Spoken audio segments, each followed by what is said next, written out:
Congratulations! Akihara Kagura laughed while speaking. The laughter in Akihara Kagura's voice was insincere, almost mocking. Congratulations on discovering the truth of this world once again. You little brat! Uchiha Madara took a deep breath. If Akihara Kagura were in front of him, Uchiha Madara could guarantee that he would use all his strength to send Akihara Kagura to a death beyond any known demise. These matters were exposed in public, and many Konoha ninjas were now aware of everything.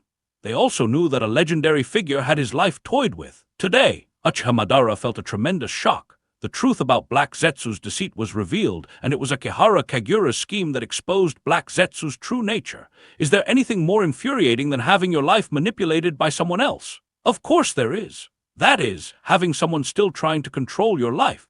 Don't be angry. Akihara Kagura's voice suddenly rose, praising Uchiha Madara. Madara, you truly are a legendary figure. At least half of your plans succeeded. Many years ago, you began orchestrating your own death and rebirth. Upon your rebirth, you would use immense power to defeat all enemies, and it is only natural you should be rewarded for that. Consider that piece of bark that revealed Black Zetsu's true identity, a secret buried for a millennium in the ninja world, as my reward to you this time.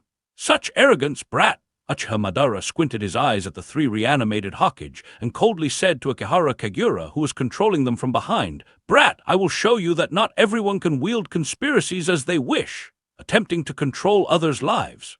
You will pay an unimaginable price, I know." Akihara Kagura laughed and suddenly retorted, "Madara, didn't you also manipulate Nagato and Albedo?" Uchiha Madara's expression froze. However, Akihara Kagura's voice turned cold and arrogant. "If you don't want to consider today's events as my reward to you, then consider it my punishment. Today ends here." Akihara Kagura, controlling Hashirama's body, glanced at everyone present and bid them farewell. "Please take good care of yourselves. We may have the opportunity to meet again in the future." After finishing, Akihara Kagura's voice disappeared. Tabarama and Minato simultaneously placed their hands on Hashirama's shoulders. Evidently, they were about to leave. Akihara Kagura's objective had been achieved. With two users of the Flying Thunder God technique, no one could stop them from taking Hashirama away. Everyone could only watch as they left. In Konoha village, the turmoil finally subsided. However, the most troublesome issue emerged after the storm had calmed.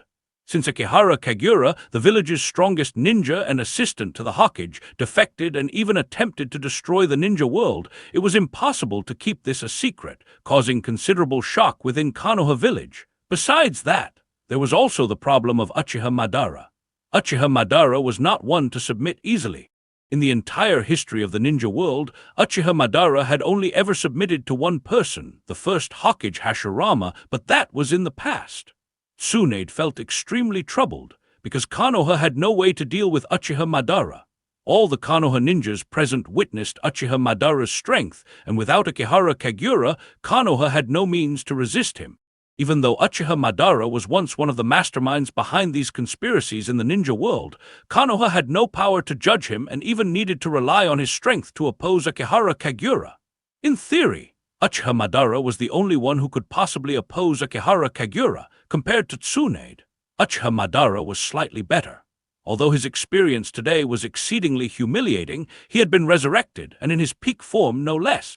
Now he only wanted to find Akihara Kagura for revenge. "Madara!" Tsunade had to speak up, advising sternly, "If you go seeking revenge on Kagura, you might not be his match."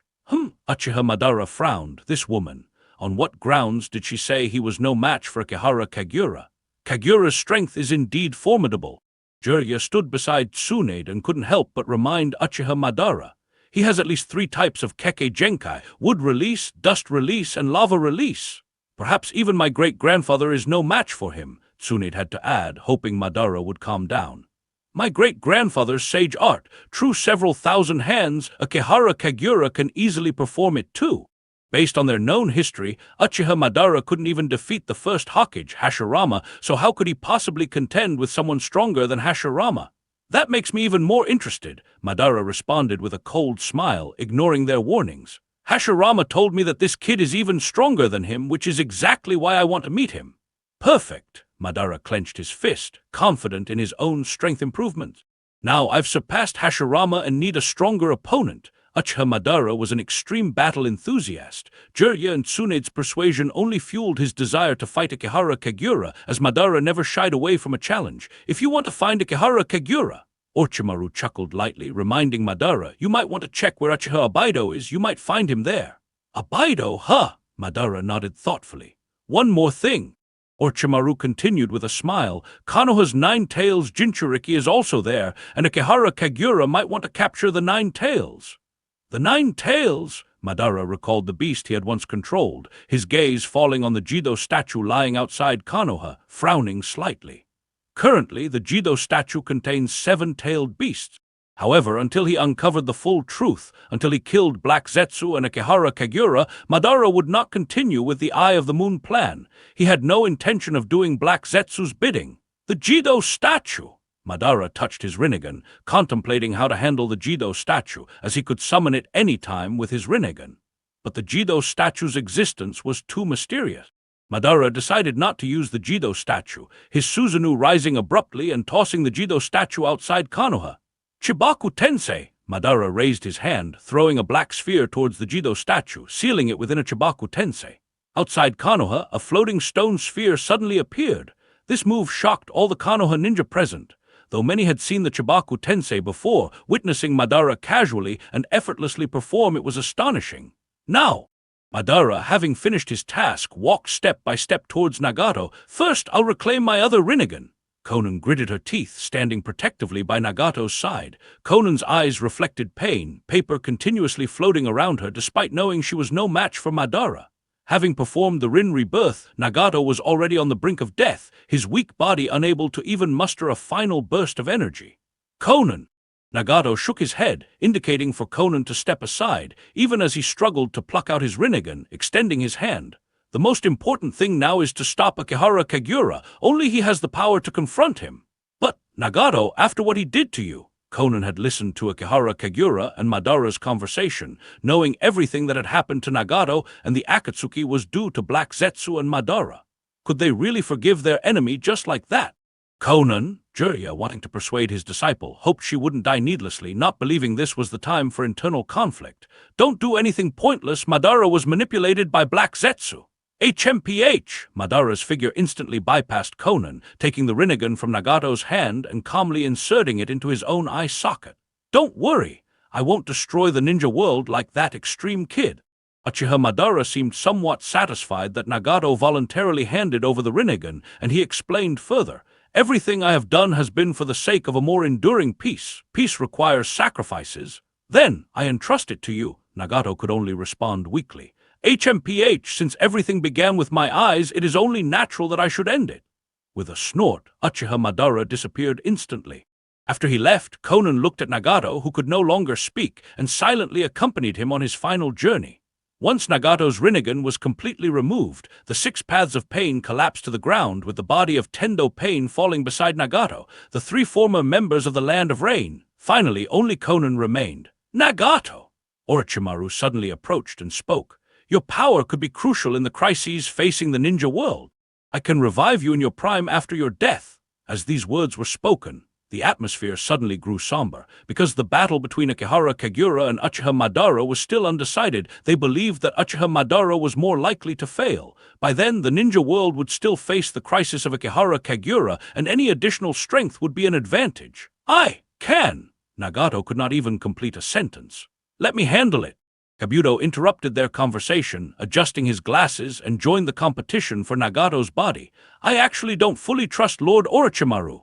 "You!" Orochimaru's mouth curled into a sneer. Without the support of Ikehara Kagura, what could Kabuto possibly use to contend with him now? "Wait!" Tsunade interrupted them, asking sternly. "If I remember correctly, doesn't the Edo Tensei require a living sacrifice?" Orochimaru smiled nonchalantly and replied, "Sacrificing an insignificant person to gain a powerful ally in war. Tsunade, you should know how to choose, right? This matter will be discussed later." Tsunade cut off Orochimaru's words, coldly commanding, "Uchiha Madara may not be a match for Ikehara Kagura. What we need to do now is unite all the forces in the ninja world, as proposed by Hanzo of the Salamander, to resolve this crisis of the world's destruction." And When Tsunade spoke to this point, her expression became serious. Immediately send people to recall all the ninjas, investigate how many root ninjas have defected. If the root ninjas choose to defect, Tsunade's eyes narrowed sharply, and she commanded sternly, before the Great War begins, any defectors from Root are to be hunted down, and anyone has the right to kill them on sight. The Root ninjas were indeed loyal to Akihara Kagura.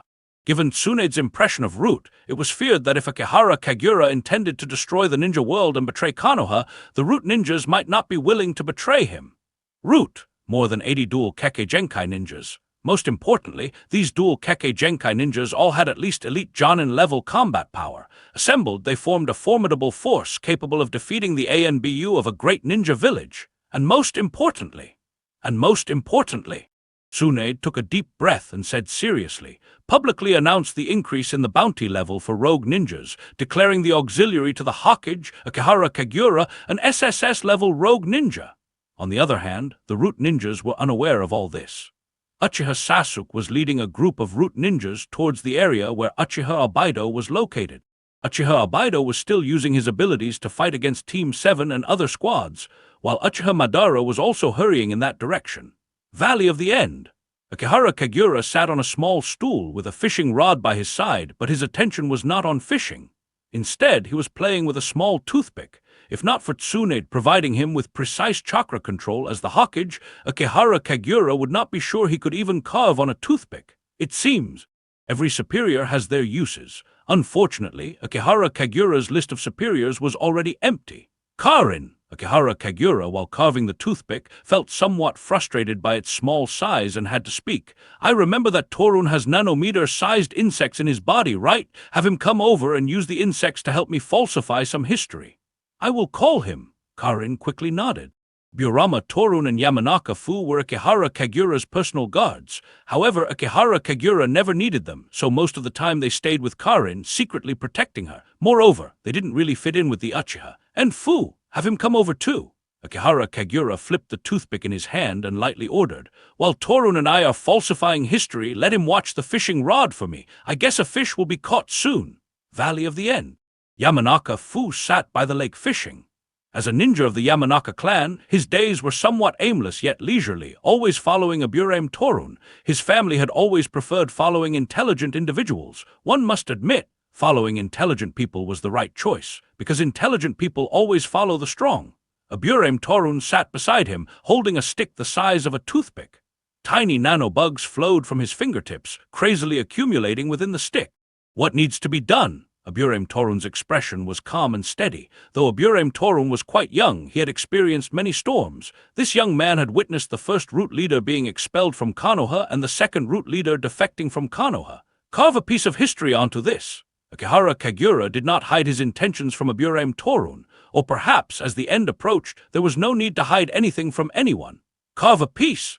A hidden history of the Hyuga clan. Akihara Kagura tilted his head, sitting on a rock. His eyes turned into a pair of crimson Sharingan which gradually morphed into Rinnegan. System prompt, awakening the Ijutsu of the Rinnegan according to the host's inner will. Ijutsu awakening successful. The awakened jutsu is time-limited sealing void. Time-limited sealing void creates a spherical barrier using the power of the Rinnegan, sealing the space within the barrier. Besides the caster, no one can use space-time abilities within this area, no one can leave or enter the barrier, and no chakra lower than the casters can break through the barrier. Note, chakra and eye-power consumption depends on the size of the barrier, visible only to the Rinnegan. The ability of this Ijutsu seems highly targeted. No, that's not right. This technique is useful against any enemy. Akihara Kagura could easily imprison and capture anyone at any time. Neither Black Zetsu nor Uchiha Obaido could escape the Ijutsu barrier of the Rinnegan. Limited Yomi Mangekyo Sharingan, Limited Tsukiyomi Mangekyo Sharingan, Time-Limited Sealing Void Rinnegan. Now, Akihara Kagura finally completed his 3 major Ijutsu. Lord Kagura! Aburame Torun was still waiting for Akihara Kagura's orders. Seeing Akihara Kagura's Rinnegan, he couldn't help but shudder. When did his superior acquire such eyes? I will speak, you will write. Akihara Kagura glanced at Aburame Torun, raising his palm. An invisible barrier appeared around them. Understood. Aburame Torun quickly bowed his head, manipulating his nanobugs. In ancient times, a woman named Kaguya Otsutsuki ruled the world. However, her two sons, Hagoromo Otsutsuki and Hamura Otsutsuki, coveted their mother's immortal power. They plotted to seize her power and replace her to rule the world. But their individual strength was too weak. The brothers decided to unite and conspired with the sage of Mount Myaboku in the ninja world, seeking power to defeat their mother. Mount Myaboku eventually chose Hagoromo Otsutsuki. Kaguya Otsutsuki sensed her son's betrayal. Fearing their power, she unleashed the 10 tails she had cultivated, but was ultimately defeated and sealed on the moon by her sons. However, the true battle had just begun. To seize control of the world, Hagoromo and Hamura fought an earth-shattering battle. In the end, Hagoromo paid a great price to win this sibling rivalry.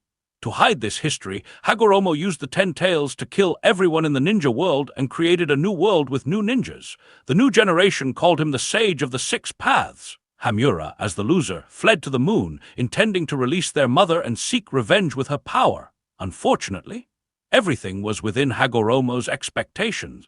For Kaguya to return, she needed the 10 tails and immense chakra. To eliminate the possibility of her revenge, Hagoromo split the 10 tails chakra into 9-tailed beasts and dispersed the chakra across the world, completely cutting off his brother and mother's hopes of revenge. Things did not end there. Years later, a descendant of Hamura quietly came to live on Earth, aiming to reclaim control of the ninja world. These descendants called themselves the Hyuga and settled on the land. Aburame Torun looked up in disbelief. Karin and Yamanaka Fu couldn't help but turn their heads, astonished by the history they were hearing. Is this the history of the Hyuga clan? The Hyuga clan is the only remaining noble ninja clan in Konoha, once on par with the Uchiha. Could they really be the descendants of the Sage of Six Paths' younger brother? Continue writing. Akihara Kagura saw that some of his subordinates seemed incredulous and said coldly, "The process may have some discrepancies, but the result is the same." Understood. Aburame Torun quickly lowered his head again. However, the Uchiha and Senju clans, descendants of the Sage of Six Paths, were extremely powerful. These two clans constantly vied for dominance in the ninja world, and the Hyuga clan's strength couldn't compare, forcing them to remain hidden in the shadows. An elder of the Hyuga clan discovered something very peculiar during a war using his Byakugan. He saw chakra traces of the Uchiha clan's head, who had sacrificed himself decades ago, on a powerful Uchiha. This elder, who had seen this chakra in his youth, saw it again in his old age. This indicated that the Uchiha clan was undoubtedly hiding a great secret. This elder passed this secret down, and after 3 generations of observation, his descendants finally confirmed one thing. A powerful chakra within the Uchiha clan had been passed down through generations, which was the source of their enduring strength. The descendants of this elder believed that the Senju clan also inherited this chakra. After 2 generations of observation, they confirmed that the Senju clan also possessed a similar powerful chakra. Now, they had finally found a way to defeat the Uchiha and Senju, a way to reclaim dominance over the ninja world, destroy the chakras passed down by these 2 clans. Unfortunately, the bearers of these inherited chakras were too powerful. The descendants of the elder also gradually perished in the wars, leaving only one person, who finally had to take a desperate risk and collude with a member of the Uchiha clan. The choice was simple. As long as humans exist, there will always be jealousy, even between brothers. A story of a younger brother envying his older brother's strength once again played out. A Hyuga clan ninja informed the younger brother about the secret of the Uchiha clan's generationally passed down chakra, enticing the young and naive younger brother to fake his death and escape the war, beginning their plan together. However, he never expected that this was extremely dangerous. The Uchiha's power often lies in their eyes. When the older brother perished alongside the strongest of the Senju in battle, the younger brother secretly stole his eyes and transplanted them, finally awakening the eternal Mangekyo Sharingan. The first thing the Uchiha who gained the eternal Mangekyo Sharingan did was try to kill his co-conspirator. The Hyuga elder's descendant, although he fled, could not escape death. To avenge the betrayal and to prevent the ninja world from being destroyed by the Uchiha who gained the eternal Mangekyo Sharingan, the elder's descendant left behind the secret, and a conjecture for defeating the eternal Mangekyo Sharingan. Gathering the chakras inherited by both the Senju and Uchiha clans would surely result in greater power. To prevent the secret from being discovered by the Uchiha with the eternal Mangekyo Sharingan, the elder's descendant hid the secret on a toothpick, visible only to the Byakugan. Aburame Torun's body finally trembled. As one of the most composed ninjas en route, Aburame Torun was known for his unflappable logic. His hands shook as he finished recording this history on the toothpick with his nano-bugs. A fascinating story, isn't it? Akihara Kagura caressed his eyes, which changed from the Rinnegan back to the eternal Mangekyo Sharingan.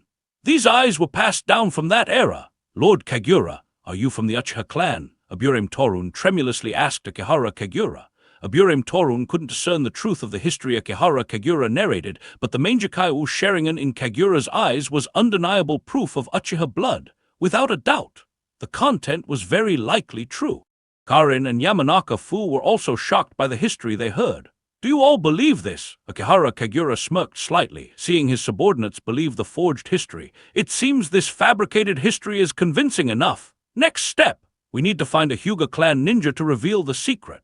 Akihara Kagura's gaze turned to the distance, where Uchiha Albedo and a group of Konoha ninjas were fighting, and where Uchiha Sasuke and Uchiha Madara were heading. Konoha's Team 7 and Team 10 were there. Teams 3 and 8 were also there, each with a member of the Hyuga clan, one named Neji Hyuga and the other Hinata Hyuga. As long as the origin of these eyes is explained. Akihara Kagura took the toothpick from Aburame Torun's hand and chuckled. I think Black Zetsu won't doubt my true identity. Whether it was the Mangekyo Sharingan or the Rinnegan, he found a reason to use them without arousing Black Zetsu's suspicion. Only this way. Could he make Black Zetsu his subordinate? Only this way. Could he freely use the Rinnegan and purposefully resurrect Kaguya Otsutsuki without Black Zetsu suspecting he was an outsider? Only this way. Could he make Kaguya Otsutsuki his superior? Only by gaining the powerful traits from Kaguya Otsutsuki could he truly establish himself in this world and achieve true freedom. Black Zetsu arrived swiftly. Just as Akihara Kagura finished fabricating history, Black Zetsu finally reached the spot. Its body slowly emerged from the ground and it seemed somewhat annoyed. However, Black Zetsu could only curse inwardly and did not dare to speak aloud. You've arrived! Upon seeing Black Zetsu, Akihara Kagura took the initiative to speak. We need to find someone from the Hyuga clan to decipher the content on this. What is this? Black Zetsu glanced at the small object in Akihara Kagura's hand and asked sinisterly. You don't want to tell me this is a historical artifact of the Hyuga clan, do you? You're right. Akihara Kagura nodded and smiled lightly. According to my guess, only the Byakugan can reveal the hidden truth within it, as it contains a vacuum inside. Wait a minute.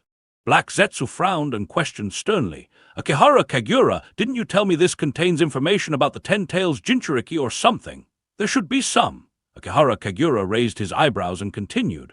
Based on what I know, the Uchiha clan's steel and the Senju clan's bark both record information about the Ten Tails. The Hyuga clan's historical relics should also contain such information, right? Moreover, inside, there must be quite interesting secrets. Based on what I know, this is something a Byakugan ninja from the Warring States period swore to protect to the death. Before dying, he must have hidden the information inside the vacuum. To read it, the Byakugan's vision ability is necessary. Akihara Kagura held the toothpick-sized wooden stick and said softly, Such a small thing, extremely fragile in material, any slight external force would destroy the information inside. Preserving it until now is not easy. How did you get it? Black Zetsu was very curious about the origin of the toothpick-sized wooden stick.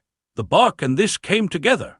Akihara Kagura did not deceive Black Zetsu and said with a light smile, I went through great trouble to read the information on the bark, always thinking of a way to get a Byakugan to read the content on this, but I have eyes more suitable for myself. Eyes? Black Zetsu's voice suddenly became sharp, as if it had thought of the most famous eyes in the ninja world. Mangekyo Sharingan, I remember you are from the Senju clan. First, read the information on this. Akihara Kagura landed on Black Zetsu and invited with a smile. I know how to revive the Ten Tails and how to destroy this world, but creating a new world I still have no clue. I need someone to help guide me. Black Zetsu was still somewhat worried. Black Zetsu was still worried that the Hyuga clan's historical records would be detrimental to it, knowing well that its deeds were not commendable. Of course, no matter how bad its own intentions were, they were more benevolent than Akihara Kagura's goals. At least the people of the ninja world were less likely to face total annihilation, land of fire, in a forest. A group of Konoha ninjas were still besieging Uchiha Albedo. Hade Kakashi's eyes held a Mangekyo Sharingan, ready to activate at any moment.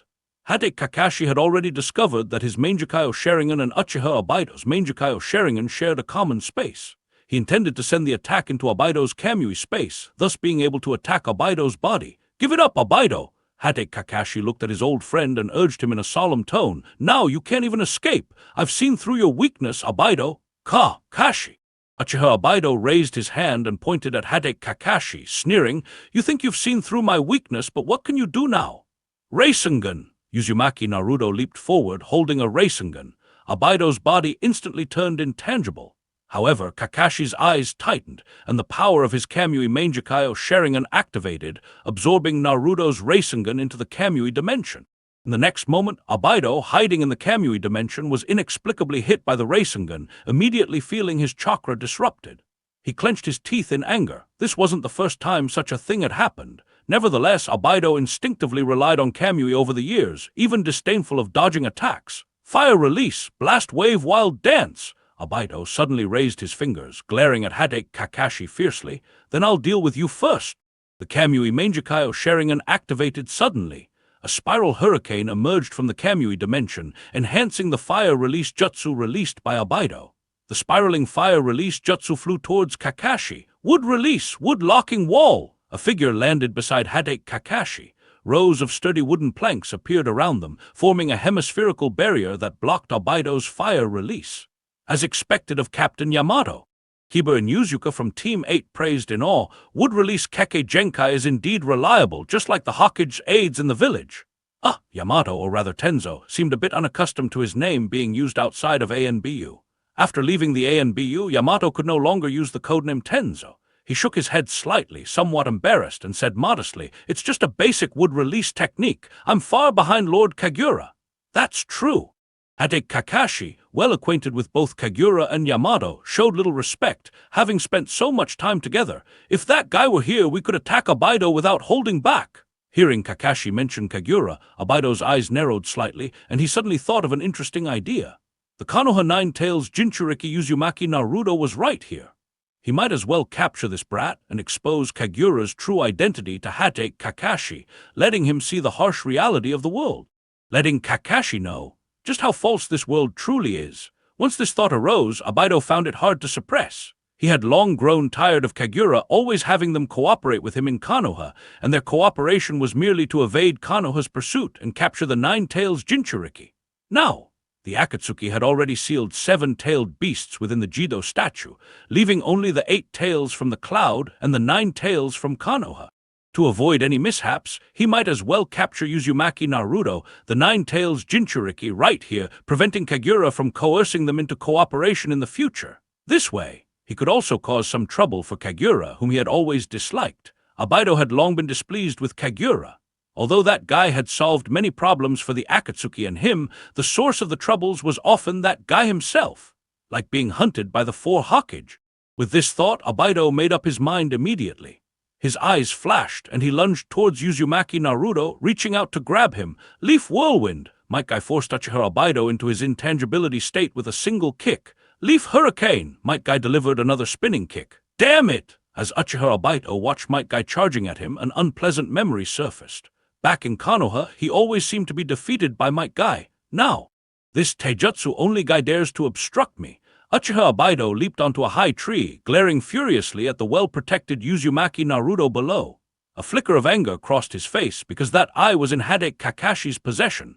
It was troublesome and tricky to capture Uzumaki Naruto, however, it wasn't without opportunity. Uchiha Abaido quickly entered the space-time vortex, disappearing from the scene, leaving all the Konoha ninjas startled. "Be careful!" Hade Kakashi urgently warned. "Byakugan, activate!" Neji Hyuga of Team 3 immediately activated his Byakugan, searching for traces of Uchiha Abaido. "Byakugan, activate!" Hinata Hyuga of Team 8 also activated her Byakugan. Her Byakugan, with no blind spots, was more precise than Neji's. However, they could not find any trace of Uchiha Abaido. Once he entered his space, Uchiha Abaido seemed to disappear completely. "Has he left?" Haruno Sakura raised her hand, sensing the chakra reactions nearby. "His presence is gone." Kiba and Yuzuka sniffed the air, and his little dog Akamaru nodded. "Can't find him." Shinoburame extended his hand, a small insect landing on his finger. All the sensory ninjas on the scene checked, but none could locate Uchiha Abaido, appearing as if he had completely left. However, in the next moment, a space-time vortex suddenly appeared on a tree. Countless weapons shot towards everyone, forcing them to hurriedly evade. As the ninjas were tensely dodging, the space-time vortex vanished and reappeared behind Uzumaki Naruto. Uchiha Obaido emerged, gripping Naruto's shoulder, about to pull him into the Kamui dimension. Obaido! Hatake Kakashi was shocked. A shuriken flew directly towards Uchiha Obaido, forcing him to stop absorbing Naruto into Kamui. Obaido had to abandon absorbing Naruto, entering Kamui's intangibility to avoid the shuriken, then immediately rematerialized, his hand still gripping Naruto's shoulder. "Don't move, Kakashi!" Uchiha Obaido spoke coldly, stopping Hatake Kakashi's actions with a smirk on his face, intending to use this chance to recount a story, distracting Kakashi and buying time to capture Naruto. "Kakashi, do you remember our first meeting? When we were kids, I remember Hatake Kakashi recalled their first encounter. At that time, they were supposed to be signing up for the Ninja Academy. "No, that's not right. Obaido was late when he registered." "No!" Uchiha Obaido interrupted Hatake Kakashi, frowning disdainfully and said coldly, "I mean the time you truly discovered my identity, the day you tried to assassinate Naruto." Hatake Kakashi had not forgotten that day. Because Uchiha Obaido attempted to assassinate Uzumaki Naruto, Akihara Kagura happened to uncover his identity, revealing that this old friend was still alive. In order to bring back Uchiha Obaido, that period caused considerable trouble for other ninja villages. "No!" Uchiha Obaido shook his head and suddenly said with a sneer, "Do I need to continue telling you? The person who wanted to assassinate Uzumaki Naruto that day was not me at all." Hatake Kakashi frowned. "The one who wanted to assassinate Naruto was Akihara Kagura." Uchiha Obaido chuckled lightly, bringing up the matter again. He seemed to know that Hatake Kakashi did not believe him, so he softly explained, "Because before he attempted to assassinate Uzumaki Naruto, I used wood release to kill Aburame Tatsuma from the Konoha route with the purpose of framing him." "I remember that incident." Yamato's brow furrowed tightly, and his eyes immediately turned sharp. That incident? Yamato could remember it for a lifetime, because at that time someone used wood release to kill Aburame Tatsuma, and Akihara Kagura was very angry, directly putting the blame on Yamato, who had just become Akihara Kagura's superior that day. Honestly, Yamato was very anxious that day. "That kid is very clever." Uchiha Obaido's mouth revealed a sinister smile, seemingly having mixed feelings about that day. That kid knew he couldn't clear himself of the suspicion of killing Aburame Tatsuma. He knew Konoha would definitely suspect him as the murderer of Aburame Tatsuma, and that someone was secretly framing him. So, he planned to assassinate Uzumaki Naruto that night, intending to frame me by killing Konoha's Nine-Tails Jinchuriki, and thus protect himself by blowing up the situation. "What nonsense are you talking about?" Uzumaki Naruto charged directly at Uchiha Obaido. How could such a thing be possible? Uzumaki Naruto couldn't believe that Akihara Kagura would want to assassinate him. "Don't move!" Uchiha Obaido wouldn't recklessly pull Uzumaki Naruto into the Kamui dimension, because he knew if he did, other Konoha ninjas would immediately swarm in. Now, what he needed was to create a suitable opportunity. Hatake Kakashi's brow twitched. He was somewhat inclined to believe it. Because Akihara Kagura was very young at that time and deeply influenced by Shimura Danzo, it was highly likely for him to do something so extreme. However, at this moment, Hatake Kakashi could not admit that he believed it. Hatake Kakashi slowly shook his head, softly denying his thoughts. "Obaido, there's no need to say any more. I won't believe it." "No." Uchiha Obaido didn't seem to care whether they believed it or not, continuing with a sinister smile. "What I want to say is that very night that kid Akihara Kagura defected to me." "You're joking, right?" Hatake Kakashi's face wrinkled up. Other Konoha ninjas' faces also wrinkled up. Such a thing sounds like a complete fairy tale. Akihara Kagura was Konoha's strongest ninja, always protecting the village's safety, even serving as the Hokage's assistant and the future Hokage. How could he possibly defect to Uchiha Obaido, a rogue ninja with no reputation? All eyes in the room gradually turned disdainful as they looked at Uchiha Obaido. It wasn't that their thoughts were impolite, but Obaido's words were simply too outrageous. Yamanaka Ino from Team 10 laughed openly. Perhaps this is a bit impolite." Nara Shikamaru from Team 10 scratched his head. Despite his high IQ, he couldn't fathom why Obaido would say such a thing. He could only point out that there was absolutely no way Akihara Kagura would defect to Obaido. "How about you consider your own status? What is Lord Kagura's status?" "Exactly." A group of Konoha ninja nodded in agreement. An S-rank rogue ninja from Konoha, a Konoha Hokage's assistant. "Ignorant!" Obaido looked at the group of Konoha ninja mocking him and immediately flew into a rage. Now no one believed him even when he was telling the truth. "Then, do you think?" Obaido calmed his emotions, squinted his eyes, and stared intently at Hatake Kakashi. Why do you think I've always been able to evade your tracking? From the day you started investigating me, I have continuously received information from him. Even what I did in Rock Village. It was all part of a plan between that kid and me, intended to lure you to Rock Village to investigate my whereabouts because you had traced it to 2 members of the Akatsuki. Moreover, you all think that kid is very powerful. But to me, he is merely a pawn. Our plan possesses a strength far greater than his. Kakashi. Abido's gaze fell on Hade Kakashi, and he suddenly asked, "That night after we met, you went to Rin's grave to pay your respects, didn't you?" "That's right." Hade Kakashi remembered that night very clearly. "While you were talking to Rin."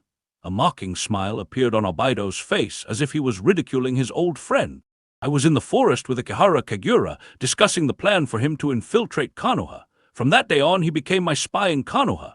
Otherwise, guess why I've been able to evade the pursuit of 4 Hokages? Guess why the Akatsuki has not been exposed by Konoha for all these years, not even their base. Even Hanzo of the Salamander in Rain Village knows the base, but Akihara Kagura can't find the whereabouts of the Akatsuki." Sweat suddenly appeared on Hade Kakashi's forehead. This matter, should he go back and test Akihara Kagura? HMPH! A triumphant smile appeared on Abido's face. Abido suddenly exerted force on Uzumaki Naruto's hand, trying to take advantage of Kakashi and the others' distraction to pull Naruto, the Jinchuriki of the 9 Tails, into his Kamui space, killing 2 birds with 1 stone. If he could capture the 9 Tails Jinchuriki, Akihara Kagura's role as a pawn would be negligible. He could force him to defect to draw Konoha's attention. Naruto! Haruno Sakura was the first to sense something amiss. Team 3's leader, Might Guy, also launched an attack immediately. However, in the next moment, Uzumaki Naruto and Abido's hand vanished from the spot. A figure dressed in root uniform with a hint of crimson in his eyes appeared instantly beside Naruto, moving him to a safe location in a split second, rescuing him from the spatial vortex of Kamui. After saving Naruto, the first thing this root ninja did was not to celebrate, but to reprimand him with a bit of frustration. "You idiot! How could you almost get caught by such a loser?" "Sasuke!" Konoha ninja present saw the arrival of reinforcements. Although Uchiha Sasuke's identity within the root organization was confidential, these former classmates knew his identity before acting together. Compared to these classmates, Uchiha Sasuke seemed to have the highest status. However, he had experienced things that no one else had, at least not to the extent of defecting to become a spy and carrying out the S-class mission of killing Orochimaru. Of course, Uchiha Sasuke's strength was also the greatest. "Sorry!" Uzumaki Naruto bowed his head and apologized. Uzumaki Naruto was no longer the child he used to be. He now understood that as a ninja, it was unacceptable to lose vigilance and get caught off guard by the enemy. "Forget it!" Uchiha Sasuke shook his head and looked at everyone present. "You all leave first. The matter of killing this traitor will be handled by Root." Hate Kakashi's forehead twitches. What was wrong with this student? Why did he sound so much like an old member of Root now? Wasn't this the kind of thing the Root ninja under Shimura Danzo used to do? Whenever they didn't want others to interfere, they would use Root's name to make other ninjas stand down. Why had Uchiha Sasuke picked up this bad habit? There's something wrong with Root itself. Did they habitually act arrogant? Abido's Mangekyo Sharingan has some quite bizarre abilities. Hate Kakashi frowned, advising his student seriously. "Sasuke, it won't be easy to capture him alone." "Very easy." Uchiha Sasuke's lips curled into a cold smile. "I know exactly how to deal with him. Don't worry, Kakashi-sensei. So the victor of the brotherly battle was indeed you." Uchiha Abido also smiled indifferently. "As expected, I guessed right. Itachi chose to be killed by you." Uchiha Sasuke found it hard to respond. It wasn't his fault that Uchiha Itachi had intended to attack Uchiha Madara during their fight, only to be struck down by Madara, causing Itachi's severe illness to flare up and resulting in his immediate death. "Sasuke!" Uchiha Abido spread out his hand and continued leisurely. "So, do you want to know the truth behind the Uchiha clan's massacre?" "I already know." Uchiha Sasuke casually drew his ninja sword, a hint of disdain on his face. "It was just for the power of the eternal Mangekyo Sharingan." Now Uchiha Itachi was dead, and Itachi's Mangekyo Sharingan was in his possession. The power of the eternal Mangekyo Sharingan now belonged to him. Currently, Uchiha Sasuke only wanted to kill Uchiha Abido and, if possible in the future, awaken the Mangekyo Sharingan and transplant Uchiha Itachi's eyes. Of course, if there was no opportunity to awaken the Mangekyo Sharingan in the future, it would also be a good thing for him, as he would have no regrets in his life. "What a completely ignorant child!" Uchiha Abido laughed. He already had a new plan in mind, intending to turn Uchiha Sasuke against Konoha on the spot and deliver a heavy blow to Hate Kakashi. These Konoha ninja thought Uchiha Sasuke was their reinforcement. With just a few words revealing the truth about the clan massacre, Uchiha Sasuke would turn his blade against them and become their enemy. "Let me tell you the real truth." Uchiha Obaido's face suddenly turned cold, and he spoke harshly. "Sarutobi Hiruzen and Shimura Danzo, along with the higher-ups of Konoha, always wanted to annihilate the Uchiha clan. The Uchiha clan planned a coup to change the situation, but they were no match for Konoha's leaders. Uchiha Itachi killed the rest of the clan to save you, his younger brother." "What nonsense are you talking about?" Uchiha Sasuke's eyes suddenly turned cold. This bastard! What the hell was he talking about? The Uchiha clan wasn't completely annihilated. Many survivors were en route. The faces of the other Konoha ninja changed dramatically. They all sensed something amiss, especially Hideki Kakashi and Yamato, who were former members of the ANBU. Because they knew very well.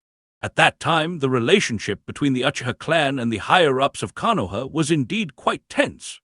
Coincidentally, at this moment, a group of ninja wearing root uniforms landed in the forest. They immediately spread out and surrounded Uchiha Obaido. Of course, Uchiha Obaido was not worried at all, because Akihara Kagura was one of them, and these root ninjas were also on his side.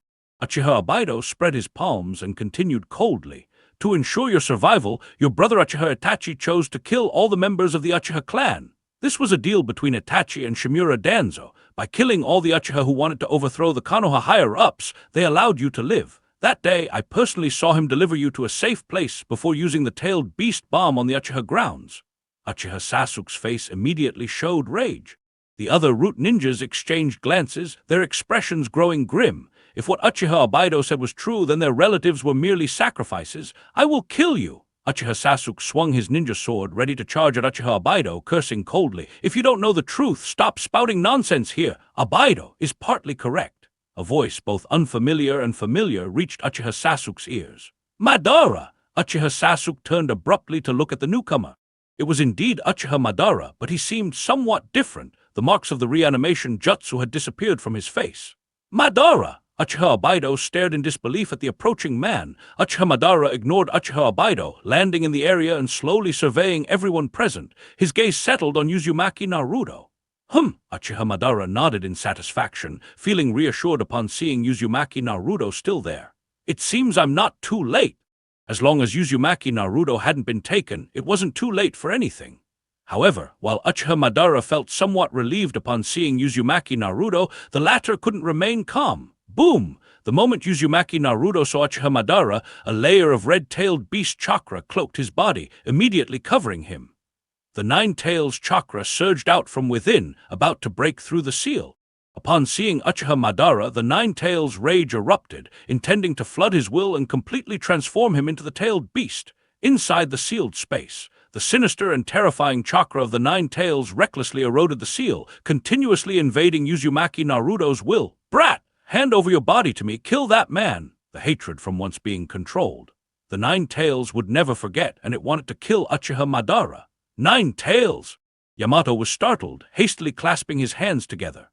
Wooden planks emerged from the ground, pinning down the Nine Tails, which had already grown 4 tails. However, it was useless. The Nine Tails chakra kept leaking out. Perhaps due to Uchiha Madara's sudden appearance, the Nine Tails chakra went berserk, beyond even Yamato's control. "What is going on?" Yamato gritted his teeth, saying in a low voice, "I can't hold it any longer.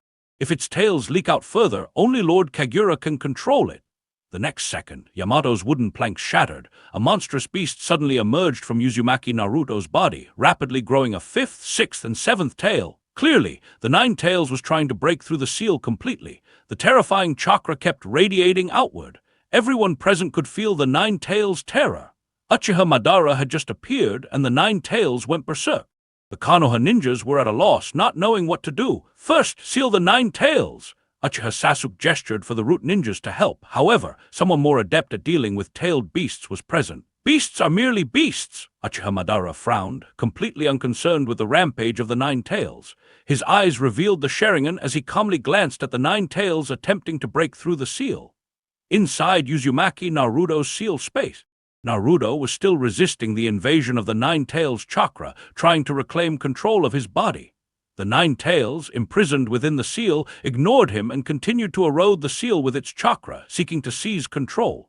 In the next second, the immense chakra of the Nine Tails suddenly dissipated. A pair of blood-red eyes appeared in the seal space. This ominous eye power!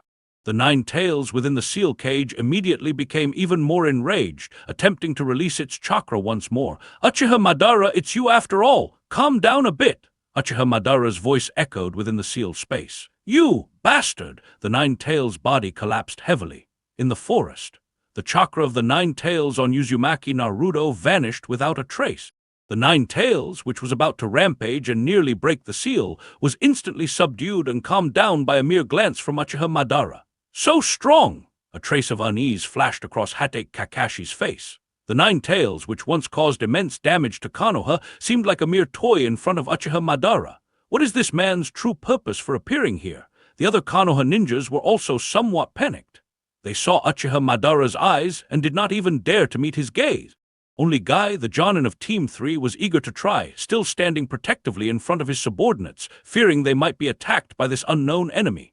No matter how strong the opponent is, Guy will not back down. However, Uchiha Madara had no interest in attacking them. After subduing the 9 tails, he felt slightly more relaxed. Finally, some peace. You've been revived. Uchiha Obaido narrowed his eyes, observing Uchiha Madara, subduing the 9 tails with a single glance.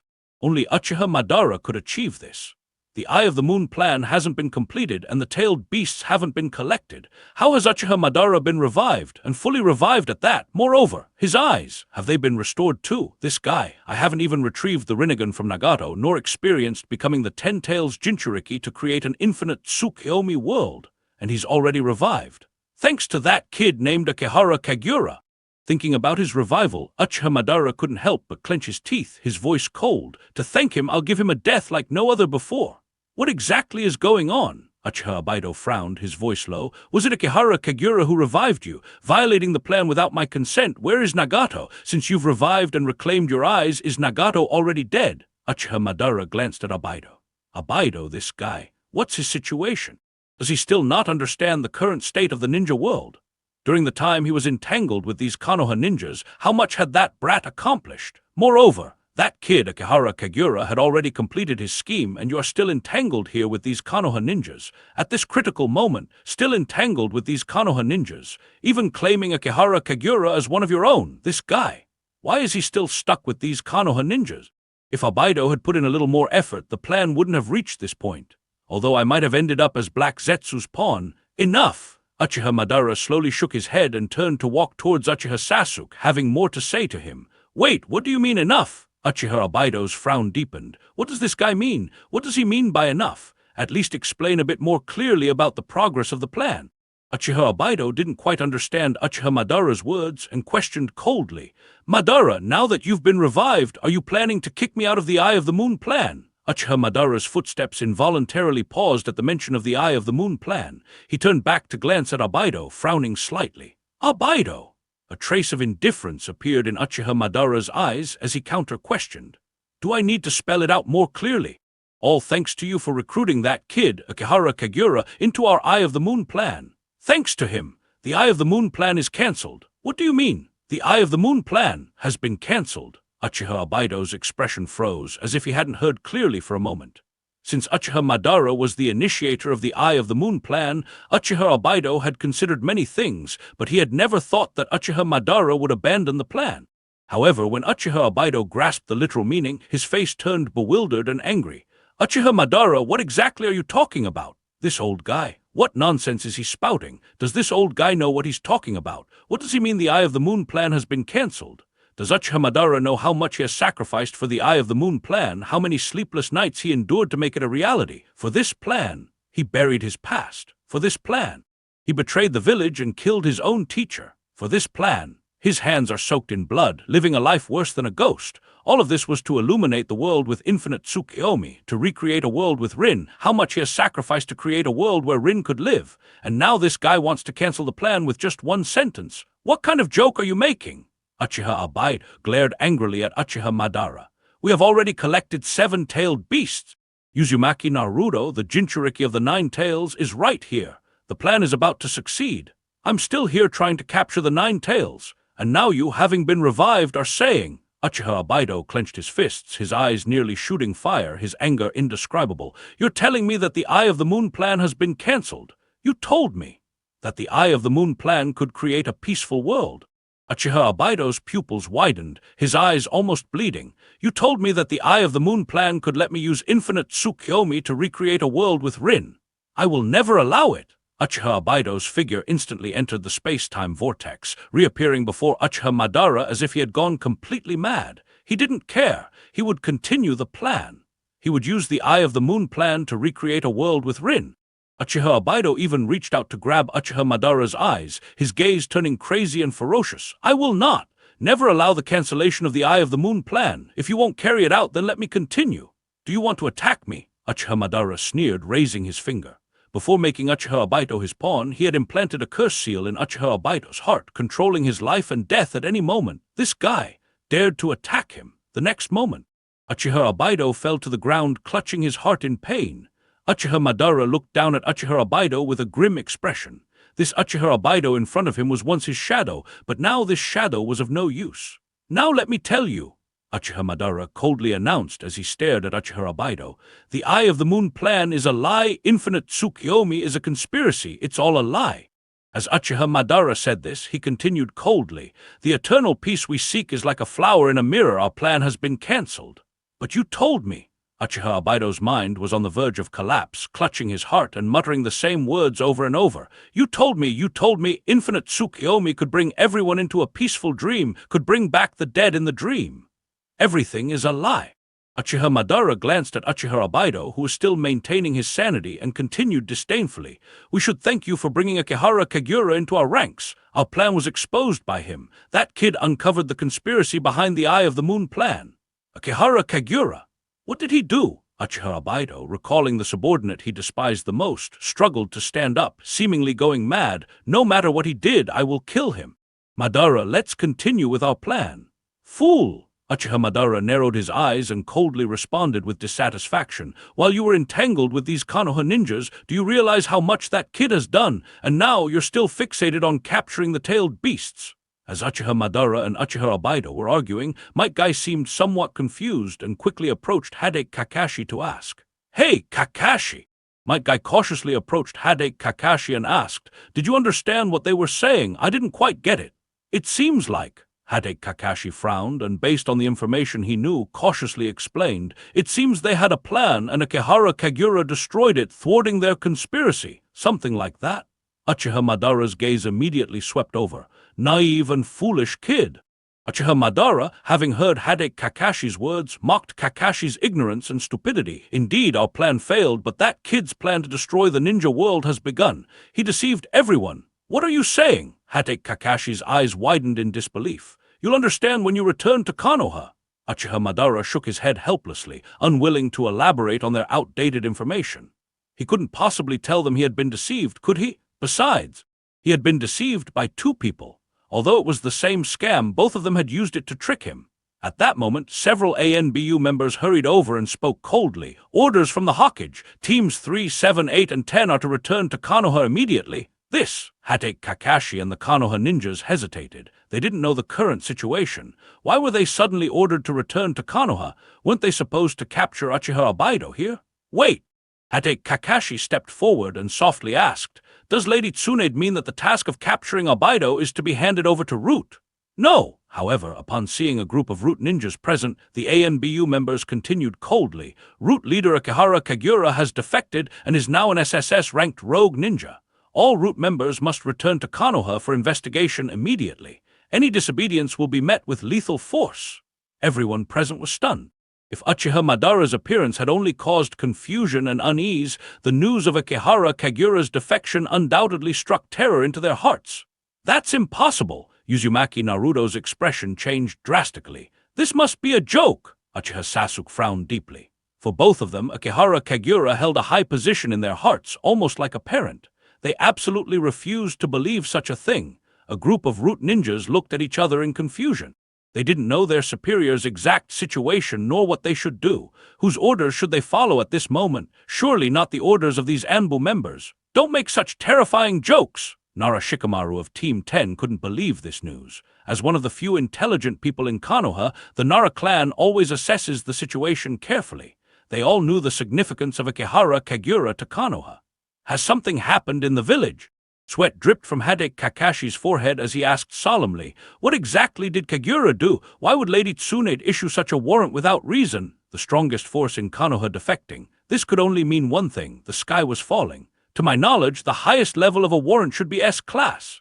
Team 10's Jonin leader, Sarutobi Asuma, also stood up. He didn't want to believe this order and sought out its flaws. "Who exactly are you people?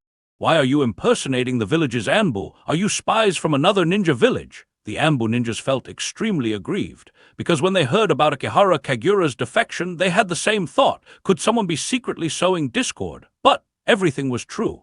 Hade Kakashi looked at this group of Anbu ninjas, some of whom were his former subordinates, but he dared not trust them rashly. "Please, return to Konoha first." Anbu ninjas could only helplessly hope that everyone present would return to Konoha with them. "Once we get back to Konoha, you'll understand what's going on. There's no need to rush back." A familiar voice reached everyone's ears. "Kagura!" Uzumaki Naruto immediately recognized the speaker. "Kagura!" Hade Kakashi felt a slight sense of relief. He didn't know what had happened, but he believed that as long as he asked Akihara Kagura, he would find out what was going on in the village. Could it be Root caused an uproar or something? Be alert! As soon as the Anbu ninjas heard Akihara Kagura's voice, they became vigilant and urged loudly, "Everyone retreat immediately, we'll cover you." Compared to the complicated or tense feelings of the Konoha ninjas, Uchiha Madara's mood instantly became excited. A powerful surge of chakra erupted from him. "Kid, you came after all." Uchiha Madara's eyes immediately looked towards the depths of the forest. No choice. Akihara Kagura slowly walked out from the forest, with a pitch-black creature closely following beside him, nervously watching Uchiha Madara. "Black Zetsu!" Anger flashed in Uchiha Madara's eyes. He stomped his foot on the ground and suddenly rushed towards them, aiming to kill both Black Zetsu and Akihara Kagura in one strike. Akihara Kagura raised his arm. Their arms collided abruptly. The impact of the collision stirred up a fierce wind.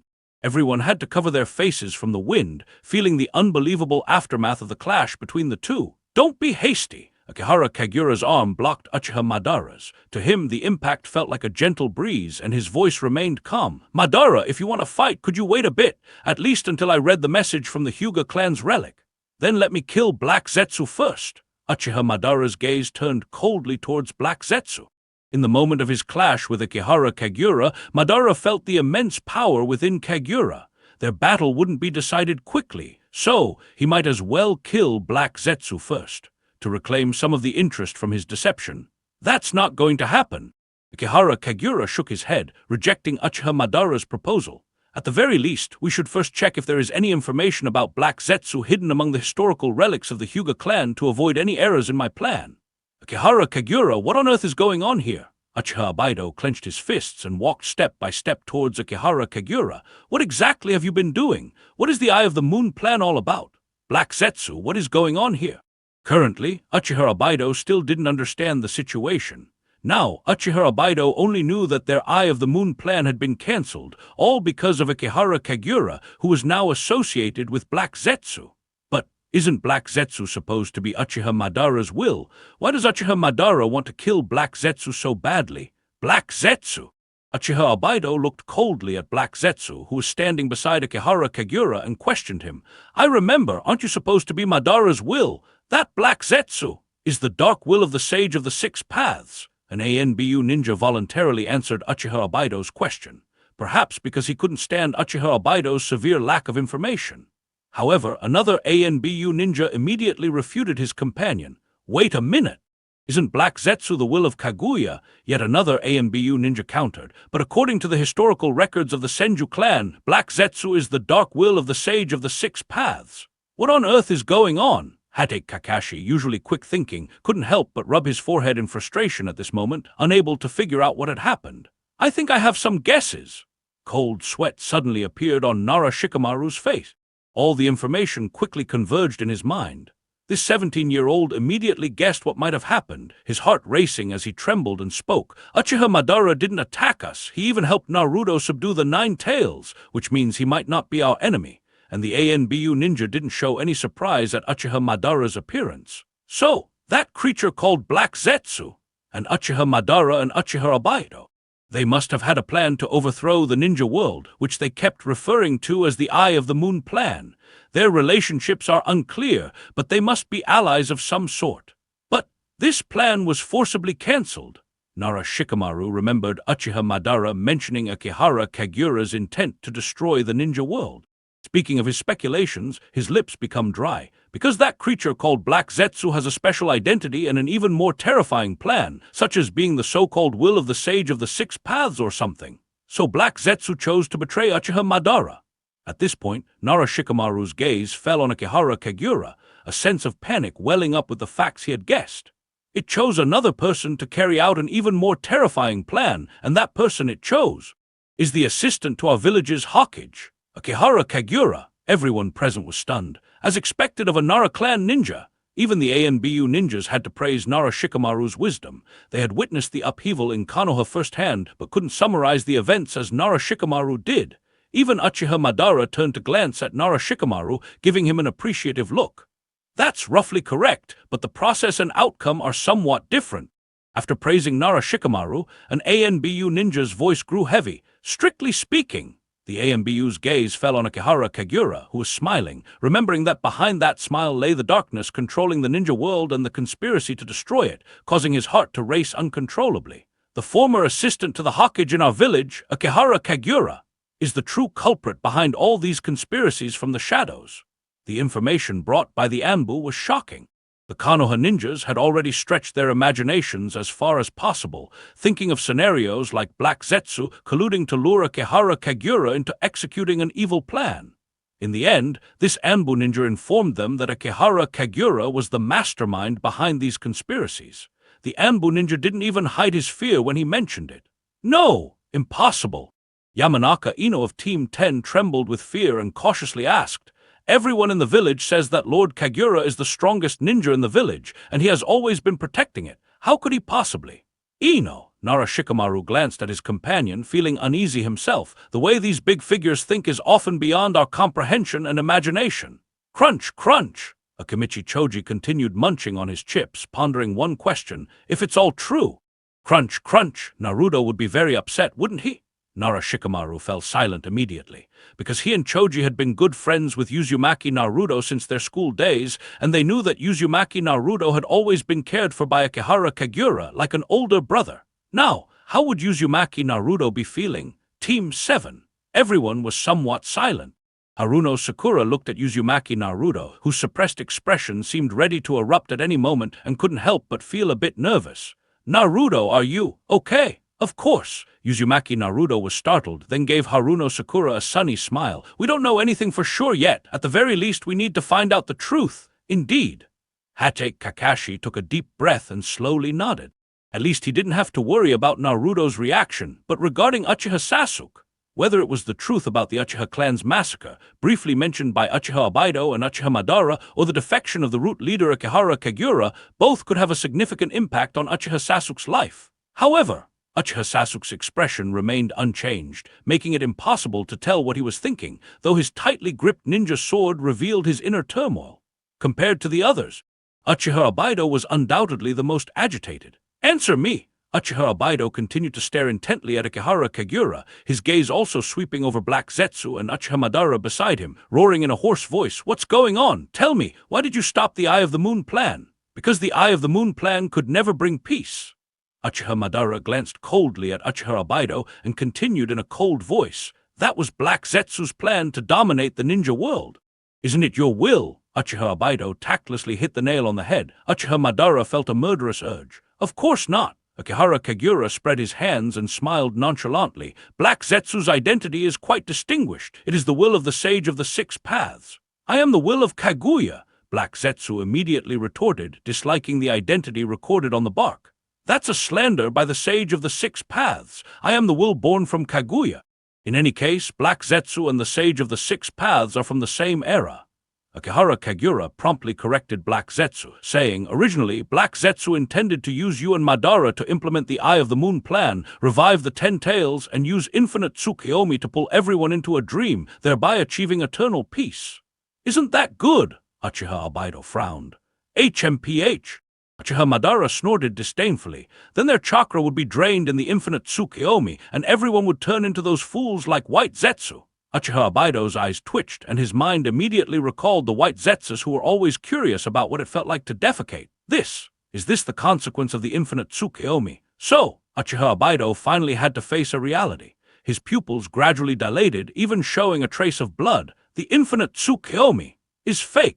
This matter, it concerns his ideals. All along he had been fighting for this, even disregarding his past and future. He had long believed that he had no future. Since the moment Uchiha Abaido witnessed Nohara Rin's death with his own eyes, he only believed in the dream of the infinite Tsukuyomi. He never dared to imagine that the infinite Tsukuyomi could be fake. If there was no infinite Tsukuyomi, if there was no Rin, what meaning would he have left in this world? I don't believe it.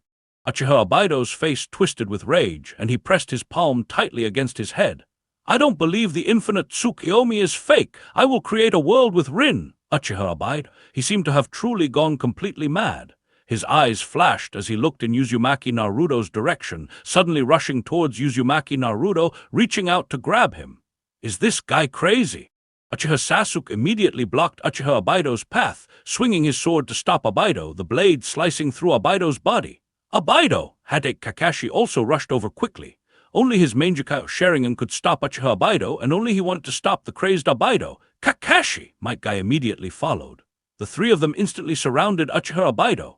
However, Abaido's body instantly turned intangible, dashing towards Uzumaki Naruto, with the three of them closely pursuing him. Is Abaido crazy? Akihara Kagura glanced at Uchiha Abaido and said with some curiosity, It's just that the infinite Tsukuyomi is fake. Perhaps his life's hope has been shattered.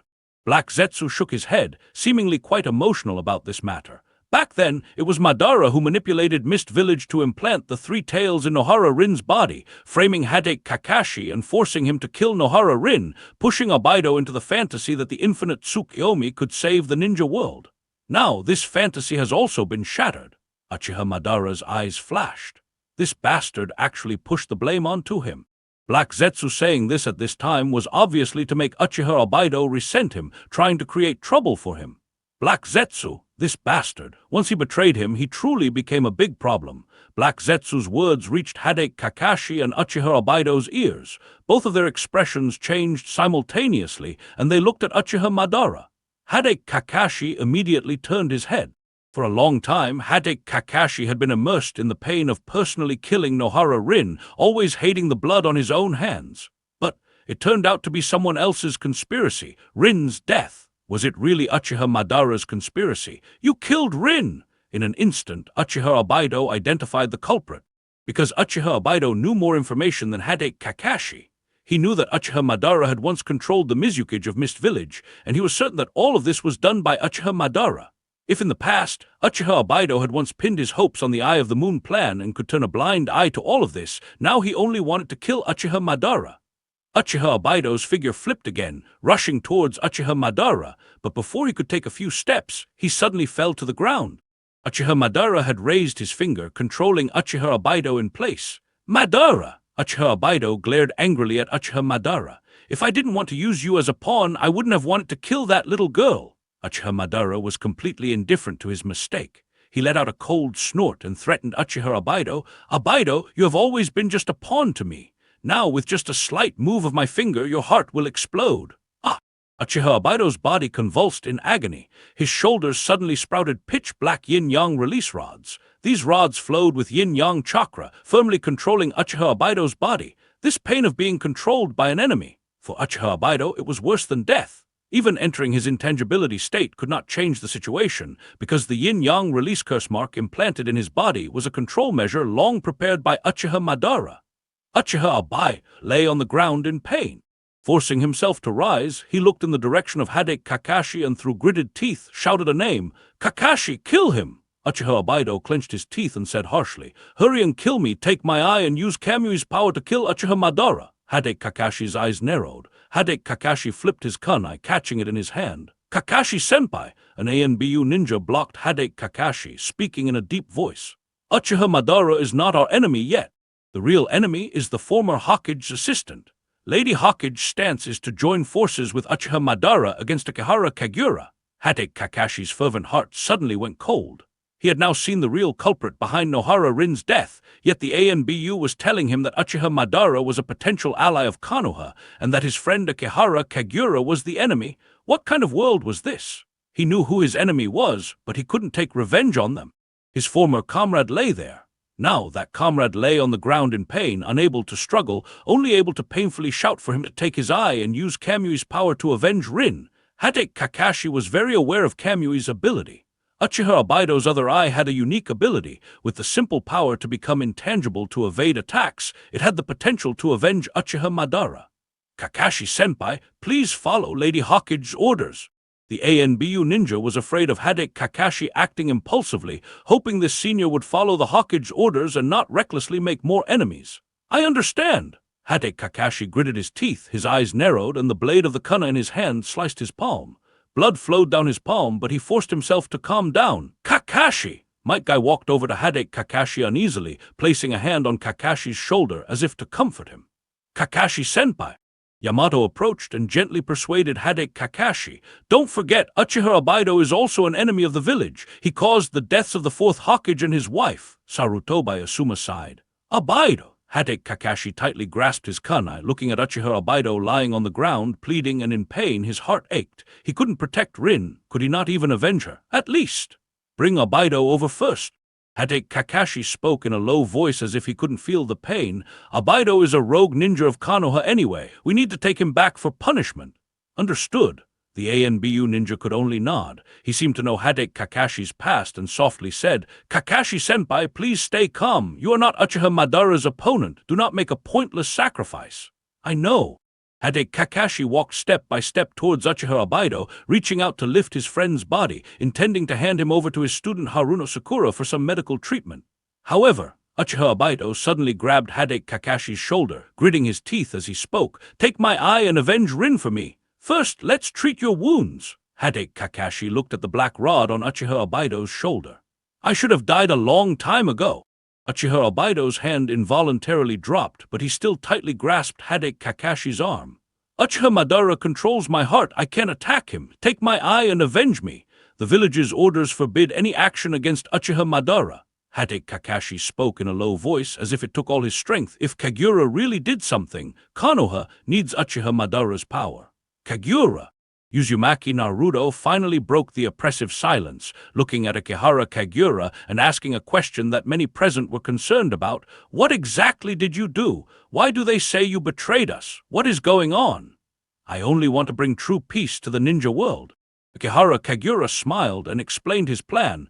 Black Zetsu and I intend to use a relatively gentle method to collect the tailed beasts and revive the 10 tails, using the 10 tails to kill all the ninjas in the ninja world, and then recreate a new ninja world. Everyone's heart suddenly chilled. Such a method, can it still be called gentle? Hatake Kakashi's hand comforted Uchiha Obaido while he frowned at Akihara Kagura. This doesn't quite seem like your style. Kakashi! Akihara Kagura glanced at Hatake Kakashi, his smile suddenly becoming radiant. Do you really know the true me? Hatake Kakashi was somewhat shocked. He recalled what Uchiha Obaido had mentioned. Did you really? Yes, Akihara Kagura nodded and continued. At that time I exposed Uchiha Obaido's identity, gained your trust, joined the Akatsuki, and gradually stole the Akatsuki's war weapon plans. Very clever. The Akatsuki's plan coincided with mine. Of course. The Akatsuki's plan is almost laughable. Akihara Kagura seemed somewhat mocking, slowly shaking his head. Some want to use the 10 tails to intimidate the ninja world into peace. Some want to use the 10 tails to create a dream world. These inferior methods are hard to watch, since we have the power to destroy the ninja world. Akihara Kagura spread his arms, a proud expression on his face. Why not try destroying this world and creating a new one? How could you? Uzumaki Naruto looked at Akihara Kagura in disbelief, as if seeing him for the first time. Kagura, how could you have such thoughts? Maybe because I'm too tired. Akihara Kagura shrugged indifferently. I've always yearned for war, but found my methods of ending wars somewhat boring. Even when I was in Konoha, wars of various sizes continued in different parts of the ninja world. Trying to quell these wars is tedious and dull. It just so happens that I found a solution to completely end wars. I also learned how to kill all ninjas and how to create new ninjas. In that case, why not just get rid of all ninjas? Akihara Kagura stretched out his palm, brushed his long hair from his forehead, and revealed a slightly crazed smile. Let me first destroy this world to have some fun, then try to create a new era of peaceful ninjas. But this isn't peace. Uzumaki Naruto stared in disbelief at the smiling Akihara Kagura, his fists slowly clenching. This is slaughter. Peace requires bloodshed to be achieved. Akihara Kagura was indifferent to Naruto's words. This is a principle even children understand. If you don't get it, there's no need for me to explain further. It's a pity. Akihara Kagura shook his head and sighed softly. Right now, few are willing to sacrifice for the new era of peace. Some even think I'm daydreaming. At this point, Akihara Kagura glanced at Black Zetsu beside him. Among so many people, only Black Zetsu is willing to support my idea. Truly, he lives up to the will left by the legendary sage of 6 paths. Everyone's gaze turned to Black Zetsu. Being watched by so many people, Black Zetsu felt somewhat uncomfortable. Moreover, Black Zetsu wanted to refute. First, it was not the will of the Sage of 6 Paths. Second, it didn't really support Akihara Kagura's ideas. Third, it felt somewhat confused, as if it were being blamed for something it didn't do. All right.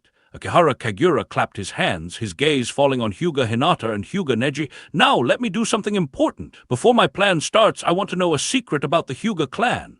A secret of the Hyuga clan? Hyuga Hinata looked at Akihara Kagura in surprise. Hyuga Neji's eyes narrowed. A secret of the Hyuga clan that Akihara Kagura wanted to know was something Neji also desired to uncover. Akihara Kagura took out a wooden stick the size of a toothpick and spoke slowly. This contains a secret about the Hyuga clan. With just a little external force, the stick will crack, destroying the information inside. Only the Byakugan of the Hyuga clan can perceive the information within. Now, I need someone to help me read the information inside. Of course, I also need another person to verify its authenticity. Akihara Kagura looked at Hyuga Hinata and Hyuga Neji, speaking slowly. Coincidentally, there are 2 Hyuga clan ninjas here. Are you willing to help? Let me do it first. Hyuga Hinata stepped forward proactively. After all, since it concerned the Hyuga clan's secret, Hinata was very interested.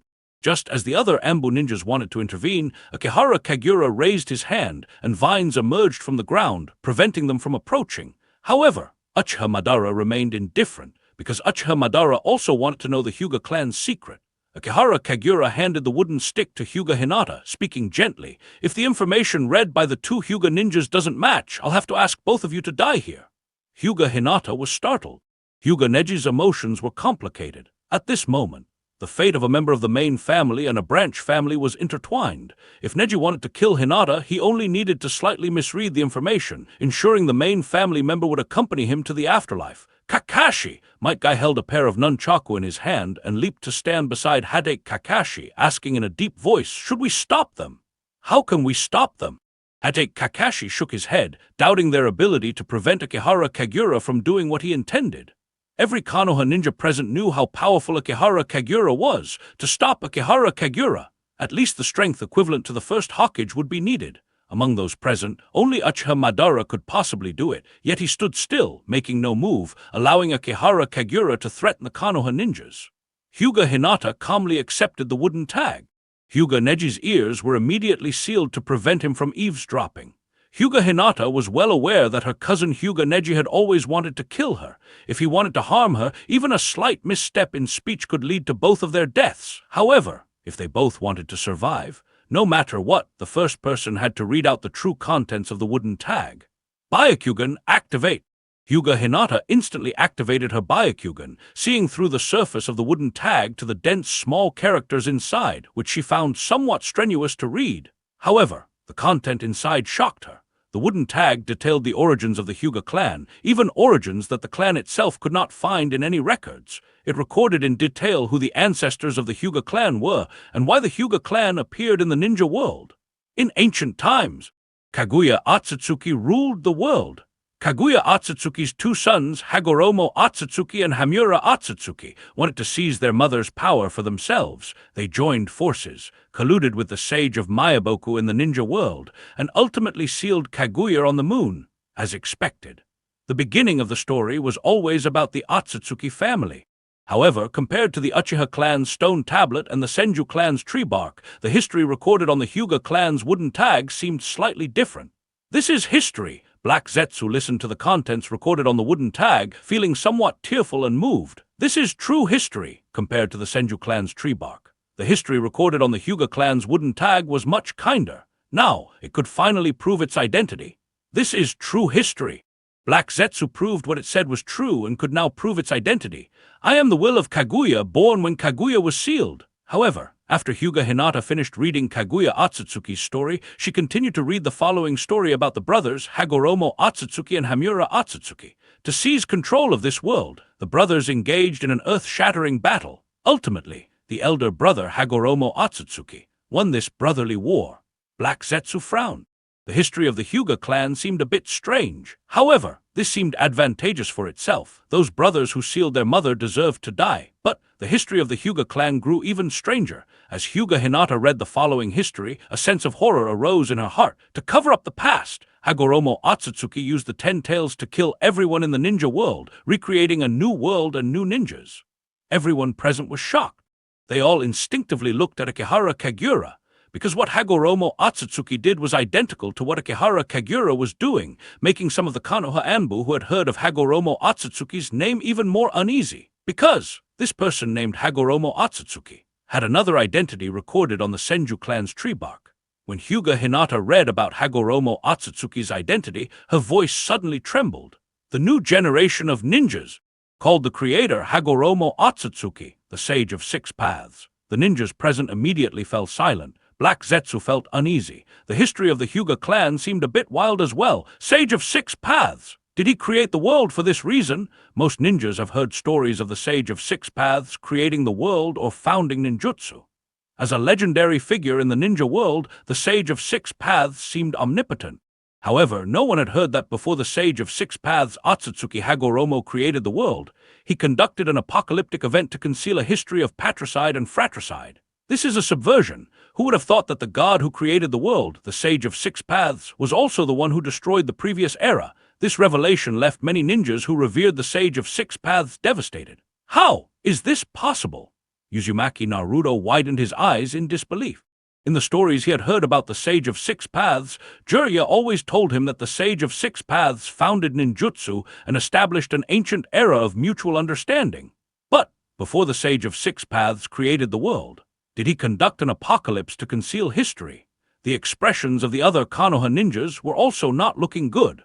They had never imagined that the Sage of Six Paths would have done something like destroying the world. Akihara Kagura doing such a thing was actually not without precedent.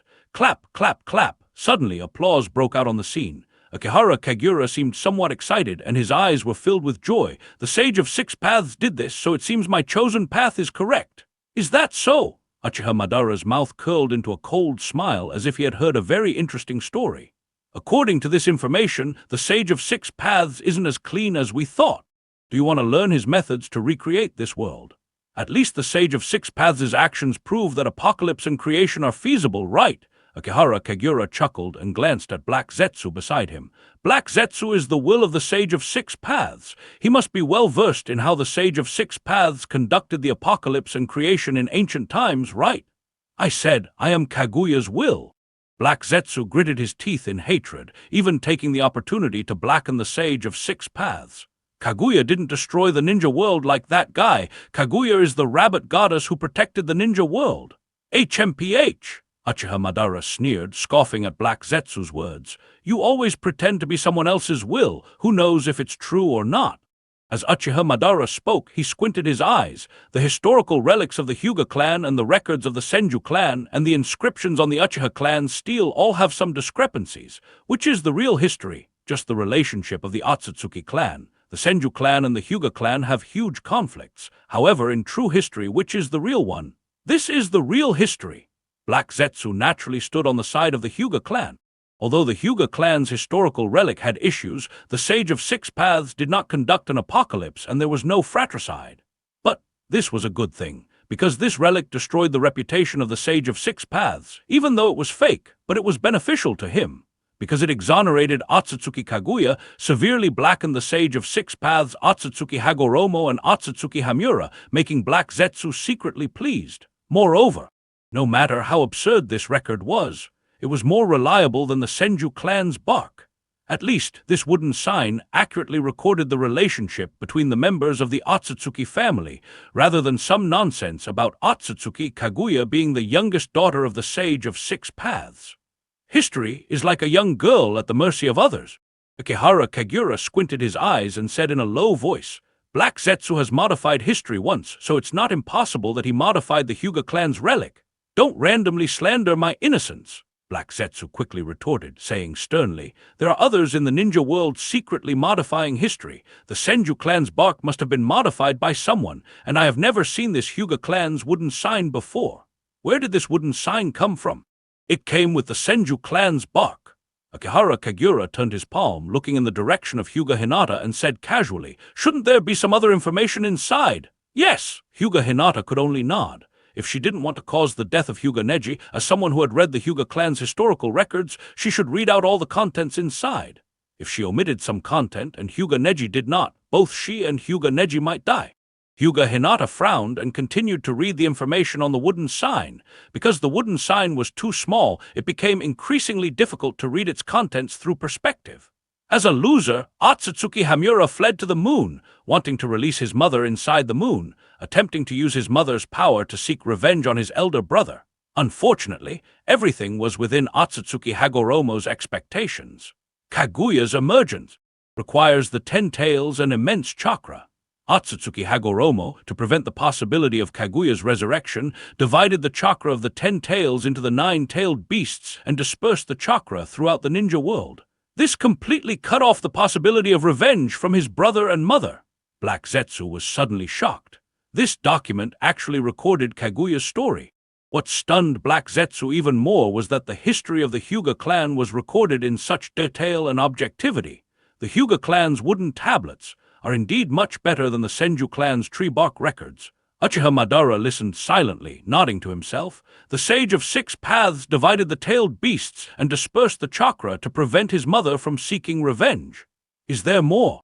Akihara Kagura lightly tapped his arm with his finger, his gaze still fixed on Hyuga Hinata. Is there no record of the reason for the existence of these wooden tablets? There is. Hyuga Hinata saw the content below. It recorded the origin of the Hyuga clan. After many years, a descendant of Otsutsuki Hamura quietly came to live on Earth, wanting to reclaim the rule over the ninja world. This lineage called themselves Hyuga. The Konoha ninjas were suddenly shocked. The Hyuga clan is actually the descendants of the losers in the Brothers' War. The Hyuga clan's appearance was to seize control from the descendants of the Sage of 6 Paths. So does the current Hyuga clan still harbor intentions of seizing power? Each AMBU ninja exchanged glances. This matter about the Hyuga clan's history must be reported to Lady Tsunade. HMPH, I see. Uchiha Madara snorted disdainfully, unconcerned about the Hyuga clan, knowing they had no strong combat power. Indeed, Black Zetsu nodded and immediately said, this is the true history. The Hyuga clan are indeed descendants of Otsutsuki Hamura, possessing Byakugan like Kaguya. This is the real history. What on earth are the Senju clan's tree bark records, which absurdly place Otsutsuki Kaguya alongside Indra and Asura, considering the Sage of 6 Paths as the ancestor of the 3 great ninja clans? The Hyuga clan's records are the true history. This is the objective history.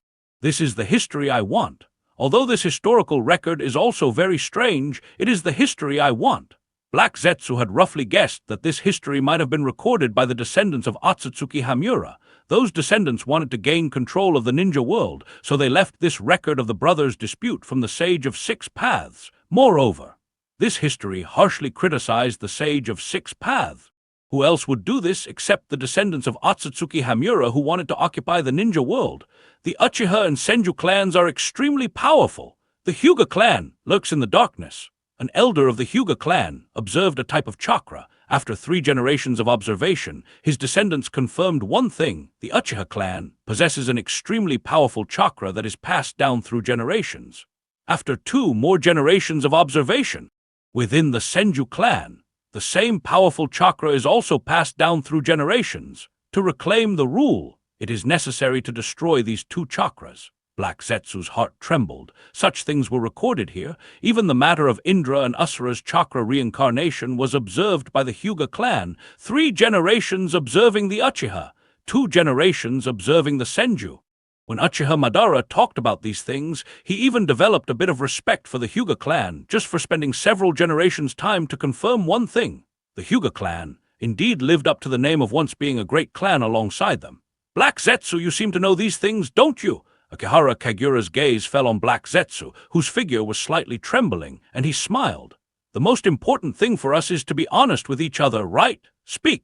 Uchiha Madara coldly looked at Black Zetsu, with a hint of killing intent in his eyes. What secrets are hidden in this? Indeed, I do know these things. Black Zetsu nodded and spoke in a deep voice. It is true that the history recorded on the bark of the Senju clan includes a war between the brothers Indra of the Uchiha clan and Asura of the Senju clan. Indra's and Asura's chakra have been reincarnating and fighting continuously, their chakra passing down to their descendants and perpetuating the conflict. So, Akihara Kagura, seeming particularly interested in this history, chuckled lightly and asked, "The content recorded on the bark, Black Zetsu, you impersonated Indra's will, just as you did with Madara's will to instigate their fight, correct? Don't bring up irrelevant matters." A surge of anger suddenly rose within Uchiha Madara. Black Zetsu's deception was something Uchiha Madara despised the most. It made him feel like a fool and a clown being toyed with, and just mentioning it infuriated him. "Continue." Akihara Kagura shrugged, looking at Hyuga Hinata, and continued, "Is there any more content, or does the record end there?" "No, there is more." Hyuga Hinata shook her head, her voice gradually calming down. "During the war, most of the elders' descendants perished. In the end, only one person was left. This person colluded with the Uchiha." "No need to continue," Akihara Kagura interrupted Hyuga Hinata. Both Uchiha Madara and Black Zetsu's wandering eyes immediately focused on Akihara Kagura. Everyone present couldn't help but look at Akihara Kagura, wondering why he interrupted Hyuga Hinata at this moment. "Continue." Uchiha Madara glanced at Akihara Kagura and then at Hyuga Hinata, coldly ordering, "Read out all the content." "Shut up!" Akihara Kagura's figure instantly lunged toward Hyuga Hinata. However, Uchiha Madara moved even faster, directly blocking Akihara Kagura and smirking. "It seems there's something recorded here you don't want us to know. Or, Akihara Kagura, is this historical record another trap you're trying to set? Continue." While restraining Akihara Kagura, Uchiha Madara glanced at Hyuga Hinata. "Read out everything on it." After all, for Uchiha Madara, he had nothing to lose now. Whether Akihara Kagura had some plot or was genuinely trying to conceal something, Uchiha Madara didn't care. He was also very curious about what was recorded on the wooden tag. Hyuga Hinata raised her head in confusion. At this moment, she didn't know whether she should continue reading. "Go on, Hinata."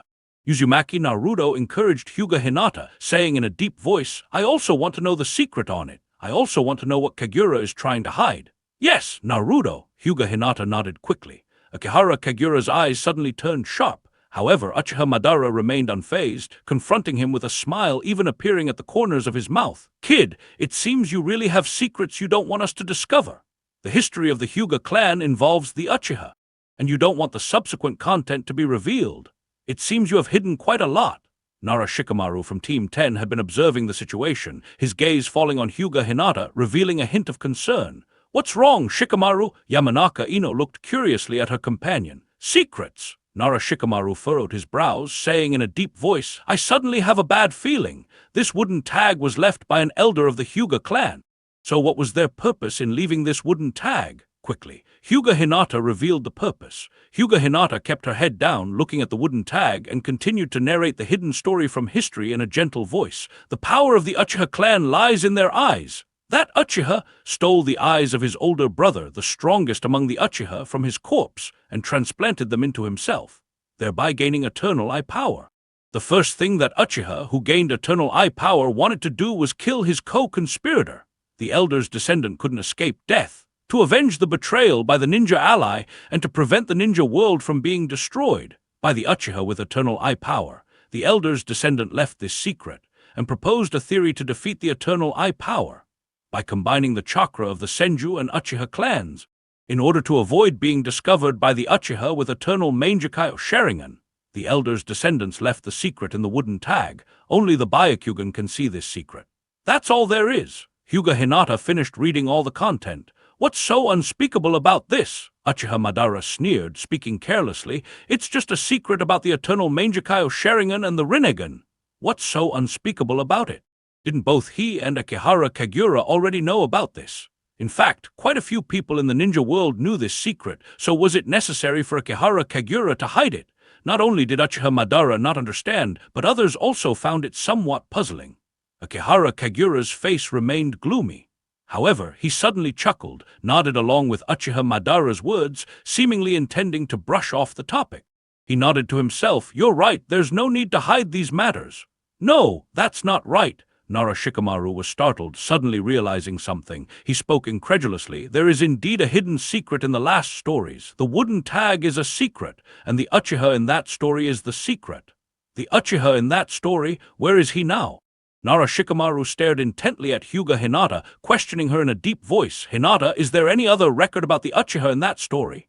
No, Hyuga Hinata shook her head. Of course there isn't. Nara Shikamaru's hands trembled slightly as he spoke anxiously. The creator of this wooden tag has been killed. He knew he would be killed and feared the secret within the tag would be discovered. So whose hands did this tag finally fall into? Most likely the killer's. Akimichi Choji frowned and gave a simple answer. The killer who got the wooden tag is the one who betrayed the alliance in the story. Nara Shikamaru looked tremblingly at Akihara Kagiura, this clever young man barely able to believe his own judgment. That killer's surname is Uchiha, possessing the bloodline power of the Sharingan.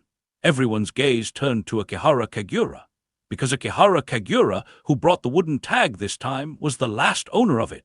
Compared to others, the surviving Uchiha present had all seen Akihara Kagiura activate the Sharingan before, and they finally understood Akihara Kagiura's lineage. Black Zetsu's gaze slowly fell on Akihara Kagiura, and it seemed to have some guesses in its heart. Ha ha ha! Akihara Kagiura extended his hand, holding his forehead, a slight smile on his lips. I never expected the content of this history would be about me. Nara Shikamaru, you truly live up to the reputation of the strategist clan of Konoha. Your guess is absolutely correct. The person who obtained the wooden tag indeed bore the Uchiha name. Let me fill in the story behind the wooden tag for you. Akihara Kagiura's lips curled into a smile. His voice gently spoke. That Uchiha had long suspected that there was also a lineage of chakra within the Senju clan. He went to the Senju clan to discover the secret of their power and eventually stole a piece of bark recording the secret from their territory, also overhearing the secret about it. Unfortunately, he didn't have time to unravel the secret of the bark. His life ended. However, he had only one child under him, hoping his child could decipher the secret.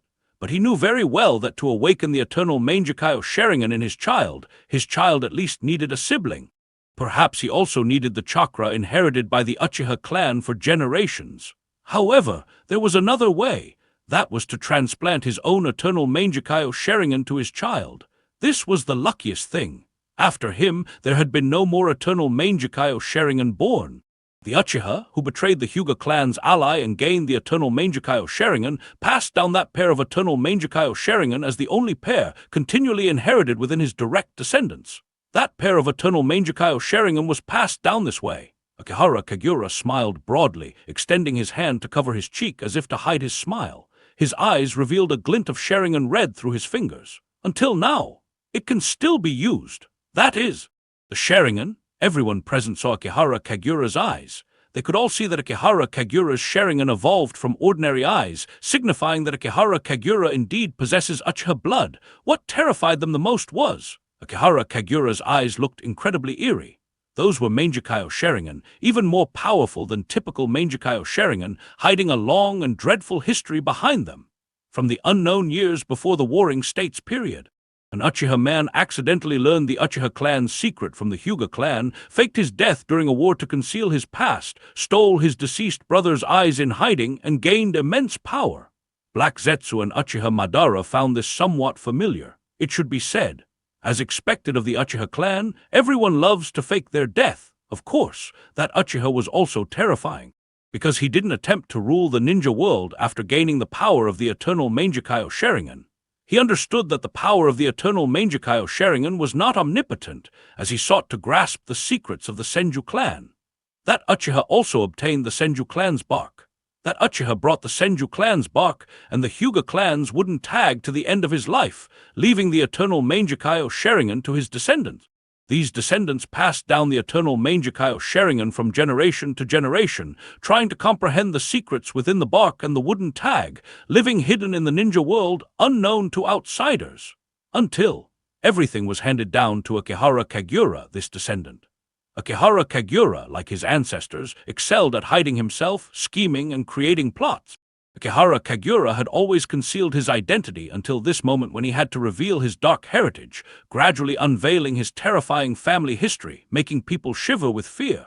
No one ever thought that Akihara Kagiura would have Uchiha blood. In the ninja world, whenever Akihara Kagiura was mentioned, he was labeled as a would-release ninja as strong as the first Hokage. But all of this was overturned. It is really the Uchiha. Nara Shikamaru from Team 10 verified his truth, yet felt no joy in his heart, only a bit of fear. Compared to Akihara Kagura's eyes, what was more frightening was the story behind those eyes, an Uchiha who gained the eternal Mangekyou Sharingan and ensured its survival through generations of his bloodline heirs. Until this moment, those eyes could still be used, of course. What was most terrifying was Akihara Kagura's concealment. No one ever thought that Akihara Kagura was an Uchiha. If Akihara Kagura hadn't revealed it himself, who would suspect he was from the Uchiha clan? Who would think Akihara Kagura was an Uchiha?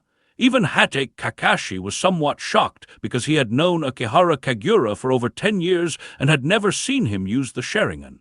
The ANBU of Konoha were also stunned. When the Senju clan's bark incident broke out in Konoha, the second Hokage Senju Tabarama and Orochimaru deduced from the bark that Akihara Kagura was a Senju clan ninja, always hiding his Senju identity. But now, everything was reversed. A story about the Uchiha, a long and terrifying story, revealed a secret from before the Warring States period and uncovered the truth of Akihara Kagura's heritage. So, you are also an Uchiha. Uchiha Madara looked at Akihara Kagura's eyes, suppressing his shock, as he also thought Akihara Kagura was a branch ninja of the Senju clan. Now the truth was revealed. This kid was actually a branch ninja of the Uchiha clan, and he possessed the Uchiha clan's most elite eternal Mangekyou Sharingan. Even though those eternal Mangekyou Sharingan were from Akihara Kagura's ancestors, they were preserved through generations of blood relatives. Uchiha Madara gazed at Akihara Kagura's eerie eternal Mangekyou Sharingan and couldn't help but praise. Those eyes are the eternal Mangekyou Sharingan passed down through your lineage. To have been preserved from that era until now is no small feat. Indeed, not easy. Akihara Kagura chuckled softly, touching his eye sockets as if cherishing those eyes. Without unraveling the secrets of the Senju and Uchiha, I dare not use these eyes, fearing to damage them. Not just me. Anyone possessing these eyes dared not use them rashly. These eyes are inherited by the young to be nurtured, and once they age and degrade, they become useless. Only when the secrets of the Uchiha and Senju are unlocked, or in the direst moments, can the power within them be unleashed. And I am the last one. These eyes have witnessed the storms of the ninja world. They saw the battles and reconciliations between the Senju and Uchiha, the end of the Warring States period. These eyes have seen it all. I can even feel the lingering expectations of the ancestors for their descendants. Akihara Kagura looked at Uchiha Madara, with a hint of madness gradually seeping into his eyes. Despite possessing power so terrifying it becomes intoxicating, you suppress it and refuse to use it. Even I don't know how much repression and pain were hidden within me when I obtained these eyes. Uchiha Madara's expression subtly changed, because he could never do such a thing. Any Uchiha who possesses the Mangekyou Sharingan would never give up using its power to fulfill their ideals, let alone one with the eternal Mangekyou Sharingan who would never forego such power. No, it's not just one, but a group of Uchihas. At least several Uchihas have mastered the power of the eternal Mangekyou Sharingan in Akihara Kagura's eyes, yet they have always suppressed and never used it. Madara had to admire their restraint. This hidden Uchiha branch is truly terrifying. In comparison to Madara's feelings, Black Zetsu truly sensed how frightening this hidden Uchiha branch was, having evaded its observation. No, it's understandable, because Black Zetsu only cares about the reincarnations of Indra and Asura's chakra. As long as these two die, Black Zetsu will hide again and wait for new reincarnations. Black Zetsu has never cared much about ordinary Uchihas, and never thought that an ordinary Uchiha could awaken the eternal Mangekyou Sharingan and even pass those eyes down to the present day. Of course, the most terrifying is Akihara Kagura, because that branch of the Uchiha has been continually passing down their legacy, until now with Akihara Kagura, a young individual like a child carrying a heavy burden, bearing the hopes of his ancestors to reach this height. Black Zetsu vaguely understood why Akihara Kagura claimed to have excellent eyes. The eternal Mangekyou Sharingan passed down through generations is indeed something he could never abandon. However, this is a good thing, losing the pawn Uchiha Madara, but Akihara Kagura has willingly jumped onto the chessboard. Can we leave now? Black Zetsu felt a bit of secret joy, planning to find a quiet place to talk to Akihara Kagura and deceive him with all the information it knew. Let's go then. Akihara Kagura chuckled lightly, a faint smile appearing at the corner of his mouth. Even though my identity has been leaked in the Hyuga clan's historical records, I've also obtained the information I wanted from them. The Sage of Six Paths destroying the world in the past. Uchiha Madara frowned. He clearly knew Akihara Kagura's plan, but shook his head, not agreeing much. But even if the Sage of Six Paths recreated the world once, this world still evolved into its current state after 1,000 years. We must try. Akihara Kagura shook his head, about to turn and leave. Since the Sage of Six Paths destroyed the ninja world and recreated a new world as recorded in history, it proves my plan is at least feasible. At this point, Akihara Kagura's gaze swept over everyone present, beckoning to them. Then, everyone, I will take my leave. Akihara Kagura grinned, revealing a chilling smile. I hope that the next time we meet it will be the end of the world. Hey, Kagura! Uzumaki Naruto tried to rush forward. However, Akihara Kagura merely raised his hand, and a thick vine sprang from the ground, grabbing Naruto and holding him in place. Clang! Uchiha Sasuke wielded his ninja sword, slicing through the vine, binding Naruto with a thunderous strike, rescuing his former teammate. Sasuke! Akihara Kagura seemed slightly surprised, looking at Uchiha Sasuke. You are a root ninja, you should be one of mine. Akihara Kagura seemed unconcerned whether his plan to destroy the world would be opposed by his subordinates, appearing curious. Sasuke, are you now thinking of betraying my will and siding with Konoha? No, I'm not interested in your plan to destroy the ninja world. Uchiha Sasuke frowned deeply, asking his most pressing question. Uchiha Obaido and Uchiha Madara told me there was another hidden truth about the night Itachi massacred the Uchiha clan. Uchiha Itachi is already dead. A trace of coldness appeared on Akihara Kagura's face. But I still want to know the truth. Uchiha Sasuke's face darkened, speaking in a low voice. Everyone present who is alive wants to know the truth. They, like me, have the right to know the truth about the clan's massacre. Kagura! Lord, you must know the truth, right? The group of root ninjas remained silent. As surviving Uchihas, they indeed wanted to know some truths. Since Uchiha Obaido and Uchiha Madara spoke of these things, they and Uchiha Sasuke had been silently concerned, not knowing how to ask. Now, Uchiha Sasuke had lifted the veil of secrecy. Uchiha Sasuke gritted his teeth and said in a deep voice, if Itachi sought the power of the eternal Mangekyo Sharingan by exterminating the clan, then he deserves death. If Itachi made a deal with the higher-ups of Konoha, and in order to save me when the Uchiha were being forced to start a coup, he exchanged the lives of our entire clan for my survival. Does that mean he shouldn't die? Akihara Kagura smiled and countered. Uchiha Sasuke found himself unable to answer. Even the Konoha ninjas present didn't know how to respond, but they already knew the answer to another question. Uchiha Itachi made a deal with Konoha's leaders to ensure Sasuke's survival by exterminating the entire clan. You already know the answer, don't you? Akihara Kagura slowly squinted. So, you let me join Root, taught me ninjutsu, trained me to become stronger, all to use me to kill Itachi. Uchiha Sasuke gritted his teeth and continued in a deep voice. Because you had a deep hatred for him, because he tried to assassinate Kabuto-senpai and Director Nan, you wanted me to kill him with my own hands. Everyone present fell silent, because this was exactly something Akihara Kagura would do. Even Hate Kakashi had strongly opposed Sasuke joining Root, fearing his disciple would become a pawn in Akihara Kagura's game against Itachi. From today onwards, you are expelled. Akihara Kagura's smile vanished instantly. Uchiha Sasuke's heart tightened. Aren't you coming over? Akihara Kagura's gaze turned cold and merciless, shifting from Sasuke to the other root ninjas. Do you want to stay in Konoha with Sasuke? Uchiha Madara smiled faintly. At this moment, Madara recalled the past. Because in the past, Madara had also wanted to leave Konoha with his clan, but they betrayed him, choosing to stay and live peacefully in Konoha. Madara knew these root ninjas were surviving Uchiha, and he understood their nature. They would most likely betray Akihara Kagura as well. But these root ninjas instantly moved behind Akihara Kagura. They didn't even need much persuasion. These homeless individuals immediately followed Akihara Kagura, just like true root ninjas, adhering to the teachings Uchiha Shisui gave them on the day he saved them. Just obey Akihara Kagura's orders. Moreover, if what Uchiha Obaido said was true, that Konoha's higher-ups made a deal with Uchiha Itachi to let him kill the clan in exchange for Sasuke's survival, these root ninjas didn't know their own path, but it certainly wasn't following Sasuke back to Konoha. This scene fell into Uchiha Madara's eyes. Madara's pupils trembled. What was wrong with these people? Why would they choose to follow Akihara Kagura in defection? Everyone! Sasuke tried to persuade them, but suddenly stopped. At this moment, Sasuke felt a sense of absurdity. What could he use to stop them?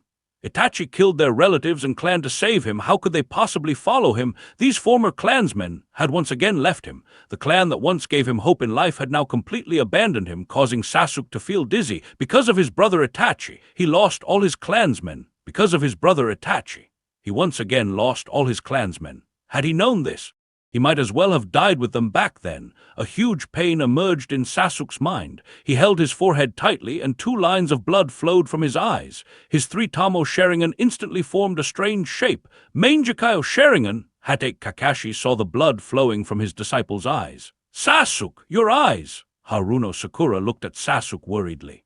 Have you finally awakened it?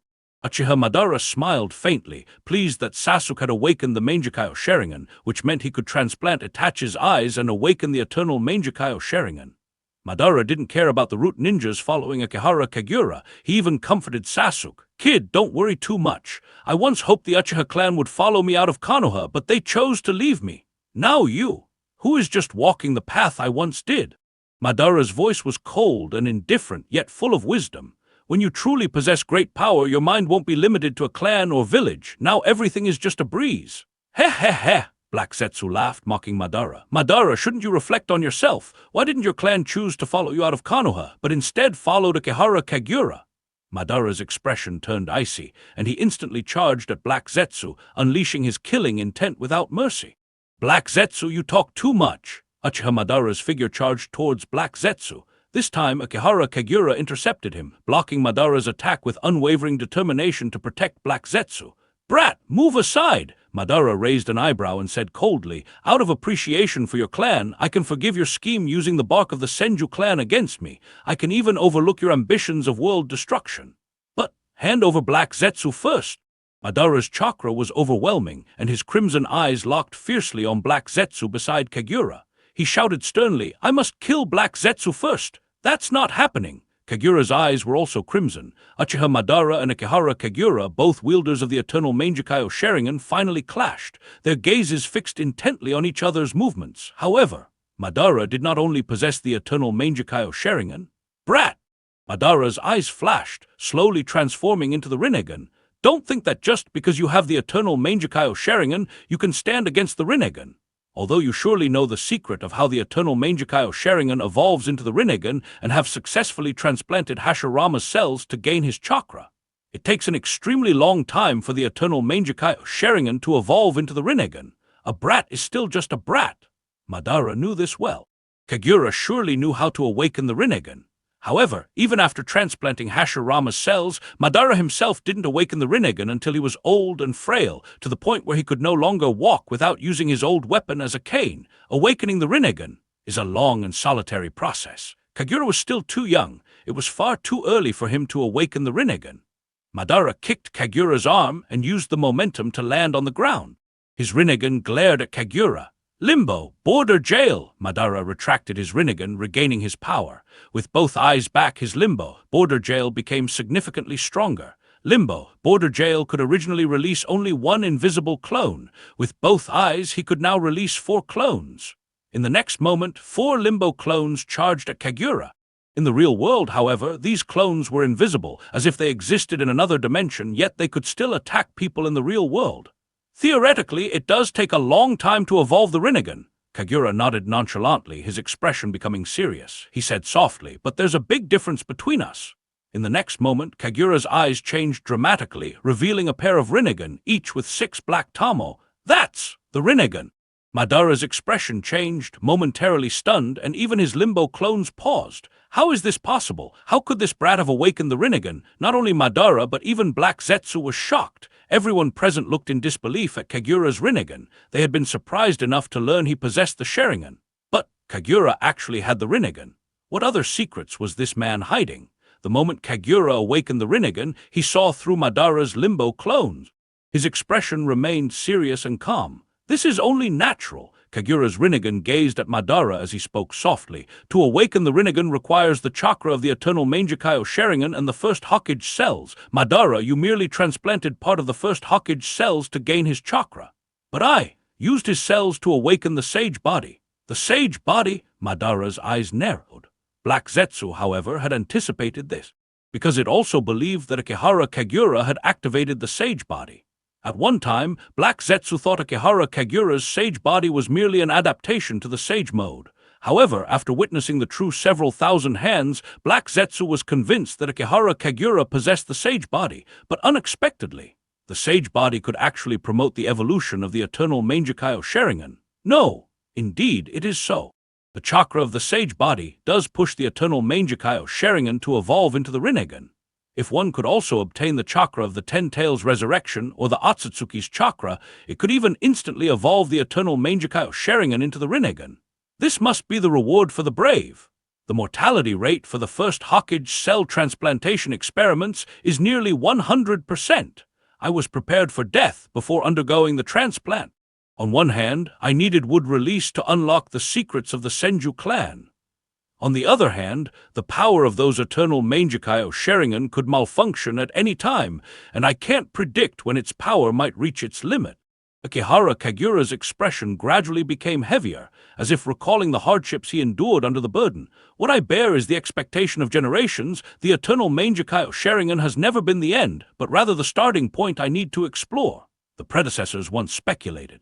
The first Hokage is the inheritor of that chakra within the Senju clan, the reincarnation of Usura's chakra, as Black Zetsu said. So, I chose to gamble everything.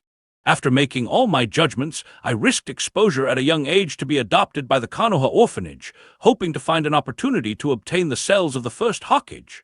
Akihara Kagura spread his palm, speaking softly about his judgment. Because of the information I knew, Konoha was unlikely to abandon the power of the god of ninja. There were always reports of missing children from the villages around Konoha. They were definitely conducting unknown human experiments, but the number of children in the villages around Konoha is limited. Even with new births, it would not be enough to meet the consumption of human experiments. Konoha would likely extend its reach into the Konoha orphanage. Hatake Kakashi's heart throbbed violently because Akihara Kagura entering the Konoha orphanage. Was it all part of his premeditated scheme?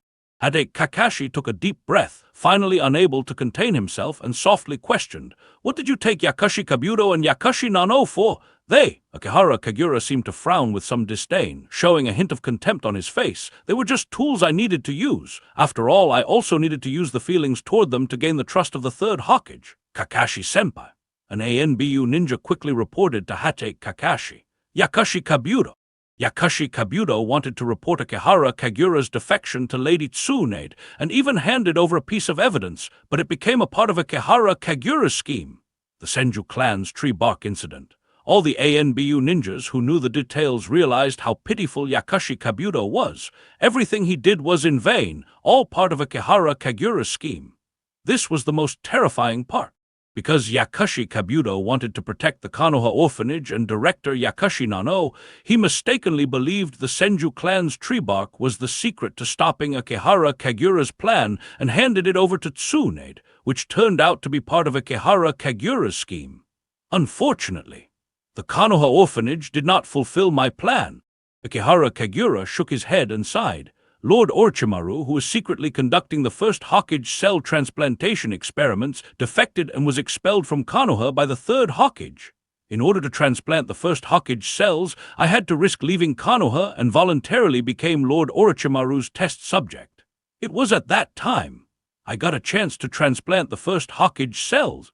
Everyone present could not help but feel immense fear when they heard that Akihara Kagura, who was still a child at that time, had taken such a great risk for a goal. Just a child. Who would take such a huge risk for a goal? A child entered the Konoha orphanage, intending to become an experimental subject. After learning of Orochimaru's defection due to illegal experiments, he left Konoha to find Orochimaru.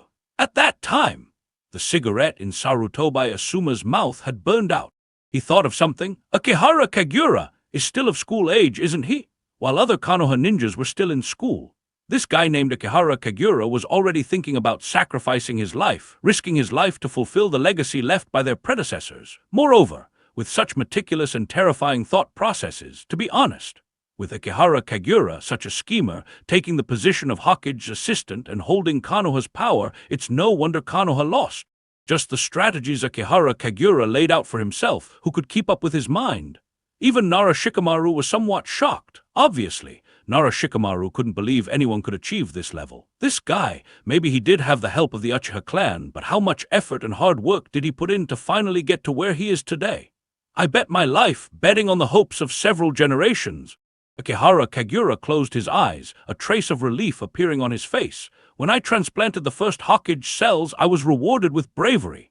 As Akihara Kagura said this, a hint of triumphant pleasure appeared on his face. The sage's body is astonishingly nurturing for the eternal Mangekai Sharingan. Just before I intended to seize Nagato's Rinnegan, I successfully awakened the Rinnegan.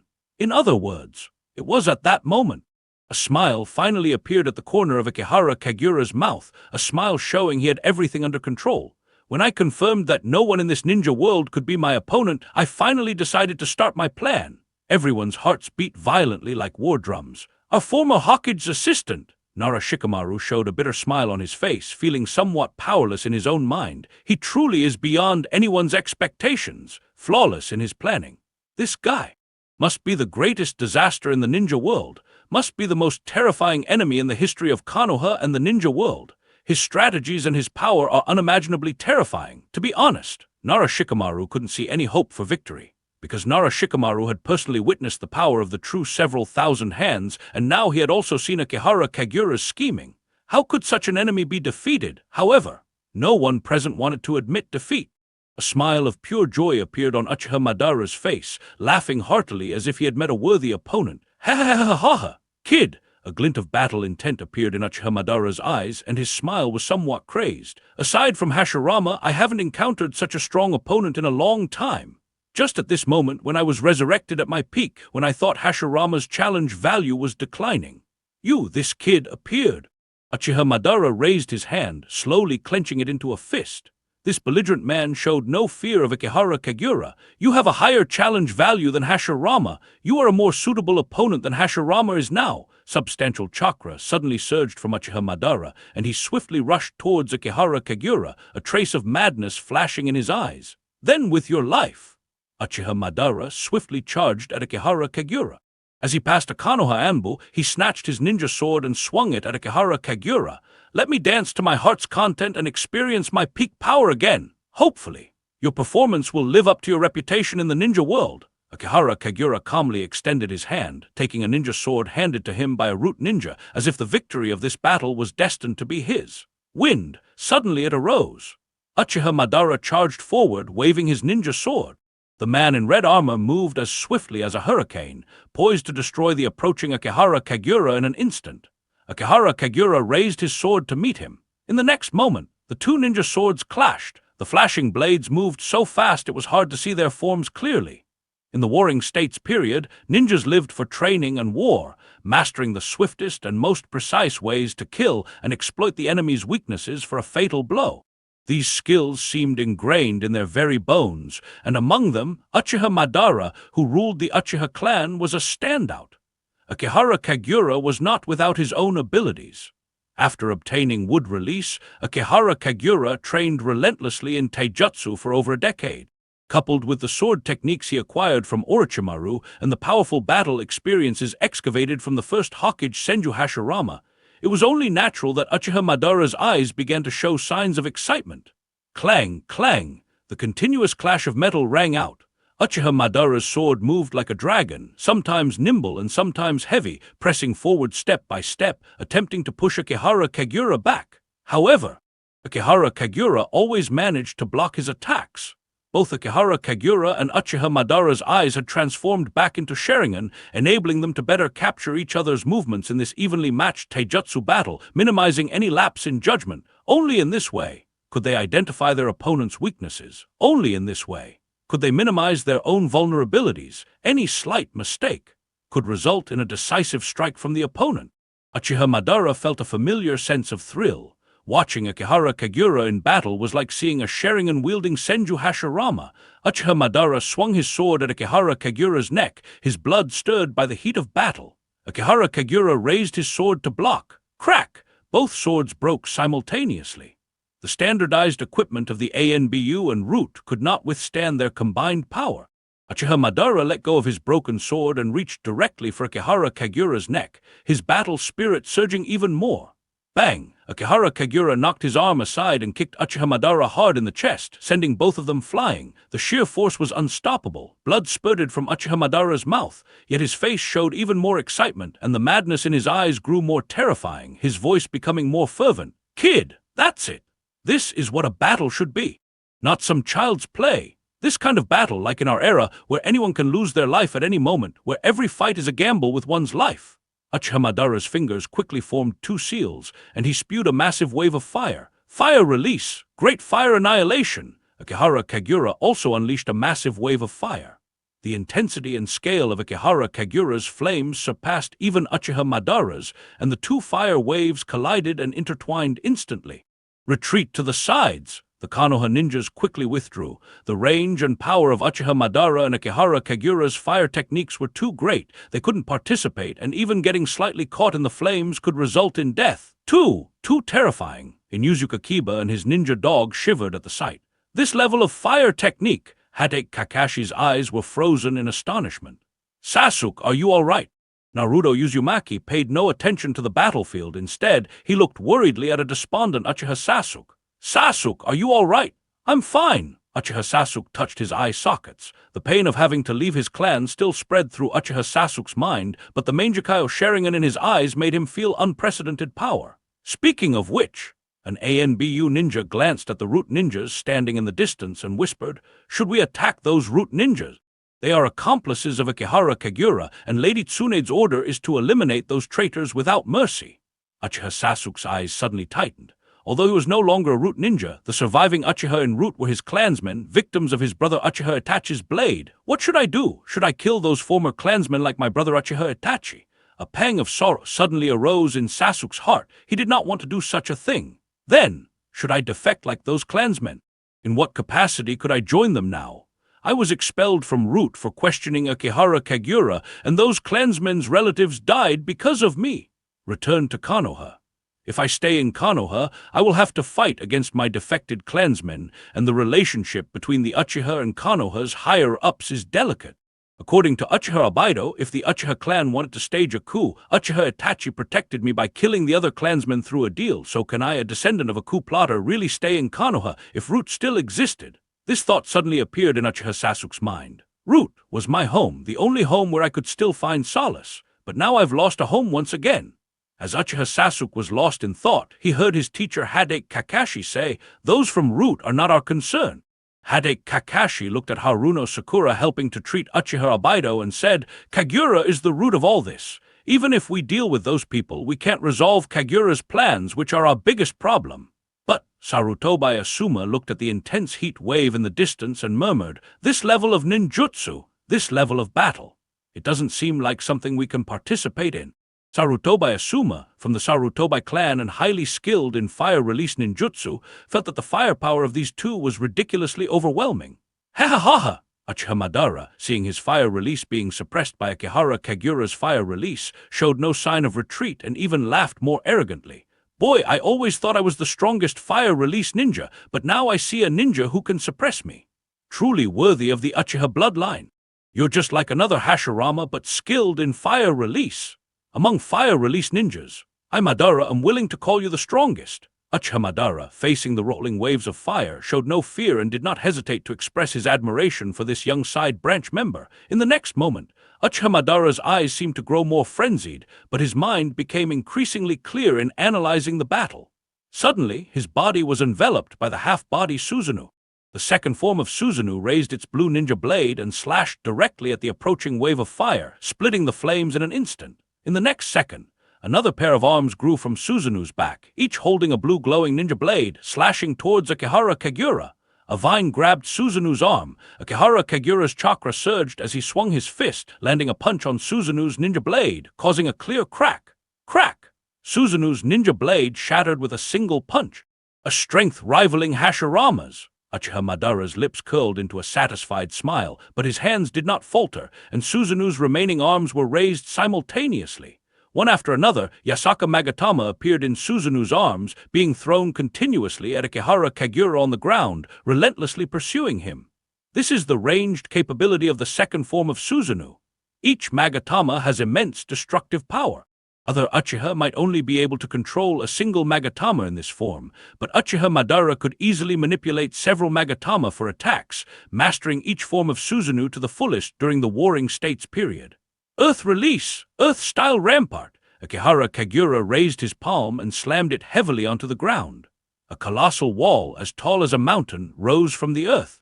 Compared to the Earth release techniques of Hideki Kakashi and Sarutobi Hiruzen, Akihara Kagura's Earth release was like an immovable mountain cliff. Boom, boom, huge explosions echoed continuously. However, the numerous Yasaka Magatama could not penetrate the defense of the Earth flow rampart. In the next moment, Uchiha Madara controlled Susanoo to rise once again, its height surpassing the cliff created by Akihara Kagura. The warm-up ends here. The Susanoo on Uchiha Madara grew taller and taller. The towering blue Susanoo opened its scarlet eyes, directly entering its complete form. The chakra transformed into armor that instantly covered its body, and two giant samurai swords appeared on either side, while massive blue wings grew from its back. This is Susanoo, the ultimate power of the Uchiha clan. Its mere appearance instilled fear in everyone. Even though many had seen Uchiha Madara's Susanoo before, seeing it again still filled their hearts with dread. However, no one believed that Akihara Kagura would lose to Uchiha Madara. Everyone knew that Akihara Kagura possessed techniques capable of opposing Susanoo. "You brat!" Standing within the crystal on Susanoo's forehead, Uchiha Madara smiled slightly, slowly controlling Susanoo to grasp one of the giant samurai swords. With a single slash, the mountain-like earth flow rampart was split open. The slash even swept far into the distance, forcefully dividing a forest in half, and a nearby small mountain was also cleaved apart by the fierce strike. This is the terror of the complete Susanoo. Akihara Kagura stood motionless, seemingly indifferent to the immense power of the slash, calmly looking up at the towering complete Susanoo. "I thought you would want to play a bit longer." Akihara Kagura spread his hands, slowly shaking his head and sighing. "Are we going to enter a Susanoo-level battle so soon? For us, these battles are insignificant." Standing within the crystal on Susanoo's head, Uchiha Madara sneered. "These minor skirmishes are just child's play, just enough to warm up." The other ninjas present broke into a cold sweat. Whether it was the Taijutsu clash or the ninjutsu duel between Uchiha Madara and Akihara Kagura, any slight mistake could result in death. Even participating might mean not surviving for more than a few seconds. However, for them, that level of combat is just a warm-up. Hideki Kakashi's eyes showed unease, a touch of panic rising in his heart, feeling his own powerlessness. "Now, let's start the real battle." Uchiha Madara's eyes narrowed, his arms crossed over his chest, looking down at the tiny Akihara Kagura on the ground. "If I'm not mistaken, you who even Hashirama admired must have learned techniques capable of countering Susanoo. You won't be disappointed." Akihara Kagura slowly closed his eyes. When he opened them again, a layer of white appeared around his body, and Susanoo's skeleton rapidly formed around him. With the added power of the Rinnegan and Eternal Mangekyo Sharingan, Akihara Kagura's Susanoo continued to evolve, easily reaching its complete form. 100-meter-tall white Susanoo rose from the ground. This Susanoo's body was as pure as moonlight, with chakra flowing like silver moonlight. This Susanoo's body was as pure as moonlight, with chakra flowing like silver moonlight, instantly growing to its complete form. The surging chakra formed a silver-white armor, slowly covering the white Susanoo's body. Like all complete Susanoo, white wings grew from its back, and like all complete Susanoo weapons, a resplendent white samurai sword appeared in the hand of the white Susanoo. All the present ninjas rapidly retreated. The impending clash between the two fully formed Susanoos, each over 100 meters tall, was something that ordinary ninjas could not approach. Even being slightly touched by the aftershock could result in serious injury or death. From the way Uchiha Madara's Susanoo swung its blade, the incidental leakage of power from either Susanoo was enough to obliterate all of them. "You go report the situation here to Lady Tsunade," commanded Hideki Kakashi, glancing at the group of ANBU ninjas. "Guy and I will stay here to monitor the battle." "Understood." The ANBU ninjas promptly nodded in agreement. "We'll stay as well." Sarutobi Asuma and Yamato expressed their desire to remain. "Kakashi-senpai, let me stay too," Neji Hyuga requested earnestly. "At least my Byakugan can help you and Gai-sensei monitor the battlefield." "I can help too," Hinata Hyuga quickly voiced her support. "I should stay," thought Uchiha Sasuke, unwilling to leave. He wanted to talk more with Akihara Kagura after the battle. "Everyone, stop!" Kakashi commanded, seeing the eager young ninjas. After some thought, he decisively said, "Neji, Sasuke, Guy, and I will stay. The rest of you return to Konoha immediately. Asuma, Yamato, take these youngsters back." Kakashi chose Neji for reconnaissance, and Guy and Sasuke, who could run fast enough to escape. He could ensure that he and Sasuke could help Guy and Neji escape. Of course, aside from them, there was still Uchiha Obaido. In the battle between Uchiha Madara and Akihara Kagura, there was no time to consider Obaido. He finally had some breathing room and had recovered from his injuries. This guy still wanted to kill Madara. Kakashi couldn't take his former friend back to Konoha, nor could Konoha ninjas capture Abido, who had the Kamui Mangekyo Sharingan. The most crucial identity here was Uzumaki Naruto. The ANBU's purpose was to bring him back. A group of Konoha ninjas left, leaving Kakashi and a few others to observe the impending clash between the two Susanus. Besides them, the Root ninjas were also retreating swiftly. Karin had been observing the battle from a distance. With Tobirama and Hashirama, the Senju brothers, protecting her, she noticed the impending battle between Uchiha Madara and Akihara Kagura and hurried to take the reckless Root ninjas away. "That's Karin!" The retreating young ninjas saw their former classmate. The Root ninjas didn't fight with Karin, as if they were still family, or maybe many of them had grown up together.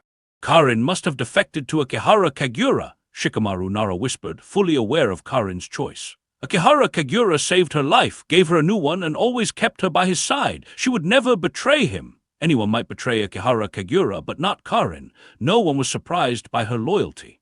Uzumaki Naruto felt particularly conflicted. His life had also changed because of Akihara Kagura.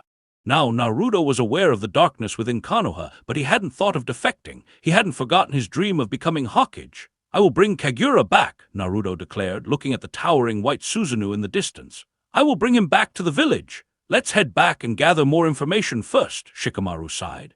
"You need to understand, Akihara Kagura and his ancestors have always strived for their goal. It's not something your words can change.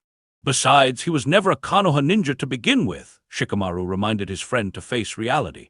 "Joining Konoha was just a step in his plan, but I will still bring him back." Naruto remained resolute. After saying this, Uzumaki Naruto thought of someone and murmured, "Sister Anko will surely be upset about Karin and Kagura's defection, right?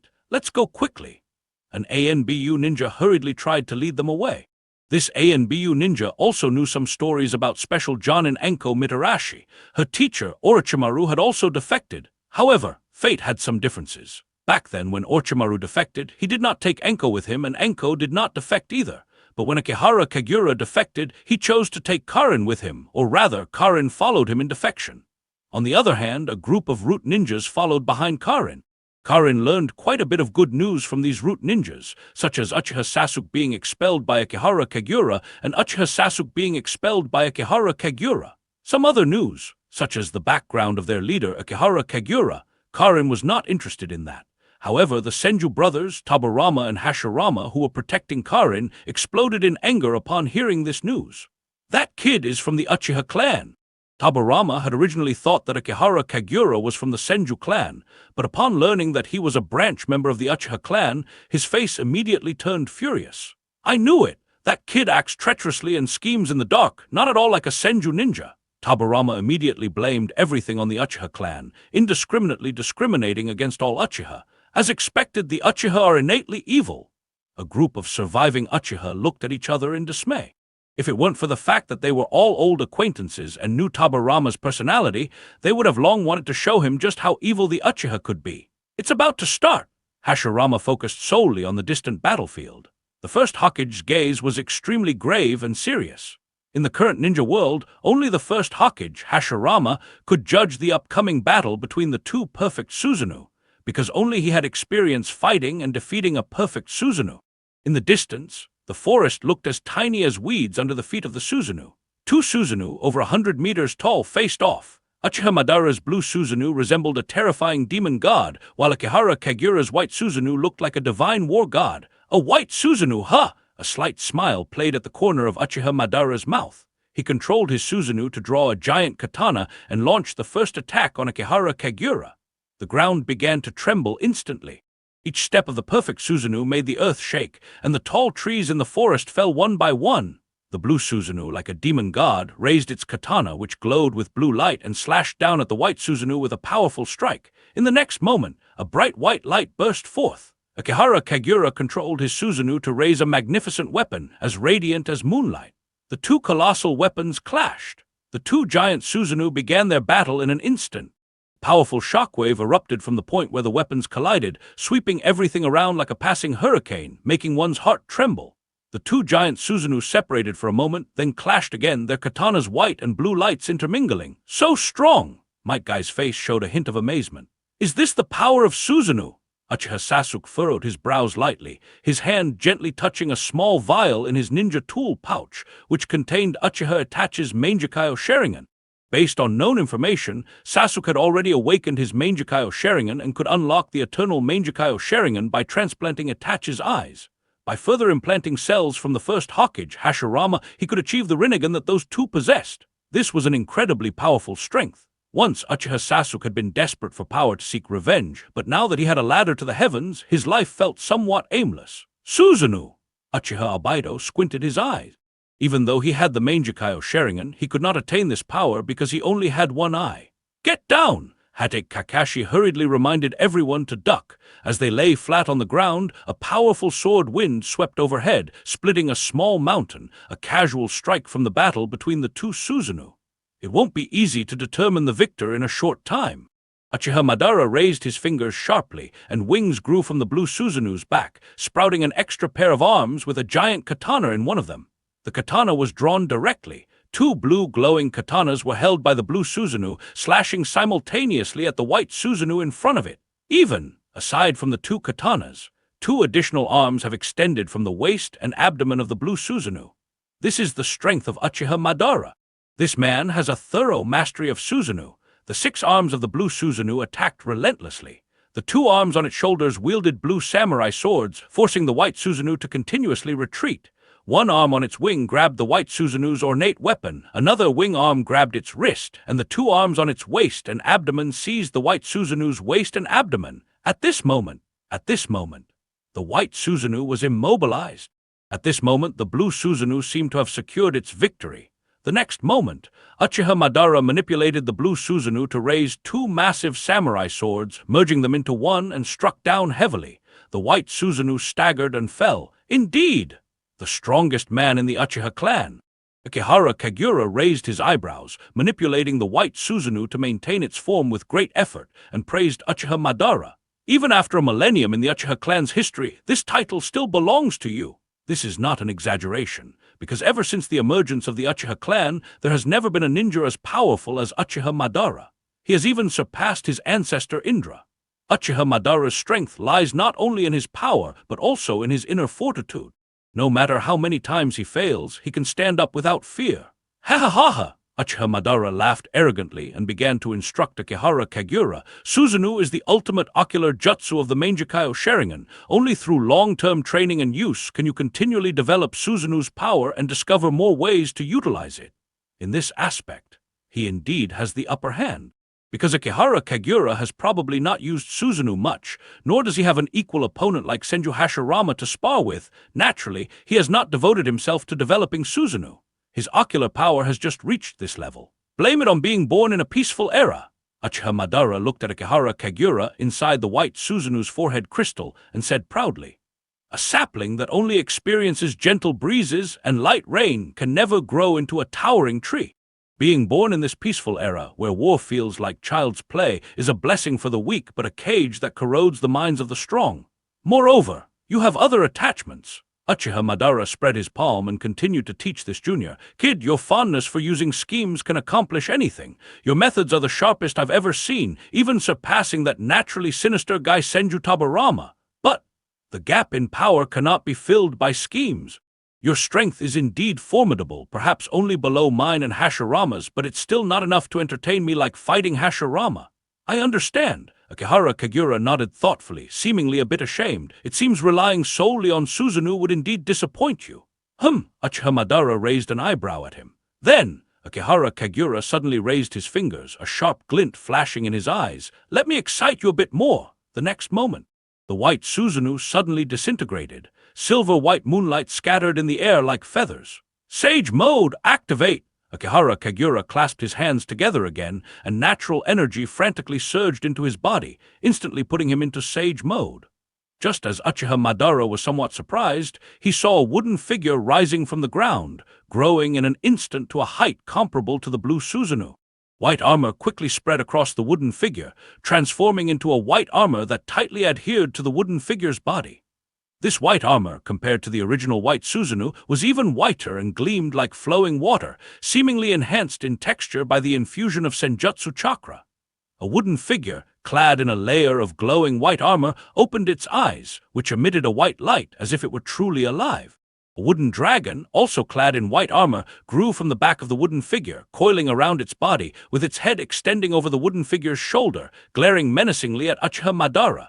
Sage art, wooden human Susanoo, discussing purely in terms of height. The blue Susanoo of Uchiha Madara and the Susanoo armored wooden human of Ikehara Kagura are almost indistinguishable. However, anyone can see the significant difference in power between the two. Theoretically, the gap between them is at least as wide as the gap between an ordinary ninja and the god of ninja, Hashirama. When the god of ninja Hashirama becomes a unit of measure for combat power, it signifies that the strength between the two is absolutely incomparable. Uchiha Madara's eyes showed a hint of solemnity.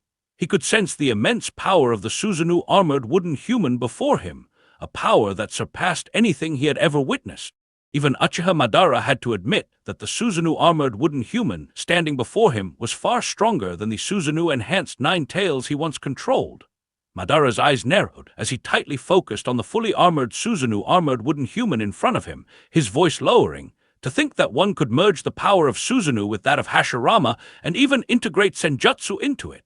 You think me being born in this era is my misfortune. Ikehara Kagura stood on the forehead of the Susanoo armored wooden human, slowly spreading his palms. But my birth in this era is your fortune. This is a fact and the truth. However, to Uchiha Madara, this was nothing short of a provocation. Madara's eyes narrowed, his hand clenched into a fist, and he once again commanded his blue Susanoo to charge forward, his voice becoming icy. You little brat! Do you think this alone is enough to defeat me? The towering blue Susanoo brandished its 2 ninja swords, its arms and shoulders moving simultaneously, charging directly at the more formidable opponent. However, this time the outcome was different. The Susanoo armored wooden human raised its hand, and a giant white samurai sword appeared in its grasp, charging head-on. A wooden dragon draped in Susanoo armor on the figure's shoulder roared and wrapped itself around the opponent's body, forcibly breaking off an arm. The battle intensified once more. Uchiha Madara's pupils dilated as he desperately maneuvered his Susanoo to strike, aiming to dismember the Susanoo armored wooden human. Yet Ikehara Kagura remained as steady as a mountain. The towering and robust Susanoo armored wooden human raised the giant white samurai sword in its hand and firmly blocked the attack. In the next moment, the samurai sword in the wooden human's hand slashed down.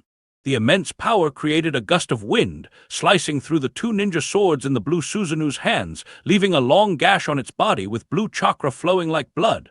Impossible! Uchiha Madara gritted his teeth, clearly feeling his Susanoo at a disadvantage, continuously trying to repair its body. Something's wrong! Madara's eyes locked onto the white samurai sword glowing in the wooden human's hand, narrowing as if recalling something. That Susanoo sword! It's not a regular Susanoo weapon, it seems like another Kekkei Genkai ability. And I can't let this continue. Madara glanced at the wooden dragon entangling his Susanoo, finally raising his fingers and spreading his palm wide. You brat! You're not the only one who can use Hashirama's wood release. Wood release, advent of a world of flowering trees. Thick vines suddenly sprouted from the ground, wrapping around the Susanoo armored wooden human, with large flowers blooming on the vines. This is one of Hashirama's most powerful wood release techniques, developed from the birth of the trees, capable of instantly creating vast vines. Moreover, the flowers on the vines release pollen. Anyone who inhales the pollen is instantly poisoned. Too troublesome. Ikehara Kagura clasped his hands together. The Susanoo armored wooden human mirrored the gesture, and a sphere of light began to gather in its hands. The light grew increasingly dazzling. In the next moment, the sphere of light scattered in all directions. Accompanied by Kagura's low shout, the light formed a circular barrier, instantly encompassing all the surrounding vines. Sage art, dust release, detachment of the primitive world technique. All the vines disappeared without a trace in an instant.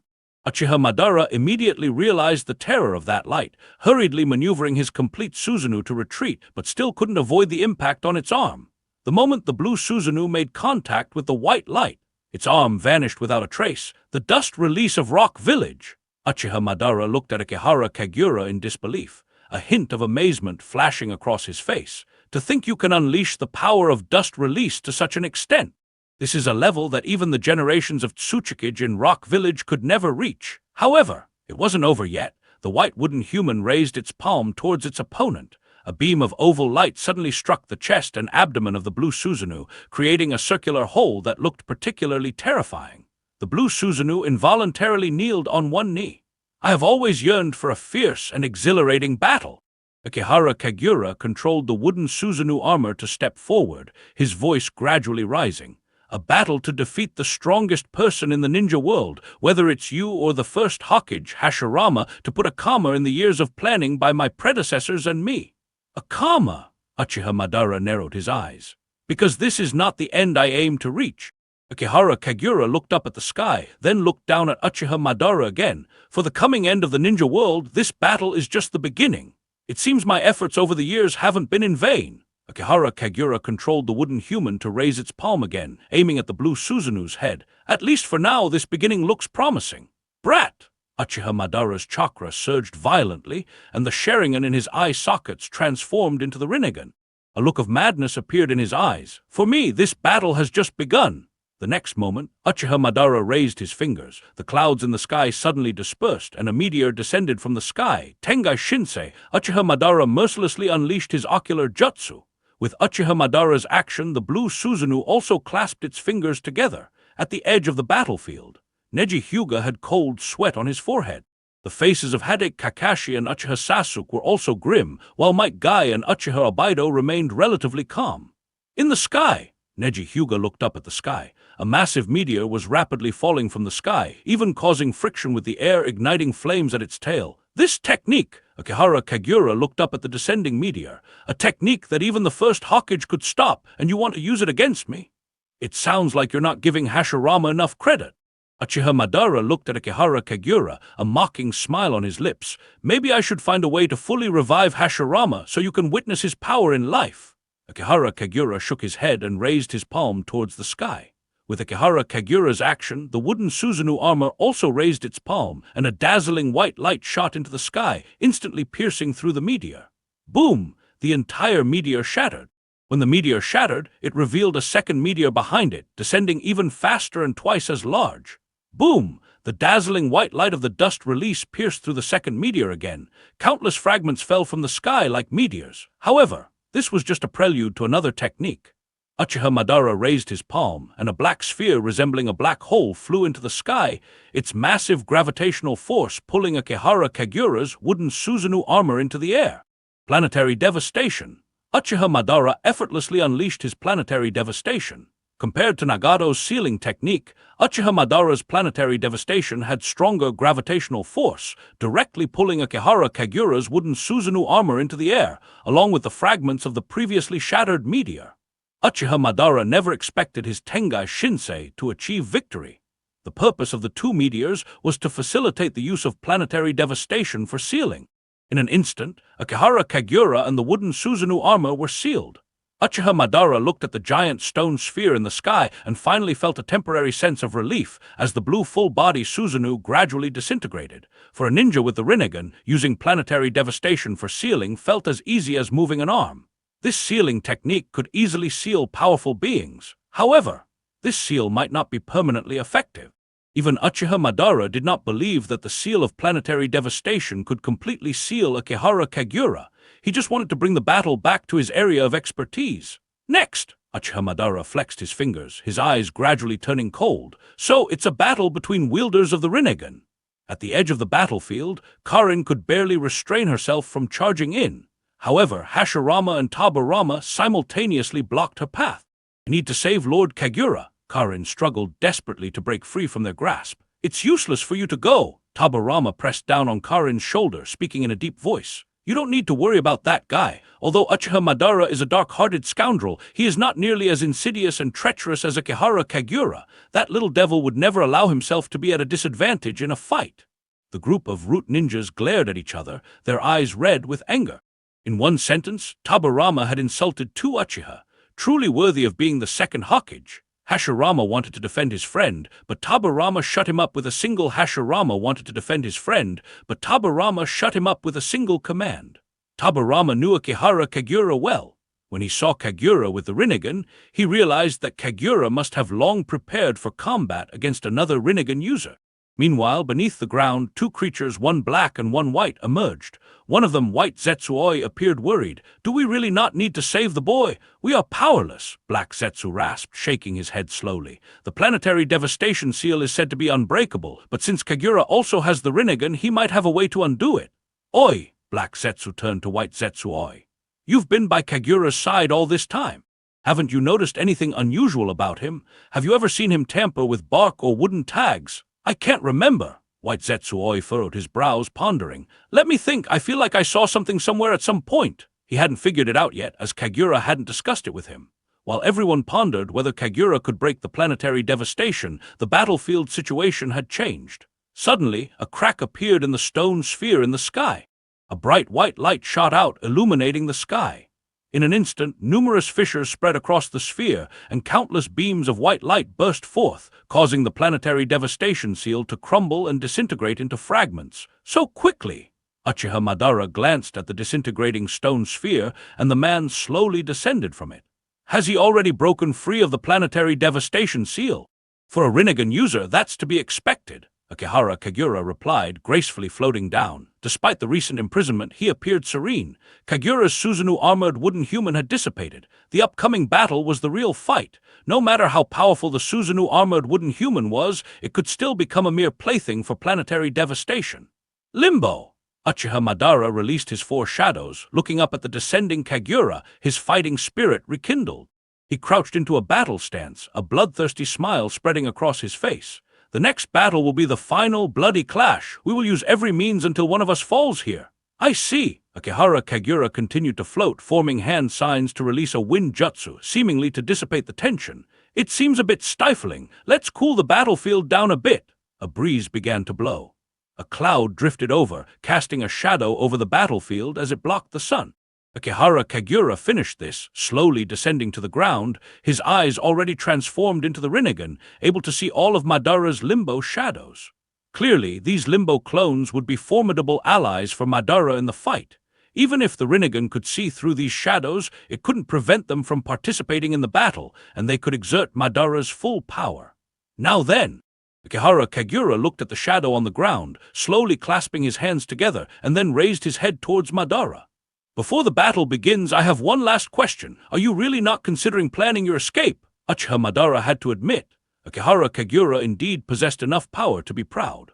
This brat, born from a side branch of the Uchiha bloodline, staked the patience of their lineage for generations, allowing his strength to finally surpass everyone in the ninja world. Even Madara himself was at a disadvantage in this battle. "I have to admit," Uchiha Madara clenched his fist and praised, "Hashirama was right about one thing. You have indeed surpassed him, and I even have the illusion that I might lose. This is a feeling I never had even when fighting Hashirama. Perhaps it is not an illusion." Akihara Kagura looked at Uchiha Madara and praised his opponent. "Madara, so far, you are the only enemy I find somewhat troublesome. If there were 4 more of you, I might even feel it would be a hassle." "Indeed, you can see the shadows of limbo." Madara's lips curled into a slight smile, immediately catching the hidden meaning in Kagura's words. He was also curious about the power of Kagura's Rinnegan, accumulated over generations. "I am quite curious about the true wonders of your Rinnegan. If you want to know." Kagura raised his fingers, his eyes flashing slightly. "Why not try dancing with all your might to entertain me? Perhaps you'll have a chance to see it. Then let me give it a try." A hint of madness appeared in Madara's eyes. The shadows of 4 limbo clones followed behind him as he charged forward, instantly surrounding Kagura. This was the most terrifying lineup in the entire ninja world. The power of 5 Madaras attacking one person, with 4 of them being the elusive limbo clones that only Kagura could perceive. 5 figures swirled around Kagura in a frenzy. At this moment, the battle reached its peak. Kagura's body swiftly dodged, grabbing one limbo clone and hurling it to smash another. In the next instant, Madara raised his hand. A burst of gravitational force instantly pulled Kagura. The 4 limbo clones simultaneously formed black rods with yin-yang release, about to pierce Kagura's body. At this critical moment, Kagura's figure instantly used the Flying Thunder God technique to appear behind Madara. Flying Thunder God technique! Madara immediately tracked Kagura's movements through his limbo clones, crouching and kicking forcefully at Kagura behind him. Kagura's arms instantly crossed, magma gushing from them to form a magma wall in front of him. In the nick of time, as Madara's feet touched the magma wall, he flipped forward, one hand pressing the ground, and his body spun up and stood. Even so, Madara's feet were still scalded by the magma. However, having transplanted Hashirama's cells, Madara's body had strong regenerative abilities, and such minor injuries were not a significant problem for him. In the next moment, Madara clasped his hands together. The 4 Limbo clones also clasped their hands. Fire release, great fire annihilation. 5 meteoric fireballs descended upon Kagura. Lava release, rubber wall. Kagura clasped his hands together. Under his control, the lava release chakra formed a wide, circular wall, blocking all the great fire annihilation. The meteoric fireballs were instantly extinguished by the magma. Sage art, lava release, Racing Shuriken. Kagura raised his hand, the magma from the lava formation wall swirling into a giant, magma-glowing Racing Shuriken. Very powerful! Madara immediately sensed the threat from the Racing Shuriken. Even the Rinnegan wouldn't be able to absorb that chakra in time. The spiral shuriken suddenly flew over. Uchiha Madara decisively manipulated one of his Limbo clones to intercept it. The Limbo clone instantly activated Susanoo, attempting to block the attack. With a massive explosion that echoed through the heavens and earth, a column of magma shot from the ground to the sky. Even people within 100 kilometers could see the magma column piercing the sky, resembling a sudden volcanic eruption which was terrifying. At the edge of the battlefield, a group of Konoha ninjas were horrified. These people were the closest ones, feeling the direct impact of Akihara Kagura's lava release, Racing Shuriken. Truly terrifying. Hatake Kakashi was somewhat fearful. Just that giant Racing Shuriken alone had enough destructive power to destroy Konoha. On the Root Ninja's side, Karin used her Kagura mind's eye to sense the battlefield situation. She couldn't see Uchiha Madara's Limbo shadows, but she could see Akihara Kagura's strength. As expected of Lord Kagura, Karin's face was flushed with excitement. The battle isn't over yet. Tabarama coldly rebuked Karin, saying in a stern voice, Akihara Kagura and Uchiha Madara are now the strongest ninjas and the 2 most dangerous individuals in the ninja world. It would be best if they both perish in this battle. This was Tabarama's purest thought. Despite his strength, Tabarama couldn't judge the outcome of their battle. Only Hashirama was qualified to assess their strengths. Madara might lose. A trace of worry appeared on Hashirama's forehead. Although his old friend's personality was extreme, he was much gentler than Akihara Kagura. Madara was the only one who could possibly stop Kagura. However, Akihara Kagura remained at ease, while Uchiha Madara was already fighting with all his might. Madara knew very well that his Limbo clones couldn't fight for long. They needed to return to the Rinnegan to recuperate after a certain time or upon death. The recuperation time for the Limbo shadows could be the moment he would fall to Akihara Kagura. Madara had already confirmed in previous battles that in taijutsu, ninjutsu, and even Susanoo, he was at a disadvantage. The only ability he could rely on was the Rinnegan. All 4 Limbo clones were unleashed. This was Madara's strongest form, but the battle had only just begun. One Limbo clone was directly hit by the Racing Shuriken. Madara hastily retracted the injured Limbo shadow, letting it return to the Rinnegan to recuperate. Madara, with his 3 remaining Limbo clones, once again rushed towards Akihara Kagura. The 4 figures continuously launched attacks, forcing Kagura to expose a taijutsu vulnerability. Fire release, great fire annihilation. Huge dragon head fireballs rushed towards Kagura. As Kagura was fighting the Limbo clones, the 4 dragon head fireballs were about to hit him. In that instant, Kagura used the Flying Thunder God technique to appear beside Madara, evading the great fire annihilation. Flying Thunder God again! Madara frowned slightly. If nothing unexpected happens, it should be during his first physical encounter with Akihara Kagura that Akihara Kagura left the Flying Thunder God mark on him. However, this time is different. Uchiha Madara's figure seemed to anticipate this, raising his hand to strike at Akihara Kagura's chest, a black rod forming in his palm. The next moment, Uchiha Madara's body suddenly froze in place. Can't move!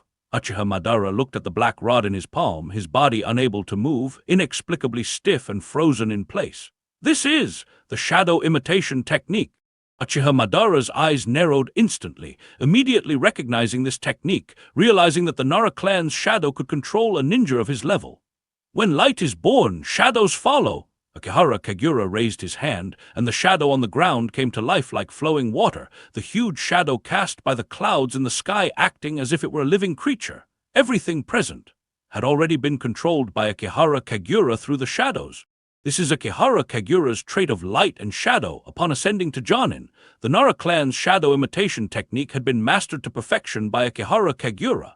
Although the control over Uchiha Madara was brief, it was enough. Uchiha Madara frowned, seeing the ever-shrinking shadow on the ground. The Nara clan's shadow imitation technique, to be manipulated to such an extent by you. You had already set up the shadows at the beginning of the battle. I just don't want to get hurt. Akihara Kagura, with his Rinnegan fixed on Uchiha Madara, spoke softly. Since I don't want to get hurt in battle, one must learn a bit of elegant fighting art. Akihara Kagura raised his hand, breaking the black rod in Uchiha Madara's palm with one hand, and then aiming to thrust it into Uchiha Madara's chest. Bang! A limbo clone was instantly summoned. Even if Uchiha Madara couldn't move, he could still swap places with his limbo clone's shadow in an instant.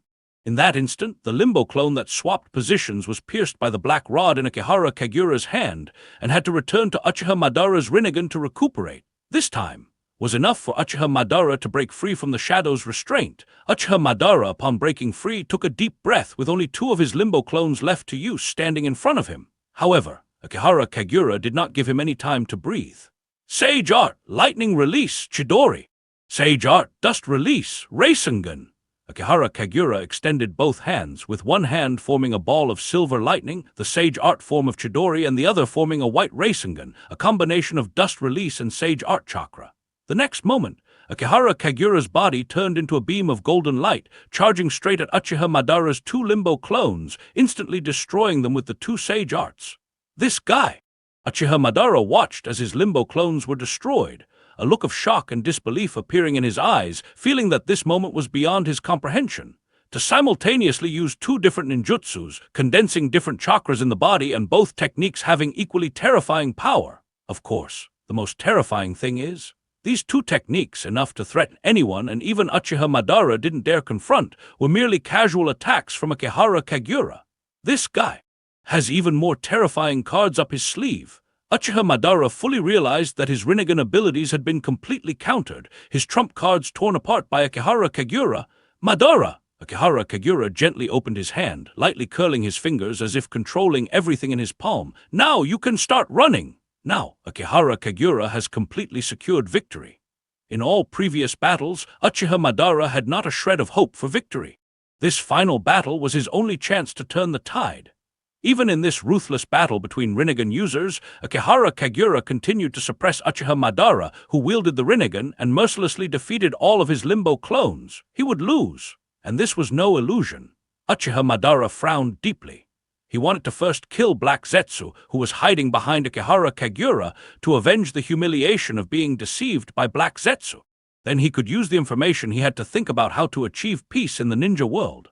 Of course, Akihara Kagura's idea of world destruction was definitely not feasible. The Sage of Six Paths had also once tried to destroy the ninja world to cover up history and recreate a new world. However, after the destruction of the ninja world, it went through 1,000 years of the Warring States period and even today still experiences war. But these thoughts flashed by quickly. Akihara Kagura was right. Now he needed to think about how to get out of here. Uchiha Madara still couldn't figure out how he could defeat Akihara Kagura, as his best techniques, including Fire Release, Susanoo, and Rinnegan Ocular Powers, had all failed. Once again, should he use Izanagi, but doing so would greatly reduce his power. However, if he could really escape, there might still be future opportunities. No, using Izanagi, there might still be a chance to defeat Akihara Kagura. A sudden thought surged in Uchiha Madara's mind. Even with only one Rinnegan left, he might still control the world's fate. In the next moment, a resilient fighting spirit rose again in Uchiha Madara's chest. However, Akihara Kagura's words completely extinguished Uchiha Madara's fighting spirit. With a slight smile, he said, "Madara, there is something you might need to know. From the beginning, you had no chance of winning this battle. Moreover, I have already guessed the trump card you plan to use to continue fighting." Akihara Kagura stroked one of his eye sockets and, smiling, revealed something that plunged Uchiha Madara into despair. The ability of this Mangekyo Sharingan is called Limitless Yomi. Once activated, it can change any unfavorable situation for me within 10 minutes, even altering the reality of my death. The cost is 3 hours of blindness in that eye, but 10 minutes is enough for me to easily kill any enemy. This technique, Uchiha Madara recalled the technique he wanted to use. Izanagi. Akihara Kagura spread his hands and said with a light smile, "The name of this technique should be somewhat familiar to you, the former Uchiha clan leader." What does it have to do with Izanagi? Uchiha Madara narrowed his eyes. This technique must be related to Izanagi because the effects of Izanagi and Limitless Yomi are too similar. Izanagi is a forbidden technique that allows the Uchiha clan to change unfavorable situations in battle, even turning death into a dream, making it an almost invincible ocular power. This was the technique Uchiha Madara intended to use. But the cost of Izanagi is the blindness of the Sharingan. Limitless Yomi is even more powerful. Compared to the mere 3 hours of temporary blindness, the 10 minutes of invincibility is truly terrifying, as it is much longer than Izanagi. Aren't you curious about one thing? Akihara Kagura looked at Uchiha Madara and continued with a smile. Why have we never cared about the Uchiha clan's tablet? What does that have to do with anything? Uchiha Madara recalled the calamity in his clan. If Akihara Kagura hadn't mentioned it, Uchiha Madara wouldn't even be curious about this issue, because he knew that the Uchiha in Konoha were all under Akihara Kagura's command. The Uchiha clan was nominally extinct, and as a high-ranking official in Konoha, Akihara Kagura must have observed the tablet. But why didn't their predecessors observe the tablet? One predecessor wanted to observe the Uchiha clan's tablet. Akihara Kagura continued with a smile. He believed that the tablet must contain secrets that can only be read with the Sharingan, and we possess the eternal Mangekyou Sharingan, which should definitely reveal the tablet's secrets. Indeed, Uchiha Madara nodded. Uchiha Madara recalled his shameful past. If that branch predecessor had read the tablet first, wouldn't he have avoided being deceived by Black Zetsu? However, to observe the tablet in the heavily guarded Uchiha clan, it was very troublesome and risky. Any carelessness could expose one's identity and the plans inherited from the predecessors. That predecessor came up with a method, using the Mangekyou Sharingan's ocular power, Limitless Yomi, to research and create a technique called Izanagi. The ocular power of the eternal Mangekyou Sharingan is immensely strong. A predecessor, the ocular power of the eternal Mangekyou Sharingan is immensely strong. A predecessor secretly sealed this technique into a young boy using transcription seal techniques, allowing him to learn this forbidden art once he awakened the 3 Tomo Sharingan. Consequently, this technique spread within the Uchiha clan, causing the clan's ninjas to kill each other for it. In this way, he doesn't have to worry about exposure. He can even replace us and reclaim the Uchiha name. That guy! Uchiha Madara's eyes narrowed sharply.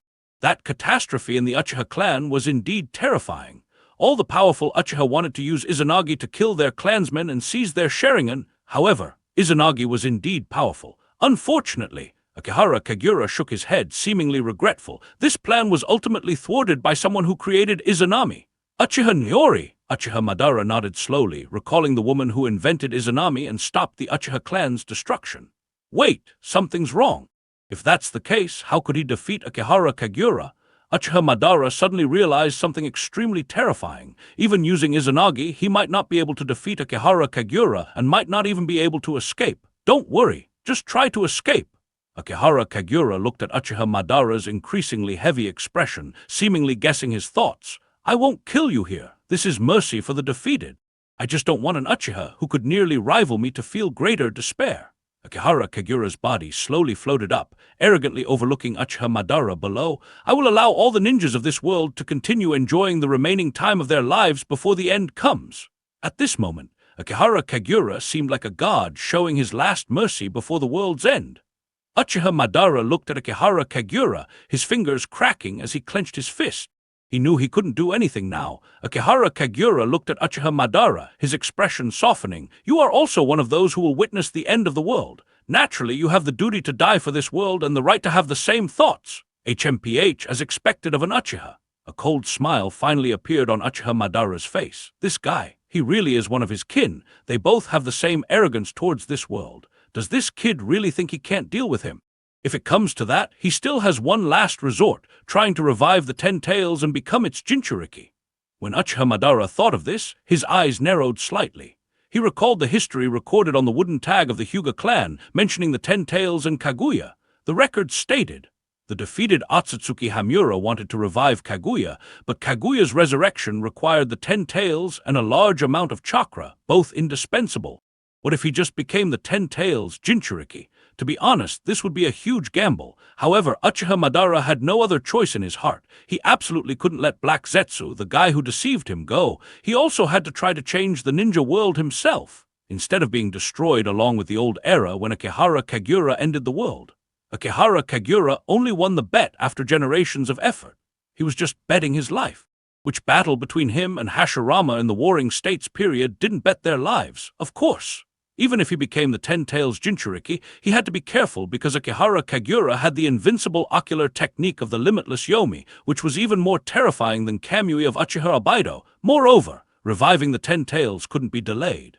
After all, Akihara Kagura also had the Rinnegan and could use the Jido statue. Both of them would compete for the Ten Tails power, so he had to gain the upper hand. This idea must not be noticed. Uchiha Madara squinted his eyes because once Akihara Kagura noticed his attempt to secretly become the Ten Tails Jinchuriki, he would definitely try to stop him. At this moment, Uchiha Madara also thought of Black Zetsu's usefulness because if Black Zetsu were there, he could help think of a way. That guy, whether it was the will of the Sage of Six Paths or Kaguya Otsutsuki, had some brains at times. On the ground, Black Zetsu's body suddenly emerged slowly. When Uchiha Madara saw it appear, a trace of killing intent flashed in his eyes. Akihara Kagura blocked Uchiha Madara and chuckled. "Mr. Madara, it's enough for the defeated to take the victor's mercy. Mr. Black Zetsu is the greatest reward in the ninja world. Next time we meet." Uchiha Madara narrowed his eyes, scrutinizing Akihara Kagura before turning to Black Zetsu. "I hope you can still have such good fortune, Black Zetsu." In the past, Uchiha Madara trusted Black Zetsu deeply. Now Uchiha Madara loathes Black Zetsu just as much. "Madara! Madara!" Black Zetsu sneered, mocking Uchiha Madara. "You are nothing but a failure now. What do you think you can still accomplish, Mr. Black Zetsu?"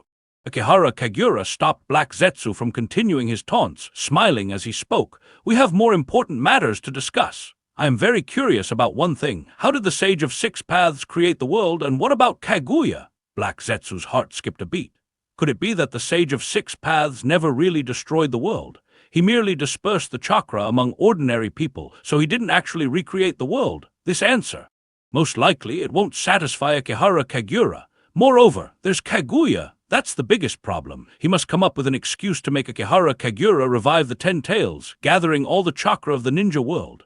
At that moment, this brat surely won't be able to withstand the expansion of chakra, and that will be the time to use this brat to revive Kaguya. Wait. Why talk about the Sage of Six Paths creating the world? Why not say that Otsutsuki Kaguya created the world? Black Zetsu's eyes suddenly narrowed, and he began to speak with a light smile. This is quite a long story, and it doesn't begin with the Sage of Six Paths. The Sage of Six Paths was merely a fool who gathered all the chakra of the ninja world, imitating Kaguya's methods to try to create ninjas. The original creator of the world was never the so-called Sage of Six Paths. He merely usurped the world that Kaguya had created. The key lies not in the method, but in gathering all the chakra of the ninja world. The key is not the Sage of Six Paths, but Kaguya who created the ninja world. It seems. Akihara Kagura narrowed his eyes, seemingly contemplating as he nodded. He was pleased that Black Zetsu had grasped the main point and continued. "There are many secrets from ancient times that we do not know. Let us find a secluded place." Black Zetsu quickly nodded, his mouth curving into a sinister smile. "I will reveal all the hidden secrets of ancient times, including why I wanted to use Madara. Just like the mother, son, and brother battles from 1,000 years ago, only the final victor can obtain everything." Obviously, this statement had a clear implication. The battle between Akihara Kagura and Uchiha Madara was intense enough to be called the battle for the fate of the ninja world. Akihara Kagura was the victor of this battle. Uchiha Madara, the defeated one, watched as Akihara Kagura and Black Zetsu left. A dangerous look appeared in his eyes. "Do you think you're the final victor? This war has only just begun, brat. The arrogance of our clan always changes fate." Because of the Uchiha's arrogance, Izuna died under the blade of that insidious Senju Tabarama. Because of the Uchiha's arrogance, I trusted in the power of the Rinnegan and became a pawn of Black Zetsu. Because of the Uchiha's arrogance, that brat Akihara Kagura generously spared me, the defeated one, and even revealed all his plans, the past of our clan, and the stories of Limbo and Izanagi to me. Limbo allows one to rewrite reality for 10 minutes. Each use of Limbo is followed by a 3-hour cooldown of blindness. Uchiha Madara remembered this crucial information. It was the most threatening technique to him, even if he had the chance to first revive the Ten Tails and become its Jinchuriki. Uchiha Madara pondered this coveted eye technique, searching for a solution, though its authenticity is uncertain for such a powerful eye technique to have only a 3-hour cooldown. Even if I become the Jinchuriki of the 10 Tails in the future, defeating him won't be easy. Moreover, the only time to defeat him is during the 3-hour cooldown gap of Limbo. Perhaps this window is even shorter. Uchiha Madara felt a bit more relaxed. Although he lost this battle, he discovered a way to defeat Akihara Kagura, even though the method seemed somewhat uncertain. However, as long as there is a glimmer of hope, Uchiha Madara would never give up. Just as Uchiha Madara was about to leave, a spatial vortex suddenly appeared before him, and a blade slashed towards his throat. Abide! Uchiha Madara's eyes narrowed sharply. He reached out to grab the wrist of Uchiha Abido, who was attacking him, but his hand passed through the air as Abido's body became intangible using Kamui during the counterattack. However, this kind of attack was ultimately ineffective. Uchiha Madara raised his fingers and directly controlled the seal within Uchiha Abido's body, making the vengeful man clutch his heart and fall to the ground. I don't have time for these pointless battles with you. Uchiha Madara kicked Abido away and said coldly, Abido, you should know that all this Uchiha Madara kicked Abido away and said coldly, Abido, you should know that all this happened not because of me, but because of this war-torn world. You and I are just ninjas who can't escape from the cycle of war. Abido's body stiffened, because he knew Uchiha Madara was right. But what could he do now? What could he do now? With the Eye of the Moon plan revealed as a lie, besides assassinating Uchiha Madara to avenge Rin, who died being manipulated by fate, what else could he do to change all this? Abido! Hadate Kakashi finally rushed over and placed a hand on Abido's shoulder, looking complicatedly at Uchiha Madara in front of him. Kakashi! A figure appeared beside Hadate Kakashi. Uchiha Sasuke looked at the remaining Uchiha Madara and frowned. Kagura! Akihara Kagura has left. Indeed. Uchiha Madara glanced at Uchiha Sasuke, and seeing his arrival, a plan formed in his mind.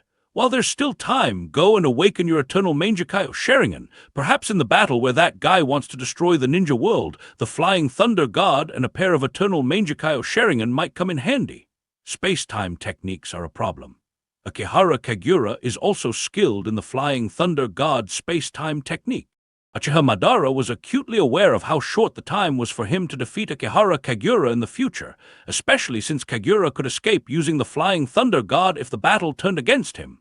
Thus, Uchiha Sasuke, who could use the Flying Thunder God technique, would be very useful. At least when Akihara Kagura tries to escape during the 3-hour cooldown of the limitless Yomi-Eye technique, Sasuke can help in the pursuit. Does he really want to destroy the ninja world? Hadate Kakashi was still reluctant to believe it. No, Uchiha Madara slowly shook his head, disagreeing with Kakashi's view. He leaned towards another perspective. That guy wants to create a new world, like the Sage of the Six Paths, killing everyone to create a new ninja world. Kakashi's eyelids twitched. Isn't that still world destruction? What difference does it make? But the Sage of the Six Paths was wrong. Uchiha Madara did not believe Akihara Kagura's approach was correct and said coldly, the Sage of the Six Paths who once created the world could not foresee that 1,000 years later the ninja world would still be plagued by war and conflict. So that kid's method is wrong. In fact, after hearing about the plan from Akihara Kagura, Uchiha Madara had thought about it briefly. However, having seen the results of the creation plan 1,000 years later, he believed Kagura's idea was somewhat outdated. Hadate Kakashi also knew that Akihara Kagura was wrong. He just helped Abido up and said softly, we must return to Konoha first and report this to Lord Hawkage. Sasuke! Uchiha Madara called out to Uchiha Sasuke, actively inviting him. If you're interested, I know you have Uchiha Itachi's eyes. I can teach you how to develop the abilities of the eternal Mangekyo Sharingan during this time. Your strength will be crucial in stopping that guy from destroying the ninja world in the future. Uchiha Sasuke fell silent. Now, it seemed he had no better choice. Akihara Kagura had expelled him from the Root Division and didn't seem to consider taking him to defect. Even if he returned to Konoha, what could he do? The Root Division no longer existed, his clan members had left, and the former higher-ups officials of Konoha were still among the culprits who destroyed the Uchiha clan. All right, Hadate Kakashi agreed on behalf of Uchiha Sasuke without hesitation, giving Sasuke a look. Sasuke, follow Uchiha Madara and train with him. This will be your first mission upon rejoining Team 7. Understood. Uchiha Sasuke nodded instinctively. Hadate Kakashi's arrangement for Sasuke to stay by Madara's side was not just for training. The primary purpose was to monitor this dangerous man, as he was also a conspirator. Let's head back to Konoha first. Kakashi was about to take Uchiha Abido back with him. Leave Abido here as well. Madara, looking coldly at Abido, said in a chilling tone, "Though I manipulated your fate from the shadows, the things you've done with the power you gained make it impossible for you to remain in Konoha, right? What do you intend to do?" Abido raised his head coldly, still filled with resentment. If not for Madara and the Eye of the Moon plan, Nohara Rin would not have died, nor would Uzumaki Kushina and Namikaze Minato have died by his hands. He wouldn't have caused the Nine Tails rampage, nor would all those tragedies have occurred in Konoha, and the original Akatsuki members who sought peace. Abido's mind was in turmoil, recalling everything he had done in the past. Those were all mistakes. I only want to control you for one last task. Madara, staring at Abido, his gaze turning somber. I will lend you a Rinnegan, and you will use the Rin Rebirth Jutsu to fully resurrect those reanimated by Akihara Kagura's Edo Tensei. This wasn't out of Madara's goodwill. It was because Madara knew that those reanimated ninja were under Akihara Kagura's control, including Namikaze Minato, the Flying Thunder God technique user, and Hashirama, who would undoubtedly cause many problems in future battles. And also, that insidious Tabarama. All these individuals could influence the battle. Madara wanted to maximize his chances of defeating Akihara Kagura by eliminating any factors that might assist him. Once these people were fully resurrected, they certainly wouldn't side with Akihara Kagura. They might even create problems for him and help Madara seize the opportunity to become the Ten Tails, Jinchuriki. Moreover, after defeating Akihara Kagura, Madara could finally kill the insidious Tabarama, something he had longed to do, and now had the opportunity upon his resurrection. Hadate Kakashi was startled. He didn't know Madara's expansive thoughts. He only realized the implications of reviving those Hokage.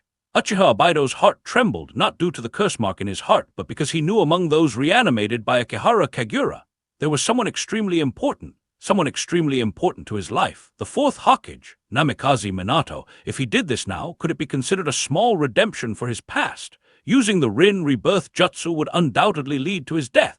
Yet this life had become expendable. If he could use it to resurrect his teacher Namikaze Minato, he surprisingly didn't resist Madara's proposal. Kakashi! Suddenly, Abido reached out his hand, forcefully gouging out his own eye with blood instantly flowing from his socket. In Abido's eye socket were two eyes, one his Kamui Mangekyo Sharingan and the other a transplanted ordinary Sharingan. He handed his Kamui Mangekyo Sharingan to Kakashi. Take this eye back. Once I use the Rin Rebirth Jutsu, my life will end. This Sharingan will be useless to me, so I entrust everything to you. At this point, Abido suddenly smiled. Don't worry, this time won't be like last time. I won't cause you any more trouble. A drop of cold sweat unexpectedly trickled down Hadate Kakashi's forehead. Fate. It's like a cycle of reincarnation. Hadate Kakashi recalled the Battle of Kanabi Bridge. That boy who once saved him at the cost of being crushed by rocks and gravely injured entrusted his eye to him, hoping he could protect Rin. Now, how familiar is this scene? A trace of pain emerged in Hadate Kakashi's heart. This dear friend was leaving once. A trace of pain emerged in Hadate Kakashi's heart. This dear friend was leaving once again. Perhaps this time they would never meet again. Protect this world. Uchiha Abido, with his transplanted three-tomo Sharingan, looked at Hadate Kakashi, ignoring the blood flowing from his other eye socket, and whispered, The Eye of the Moon plan is a lie. It's all a lie. This world is about to face an imminent catastrophe. To me, my life has long lost its meaning. I should have died that day at Kanabi Bridge, but by a twist of fate I made many mistakes. Now I want to entrust everything to you once again, to entrust my eye to you. Take my eye. And protect this world. Protect this. As Uchiha Abido spoke his final words, he took a deep breath and mentioned the person he once liked the most, the world where Rin once existed. I understand. Hadate Kakashi extended his hand and received the eye from Uchiha Abido. I will use your eye to watch over this world. You can also try transplanting Hashirama's cells. Uchiha Madara looked at Hadate Kakashi and spoke coldly. If successful, it might make using his eye easier for you. Normal people have to bear a greater burden to use Uchiha's eyes. To Uchiha Madara, any space-time jutsu user was helpful. In the future, after defeating Akihara Kagura, these space-time jutsu users could help capture and encircle people. The final battle of the ninja world. Perhaps it will also be the last battle of this ninja world. Uchiha Madara was very clear that once he revealed his plan to become the Jinchuriki of the Ten Tails, Akihara Kagura would never give him a second chance. That battle will be his last chance. Where are we going now? Uchiha Sasuke looked at Uchiha Madara. These Uchihas, who had abandoned their clan, seemed like fate, oddly converging at this moment, despite the enmity between them. Uchiha Madara pondered for a moment, recalling the Jido statue he had sealed outside Konoha village, intending to go back and check first. We'll return to Konoha first to help you transplant Uchiha Itachi's eyes. It's only useful to awaken the eternal Mangekyo Sharingan. Speaking of, Uchiha Madara seemed to think of something and took the initiative to ask, Sasuke, what abilities did your Mangekyo Sharingan awaken, if there are two good abilities? Just space-time techniques. Uchiha Sasuke seemed unwilling to answer this question. If possible, Uchiha Sasuke didn't even want to awaken these Mangekyo Sharingan because their abilities seemed to tell him, what is lost will never return. The home that left will never be gone back to. Space-time! Uchiha Madara immediately became interested. However, seeing Uchiha Sasuke's lack of enthusiasm, Uchiha Madara didn't want to mention this topic anymore, not wanting to make this young man, who was like his brother, uncomfortable. Konoha village. Everything was as Uchiha Madara expected. When Uchiha Madara returned and opened the seal of the Chibaku Tensei, the Jido statue that was originally sealed inside had long disappeared, seemingly summoned away by Akihara Kagura. Summoning technique. Uchiha Madara tried to use the Rinnegan to summon the Jido statue again, but it had no effect, probably due to some unknown method Akihara Kagura used to block the summoning technique. What's wrong? Uchiha Sasuke was somewhat surprised. It seems the Jido statue is under that guy's control. Uchiha Madara shook his head, not too disappointed, still secretly plotting his plan. If I can't become the Jinchuriki of the 10 tails before the war starts, I must protect the remaining tailed beasts. To face the imminent final battle initiated by that guy. Hokage building, inside the Hokage office. The office was filled with people, and everyone looked very serious. Fifth Hokage Tsunade sat in the main seat of the conference room, her palms clasped together, her brows furrowed tightly, and her expression unusually grim. Even Nara Shikaku, the head of the Jonin team and Tsunade's deputy, wore a worried expression, showing no signs of the joy from his recent promotion to Hokage advisor. After all, the current situation is extremely severe. Even during the Third Ninja World War, when Konoha was besieged by 4 major ninja villages, Shikaku, as the strategist, remained calm. Now, the enemy is just a group of rogue ninjas, but Nara Shikaku had to push his brain to work at high speed. Kakashi! Tsunade looked at Hadate Kakashi, who had come to report intelligence, and spoke softly. First, tell us about the information you brought back regarding Akihara Kagura. Understood. Hadate Kakashi adjusted his mask, covering his eyes. Akihara Kagura is a ninja from the Uchiha clan. Wait! Tsunade immediately interrupted him, questioning with a sharp gaze. Isn't that person from the Senju clan? In fact, Akihara Kagura is indeed a ninja from the Uchiha clan, because he can freely activate or deactivate the Sharingan, and he has never exposed his Sharingan Kekkei Genkai. At this point, Hadate Kakashi recalled the conversation between Uchiha Madara and Akihara Kagura and said solemnly, those eyes are the highest level of the Uchiha clan's Kekkei Genkai, called the Eternal Mangekyo Sharingan, and they have even evolved into the Rinnegan in Akihara Kagura. Rinnegan? Tsunade's expression turned fierce suddenly. She remembered that Akihara Kagura had used Nagato's Rinnegan for his schemes, but had never paid attention to those Rinnegan, because his backup plan involved Uchiha Sasuke possibly obtaining the Eternal Mangekyo Sharingan. As it turns out, now Kakashi tells her that Akihara Kagura himself possesses the Eternal Mangekyo Sharingan, which has even evolved into the Rinnegan. That means he never cared about Sasuke's eyes at all. This explains everything. Nara Shikaku nodded slowly, understanding something. Because Akihara Kagura already possesses the Rinnegan Kekkei Genkai, he never cared about the Rinnegan belonging to Nagato and Uchiha Madara, so he used those Rinnegan as a trap. Those are eyes passed down through generations of the Uchiha clan. Hadate Kakashi nodded, speaking about Akihara Kagura's true heritage. Kagura! Akihara Kagura has always been a ninja of the Uchiha clan. Hadate Kakashi told Tsunade about the records of the Hyuga clan and Akihara Kagura's self-narration, explaining in detail how an elderly member of the Hyuga clan's meticulous observations led to this crisis. 1,000 years ago, the Sage of Six Paths family's internal conflict. The Sage of Six Paths brothers' mutual destruction. The Sage of Six Paths once destroyed the world to cover up history. The Hyuga clan are descendants of Hamura Otsutsuki, the younger brother of the Sage of Six Paths, who came from the moon to the ninja world, intending to reclaim the world's rule. An elderly Hyuga discovered the powerful secret of the Senju and Uchiha clans, but was used by an Uchiha who awakened the Eternal Mangekyo Sharingan. that Uchiha passed down his eternal Mangekyou Sharingan through generations, seizing the records of the Hyuga clan and relics of the Senju clan, eventually falling into the hands of Akihara Kagura. With this information, Akihara Kagura executed his plan step by step, successfully transplanting Hashirama cells and evolving his eternal Mangekyou Sharingan into the Rinnegan. He further leveraged Uchiha Madara and Nagato's plans, gradually understanding the plan to revive the 10 Tails, and at the moment of success, kicked everyone out. Wait a moment! Tsunade felt overwhelmed by the amount of information Kakashi conveyed. For the first time, this fifth Hokage felt her brain might not be enough, so she interrupted Kakashi, picking up the bark left by Akihara Kagura and Uchiha Madara in Konoha, questioning, "This doesn't match the Senju clan's records, which state that Kaguya Otsutsuki was the youngest daughter of the Sage of Six Paths." To ensure the accuracy of her words, Tsunade even had Yamato reactivate the bark using wood-release chakra, revealing some historical records on the bark. Clearly, the histories of the two clans do not align.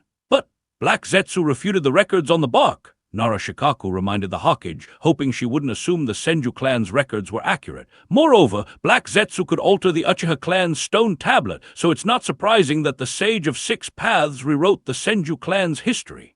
This creates a vicious cycle, which historical record is correct. The Senju clan's records claim that Black Zetsu altered the Uchiha clan's stone tablet. However, combined with the Hyuga clan's historical records, it indicates that the Senju clan's history might also have been altered, because the ancient historical information does not match. Now, Konoha wants to discuss which clan's history is the true one, leading to conflicts between the Hyuga and Senju clans, with the Uchiha clan's records also being tampered with. According to our known theories, Narashikaku bowed his head in deep thought and proposed a bold hypothesis. If the Senju clan's tree bark was modified by the Sage of Six Paths, the Uchiha clan's stone tablet by Black Zetsu, then the Hyuga clan's history might be the most authentic. That is possible. Had Kakashi recalled Black Zetsu's reaction when hearing the Hyuga clan's historical records, it didn't seem fake. That creature named Black Zetsu, upon hearing the Hyuga clan's records, seemed to feel vindicated. But if the Hyuga clan's records are true, Narashikaku frowned and said in a deep voice, "Then is Black Zetsu the will of Kaguya?" Narashikaku frowned and said in a deep voice, "Then is Black Zetsu the will of Kaguya Otsutsuki or the Sage of Six Paths? Summon Hyuga Hayashi first." Tsunade, always direct, decided to summon the head of the Hyuga clan, Hyuga Hayashi, to inquire about the Hyuga clan's history. Ask Hyuga Hayashi if there are any records about Black Zetsu in the Hyuga clan's history. However, Hyuga Hayashi's face was filled with confusion and shock. As the head of the main family of the Hyuga clan, he was unaware of such records within his clan. How could he not know if there were any historical records within his clan? Even Hyuga Hayashi was completely ignorant of these historical secrets. Seeing Hyuga Hayashi's furrowed brows and puzzled expression, Tsunade decided not to press further, as the Hyuga clan's history was long past. "I have a hypothesis." Narashikaku, the smartest man in Konoha, looked at the Senju clan's tree bark and spoke softly. "Based on these ancient historical relics, the Uchiha clan's stone tablet must have been left by Black Zetsu with the sole purpose of deceiving the Uchiha clan. Uchiha Madara was the one who fell for it. The Senju clan's history must have been left by the Sage of Six Paths, with content specifically designed to warn future generations about Black Zetsu. The Hyuga clan's wooden tags were recorded by a Hyuga clan ninja, targeting the Uchiha who betrayed the alliance, killed him, and gained eternal eye power, namely, the ancestor of Akihara Kagura, or rather, specifically targeting Akihara Kagura. Speaking of which, Narashikaku suddenly smiled. In this critical moment, he thought of an interesting theory. Things are becoming interesting. Tsunade looked at her new advisor with some surprise. Uchiha Madara, Black Zetsu, Akihara Kagura. Narashikaku looked at these names and took the initiative to explain. The appearance of these three historical relics targets individuals who could potentially cause great harm to the ninja world. The Konoha ninjas present fell into deep thought. Narashikaku shook his head, a hint of worry reappearing in his heart, and he sighed. It feels like an invisible hand of fate is slowly pushing them into the world's view, making us aware of their origins and information. This is getting serious. Tsunade raised her eyebrows and asked, "Apart from the Uchiha clan's stone tablet, aren't the remaining two clan relics always in the hands of Akihara Kagura?" Narashikaku's brows remained furrowed. The Senju clan's relic was thrown out by him because he already knew its contents and didn't care about the relic. Black Zetsu became the victim of the Senju clan's relic. As for the Hyuga clan's relic, there is a simpler method. For example, he could order a Hyuga clan ninja to read its contents, yet he took it out in front of everyone. That Tsunade interrupted Nara Shikaku, reminding him, due to the events of the Chunin exams years ago, the relationship between the Hyuga clan and the former Hokage advisors is very tense. In fact, it can be said to be quite poor.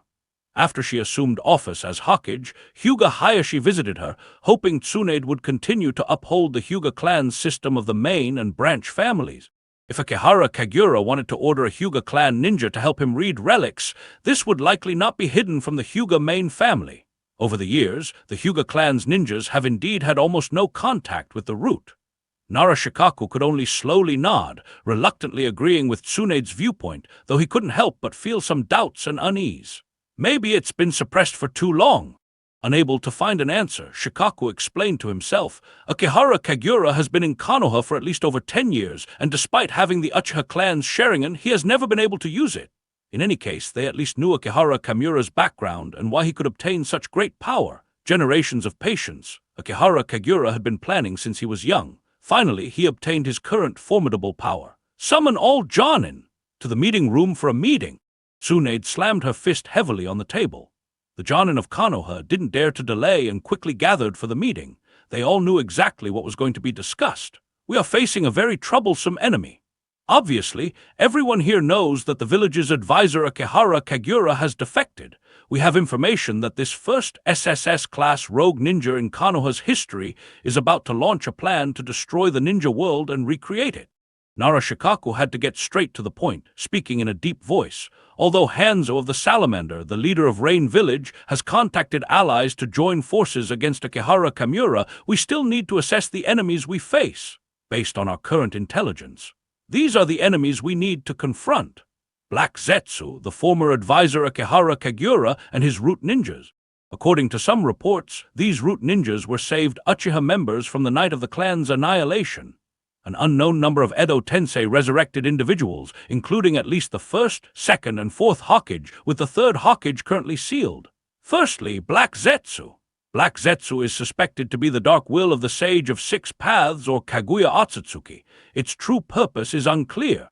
According to all known intelligence, Black Zetsu claims there is an extraterrestrial threat to the ninja world and wants to revive Kaguya to save the world. However, historical records suggest that Black Zetsu aims to revive the Ten Tails and rule the world, having been a behind-the-scenes manipulator for over 1,000 years. Nara Shikaku took the intelligence on Black Zetsu very seriously, considering it a highly troublesome unknown entity. Currently, Black Zetsu's abilities are unknown. It can freely hide in any area, including within the earth, and can possess and control a ninja, potentially having the ability to live forever. A group of Konoha ninjas nodded. Many of them had seen Black Zetsu and knew it had no particularly strong power, always relying on Akihara Kagura's protection. Next, Akihara Kagura. This is the most powerful enemy we face this time. Nara Shikaku looked at the Jonin, whose expressions instantly changed, and said in a deep voice, I believe everyone here has witnessed his power or even had interactions with him. You should know how terrifying this man, once called Konoha's future, truly is. At 13, he already showed enough power to destroy Konoha. According to known intelligence, the former advisor Akihara Kagura is from a branch of the Uchiha clan. He infiltrated the Konoha orphanage from a young age, later joined Orochimaru's lab, and after transplanting the first Hokage cells, he returned to Konoha. There, he learned wood release, colluding with Uchiha Abido to become Akatsuki's spy in Konoha. He single-handedly killed over 100 Grass Village ninjas. The fourth Mizukage of Mist Village, the third Tsuchikage of Rock Village, and the fourth Reikage of Cloud Village have all been captured by him. Sand Village, Mist Village, and Cloud Village have all been attacked by him alone. The Konoha Crush Plan 4 years ago was also led by him alone, among the 5 great ninja villages. Currently, no one can defeat him. Based on our intelligence, Akihara Kagura has outstanding talent, mastering all chakra nature transformations, including yin and yang release. Akihara Kagura can learn any ninjutsu just by reading its scroll or even hearing someone explain how to use it, including but not limited to S-rank techniques. Over the years, the scrolls of techniques from Konoha, Cloud Village, Sand Village, and Mist Village, including forbidden techniques, have been stored in Konoha. As an advisor, Akihara Kagura had access to all of them for study. We can even confirm one thing. Akihara Kagura has likely learned all basic elemental techniques in the ninja world, including fire, lightning, wind, water, and some earth, as well as yin and yang release techniques. When Narashikaku spoke to this point, even he could feel the terror of Akihara Kagura, and his voice involuntarily paused. Drip, drip. Sweat dripped down from the chin of a jonin. The expressions of the other jonin also gradually became somber. Just mastering almost all the ninjutsu in the ninja world is enough to make anyone aware of the other party's strength. Is this true? A jonin wiped the sweat off his forehead and softly tried to refute. I remember Lord Kagura. Akihara Kagura is only 21 years old. This is normal. Ade Kakashi interrupted him, providing his own evidence for Narashikaku's words. When I first tried to learn the Flying Thunder God technique, I only explained the principle of the technique to him, and he directly mastered it, even teaching me how to learn it. That's the most difficult time-space technique in the village. Some jonin who had previously encountered the Flying Thunder God technique looked at Hade Kakashi in astonishment, knowing how difficult the technique was. Kakashi, is this true? Exactly, Hade Kakashi nodded. While the jonin present were still digesting this information, Narashikaku continued to talk about something even more terrifying. Now, let's continue summarizing the abilities of our enemy. Narashikaku reached out and pulled a blackboard from the conference room, softly saying, many of these abilities are still unknown to us, but they are undoubtedly extremely powerful. Currently, Akihara Kagura has mastered at least 5 Kekkei Genkais. The first Kekkei Genkai, the Sharingan of the Uchiha clan, and even the most advanced Eternal Mangekyo Sharingan. What is known so far is that the Eternal Mangekyo Sharingan can use Susanoo, as once used by Uchiha Shisui in the village, but even more powerful than Shisui's, capable of destroying Konoha with a single strike. At this point, Narashikaku looked at Hade Kakashi and Might Guy. Both Kakashi and Might Guy have seen Akihara Kagura's Susanoo with their own eyes. That's right. Hade Kakashi nodded, recalling the battle between the two Susanoo, and said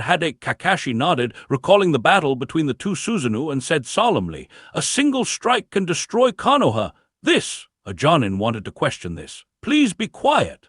Narashikaku interrupted them and continued to present his information. The second Kekkei Genkai, the wood release of the first Hokage.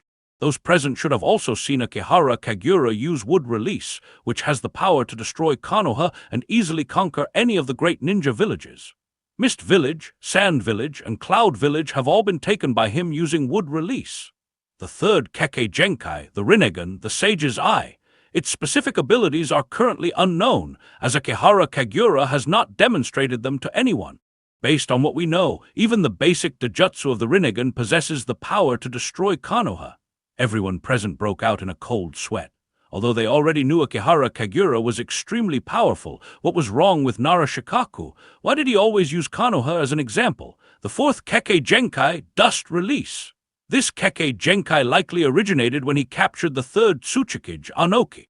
The time between him acquiring Dust Release and his first use of it in front of Lord Jirya was very short. So we have reason to believe that Akihara Kagura, who has mastered all the basic nature transformations, can easily merge these nature transformations into new Kekkei Genkais. He may possess more unknown Kekkei Genkais. The fifth Kekkei Genkai, Lava Release. The source of this Kekkei Genkai is unknown, but it is likely that he formed Lava Release through the combination of fire and earth nature transformations. The power of his Lava Release technique. Narashikaku once again looked at Hade Kakashi, seemingly wanting to hear more details from him, as he only knew part of the information before the meeting. His Lava Release! Hade Kakashi recalled the magma pillar that soared into the sky and chose to answer Narashikaku's question with a simple and direct sentence. It can destroy Konoha. This meeting, there's just no way to continue. Even Sarutobi Asuma could hardly bear it. The son of the third Hokage spoke up. We all know the enemy is very strong, but can we stop saying he can destroy Konoha at any moment? I just want you all to understand the severity of the problem. Narashikaku scanned all the jonin present and continued in a deep voice. Akihara Kagura is an unprecedented enemy for us, and we never even imagined that the village's strongest force would become our enemy. Yes, Akihara Kagura is an enemy Konoha never foresaw. However, this is the reality, and now they must face someone who once protected them, whose strength was so great that the day after Tsunede's succession, all the ninjas in Konoha felt they no longer had to worry about war. Because on Tsunede's first day in office, Akihara Kagura single-handedly took down 2 major ninja villages. Now, it's their turn. No, it should be said, it's the entire ninja world's turn. In addition to the offensive capabilities I mentioned, Akihara Kagura also possesses other more troublesome abilities. Seeing the Jonin present seemed a bit uncertain, Narashikaku sighed and continued. For example, everyone knows he is skilled in the Flying Thunder God technique, which means it's very difficult for us to surround and kill him. Of course, this also means another thing. Narashikaku's mood grew heavy, and his voice became obscure. If he wants to kill someone, it's a matter of an instant. The expressions of the Jonin changed again.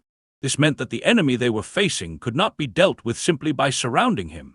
Many present were aware of the terrifying nature of the Flying Thunder God technique. Once, the 4th Hokage Minato, relying on this technique, could force other villages to issue orders that anyone who encountered the Yellow Flash was to abandon their mission without punishment. Now, they were facing a man more terrifying than the Yellow Flash. Moreover, Tsunade took over the conversation from Narashikaku, having to remind her subordinates. According to information I received from Jirya and Orochimaru, Akihara Kagura also possesses the Sage Body, an ability whose exact nature is unknown but should be comparable to that of the 1st Hokage. However, according to the information brought by Hadate Kakashi, Akihara Kagura's Sage Body might be even more terrifying than the 1st Hokage. In theory, the Sage Body possesses extremely powerful self-healing abilities without the need for hand seals. Any injury will heal easily in a short time. Stamina is extraordinarily abundant, and it contains chakra surpassing that of the tailed beasts, allowing the use of more powerful sage techniques than ninjutsu. Moreover, Akihara Kagura has also mastered several troublesome forbidden techniques. Or rather, given his talent for learning, he has likely mastered all the forbidden techniques recorded by the 4 major ninja villages. As Tsunade mentioned this, she couldn't help but sigh. Of course, to deal with us, he probably doesn't even need to use those forbidden techniques. This is all the information we have gathered. Is there a way to persuade Lord Kagura to change his mind? A Jonin raised his hand with a naive suggestion, but he quickly realized his mistake and lowered his head. Tsunade glanced at that Jonin and said coldly, "If you have such an idea, you'd better consider how to defeat the enemy first.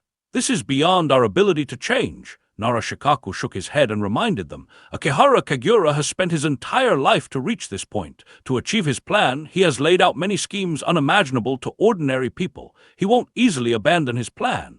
Then how do we defeat such an opponent? Jonin sighed and summarized the meeting. We are facing an enemy with chakra levels surpassing a tailed beast, possessing more than 5 powerful Kekkei Genkai, capable of destroying Konoha with a wave of the hand, able to go anywhere at any time, and able to use any ninjutsu at will. How could they possibly fight against that? Not only the Jonin attending the meeting, but even Hokage Tsunade knew how slim their chances of defeating this enemy were. To be honest, even Tsunade herself couldn't find a solution.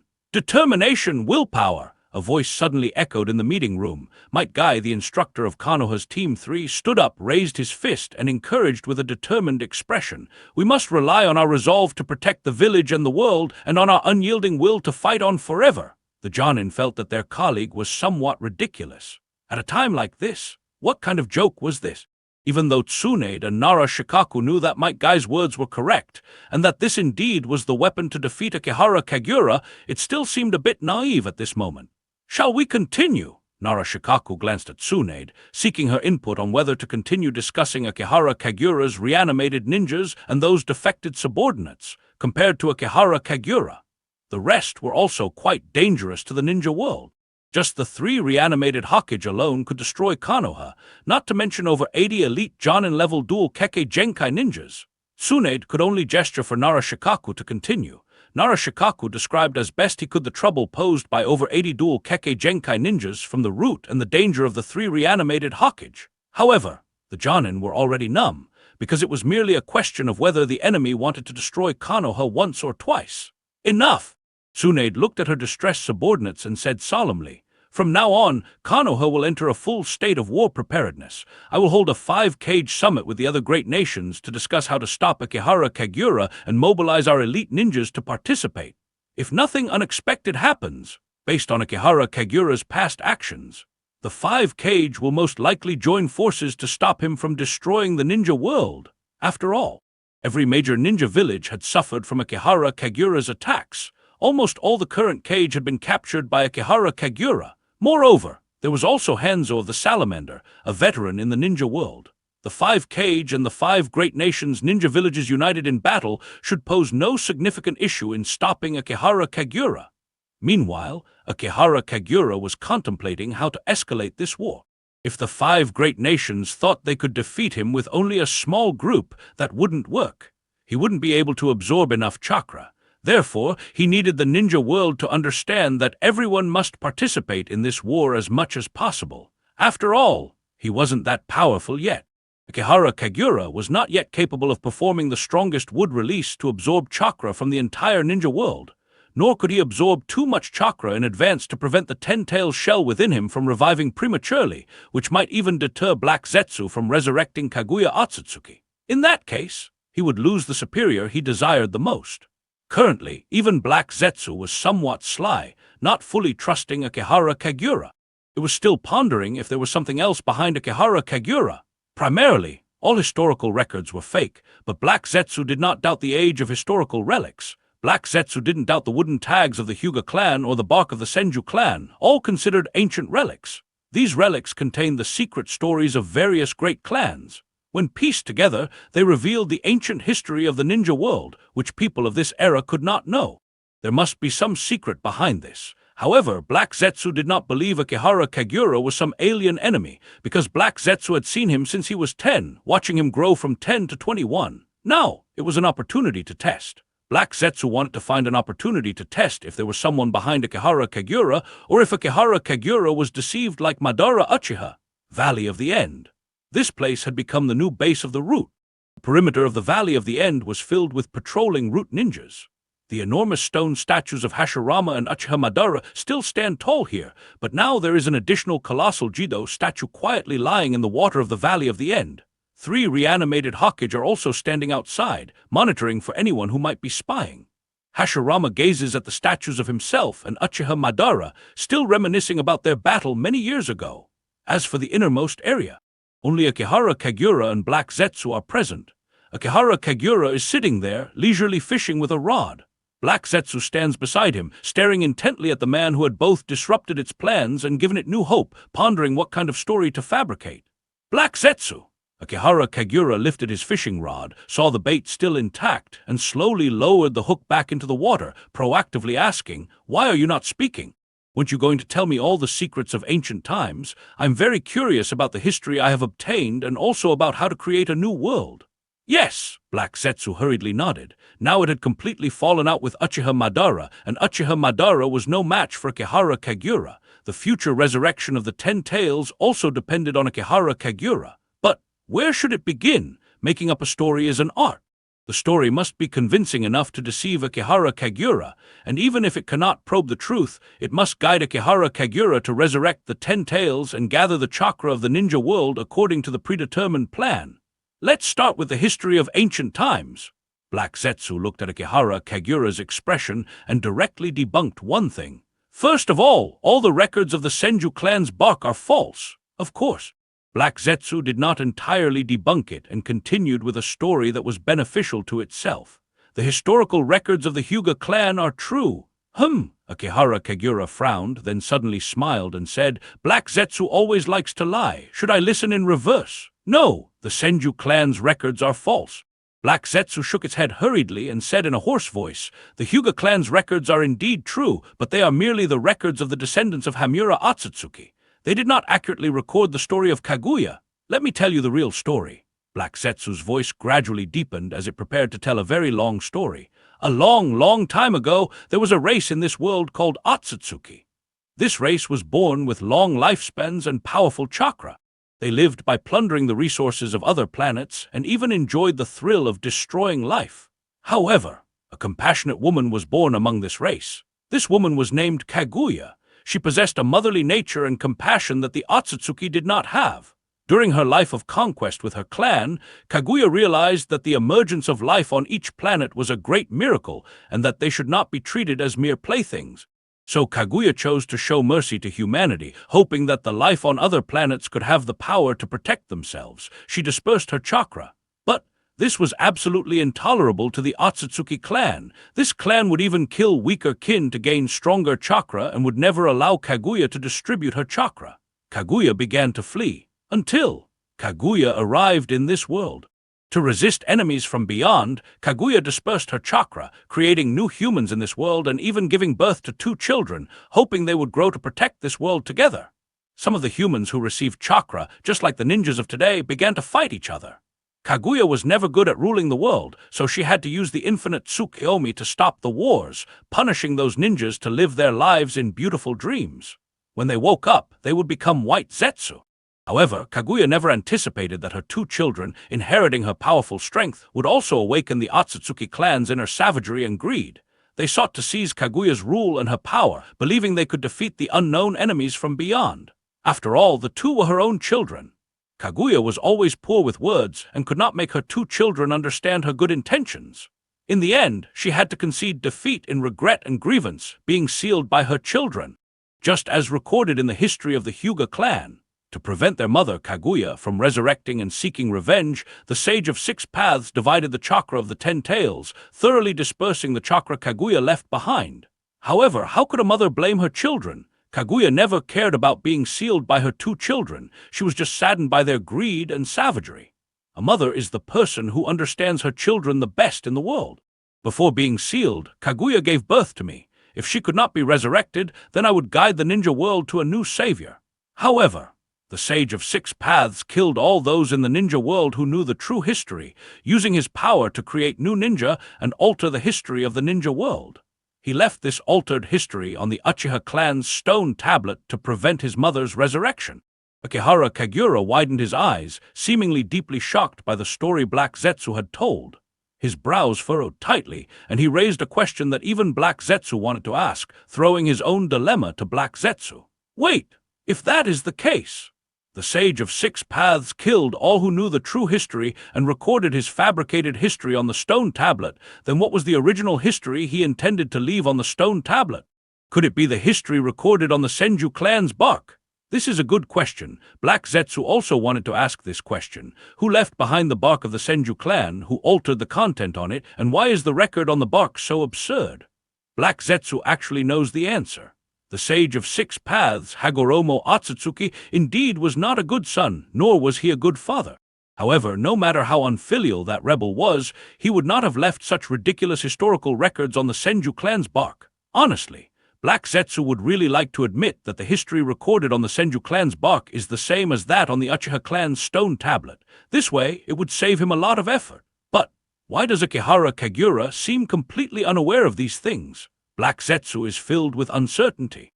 Is there really no one behind this little guy, or does he truly know nothing, merely having stumbled upon a piece of bark? Correct! After thinking for a while, Black Zetsu decided to first try to deceive Akihara Kagura into trusting him. The history recorded on the Senju clan's bark is indeed identical to the original history recorded on the Uchiha clan's stone tablet. Both have been altered by the Sage of 6 Paths. The Sage of 6 Paths, realizing my existence and not wanting to be discovered as Kaguya's will, used the means of confusing history to rewrite my identity, claiming that I was his split dark will, making it impossible for me to ever gain the trust of the ninja world. To make the Senju clan's bark, the Hyuga clan's wooden tags, and the Uchiha clan's stone tablet align with the history he narrated, Black Zetsu had no choice but to admit this. It was a lie and a test.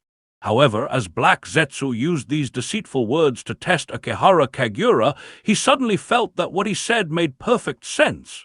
Because of the existence of the Senju clan's bark, really could confuse history and his own identity.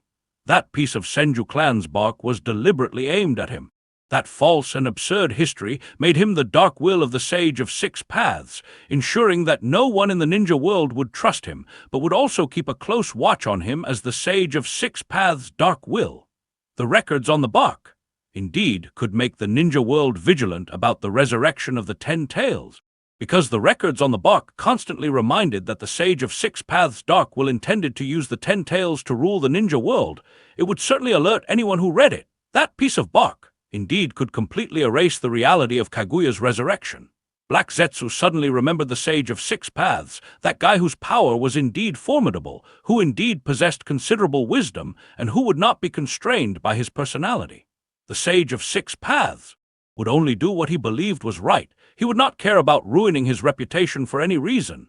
The existence of the Uchiha clan's stone tablet and the Senju clan's bark could indeed perfectly achieve the intentions of the Sage of Six Paths. They were the common ancestors of the Uchiha and Senju clans, and being unscrupulous in achieving their goals was an inherent trait of ninjas. Wait, there is another issue.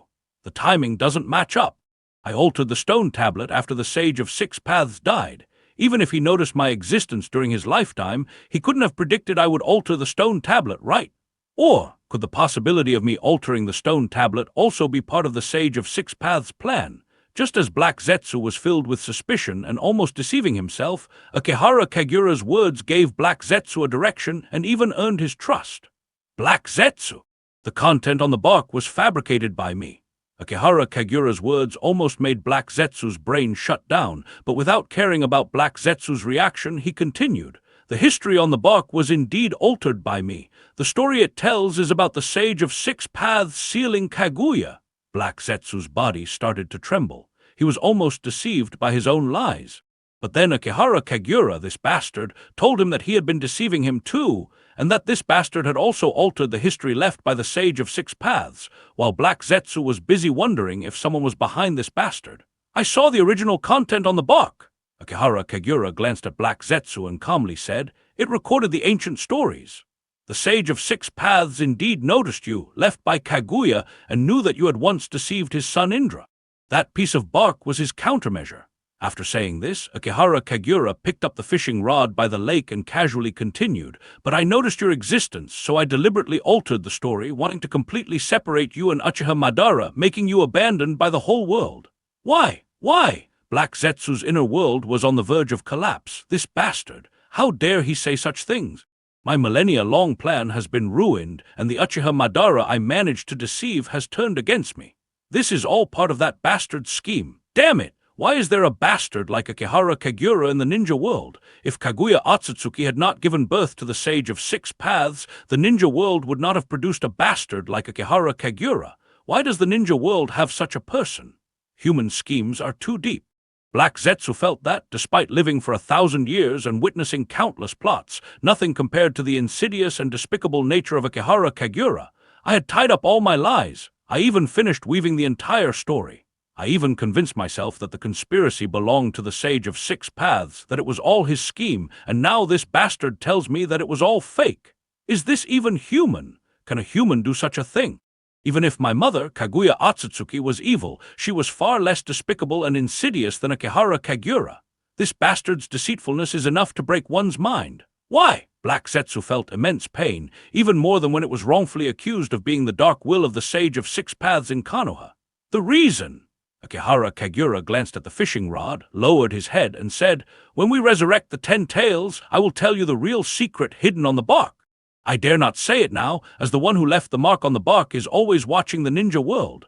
Unfortunately, he cannot appear at the moment and can only descend in another form. The Otsutsuki clan is truly miraculous, almost immortal.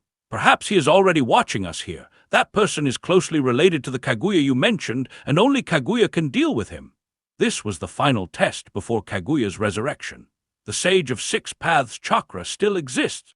Maybe because the Sage of Six Paths is Kaguya's son, or maybe because he was once the 10 Tails Jinchuriki, gathering all the chakra of the ninja world. Even after his death, his chakra still lingers at the boundary between the ninja world and the Pure Land. Akihara Kagura wanted to test whether the Sage of Six Paths chakra could descend into this world.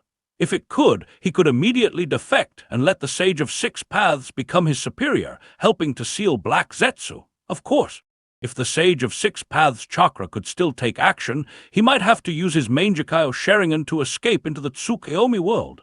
However, the most likely scenario is, the Sage of Six Paths chakra probably won't appear, because Kaguya's name has appeared countless times during this period, but the Sage of Six Paths has never appeared, not even during the 1,000-year wars of the ninja world.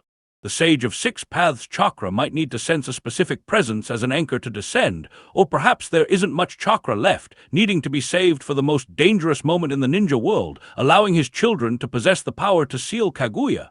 Akihara Kagura was not too anxious, but Black Zetsu was extremely nervous. Black Zetsu's eyes widened in shock. At this moment, Black Zetsu's mind was about to explode. At this moment, countless possibilities flashed through Black Zetsu's mind. Black Zetsu stared intently at Akihara Kagura, desperate to get the answer from him. Do you mean the enemy from beyond the sky has come, or that person?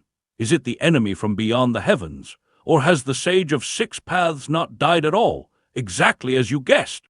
Akihara Kagura put away the fishing rod, catching a fish, and said solemnly, "If I wanted to destroy the ninja world and recreate it, that person might appear to stop me. Even if I became the Ten-Tails Jinchuriki, I might not be able to defeat him. That's why I wanted to know the truth from you. Only the legendary rabbit goddess." Akihara Kagura naturally revealed the truth. Only she has the power to contend with him, allowing me to smoothly complete my plans of world destruction and recreation. Black Zetsu's body trembled violently, realizing what was originally recorded on the Senju clan's bark. It recorded the secret that the Sage of Six Paths still existed in some form. Black Zetsu's body was about to explode, fear spreading through its brain, making it afraid to utter Kaguya's name again. He will stop us from resurrecting. Impossible to stop. Akihara Kagura extended the fishing rod in his hand, a sharp glint in his eyes. But once someone is resurrected, the records on the tree bark indicate that he also has a way to seal people up again. What should we do? Black Zetsu immediately became flustered and panicked. What should we do? What can we do? Don't worry. Akihara Kagura comforted Black Zetsu and proactively spoke. If the Ten-Tails are not resurrected, I guess he won't appear. We can resurrect the Ten-Tails first, then gather the chakra of the ninja world. The rest is beyond our involvement. All right. Black Zetsu forcibly stabilized his emotions. Bastard, how could I possibly stabilize? Calm down. This bastard might be deceiving me. This is the critical moment. I mustn't panic. The plan is nearing its final stage. Although Uchiha Madara is no longer a pawn, Akihara Kagura will clearly become my new pawn. At this moment, I mustn't lose my composure. I need Akihara Kagura to believe that Kaguya can destroy the Sage of Six Paths in another form, as long as Mother is resurrected. Black Zetsu's body trembled, trying hard to calm itself. As long as Mother is resurrected, everything will be fine. Everything will be resolved. Mother is the strongest in this ninja world. No one can surpass her. This is a lie. What Akihara Kagura said is a lie. The Sage of Six Paths can't be alive. The Sage of Six Paths can't be alive. The Sage of Six Paths has long been dead. I saw him die with my own eyes. But this time I can't deceive myself, because Akihara Kagura mentioned this possibility, and it was recorded on the tree bark. Black Zetsu didn't believe Akihara Kagura would lie, because the Otsutsuki clan is truly mysterious. The Sage of Six Paths might indeed exist in another form. After all, even without the Ten-Tails, Kaguya Otsutsuki could exist in another form, and her will still looms over the ninja world. This only proves that Mother is invincible. No one in this world can stop Mother's resurrection. Even if the Sage of Six Paths exists, he can't defeat Mother.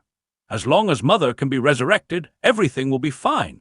Now Black Zetsu is only worried about one thing. Will the Sage of Six Paths in another form stop them before Kaguya Otsutsuki is resurrected? So, Black Zetsu, since Kaguya is invincible. Akihara Kagura looked at Black Zetsu and continued proactively. If I choose to join you, to join Lady Kaguya, will she allow me to destroy the world and create a new one? Of course. Black Zetsu tried to relax, showing an awkward smile.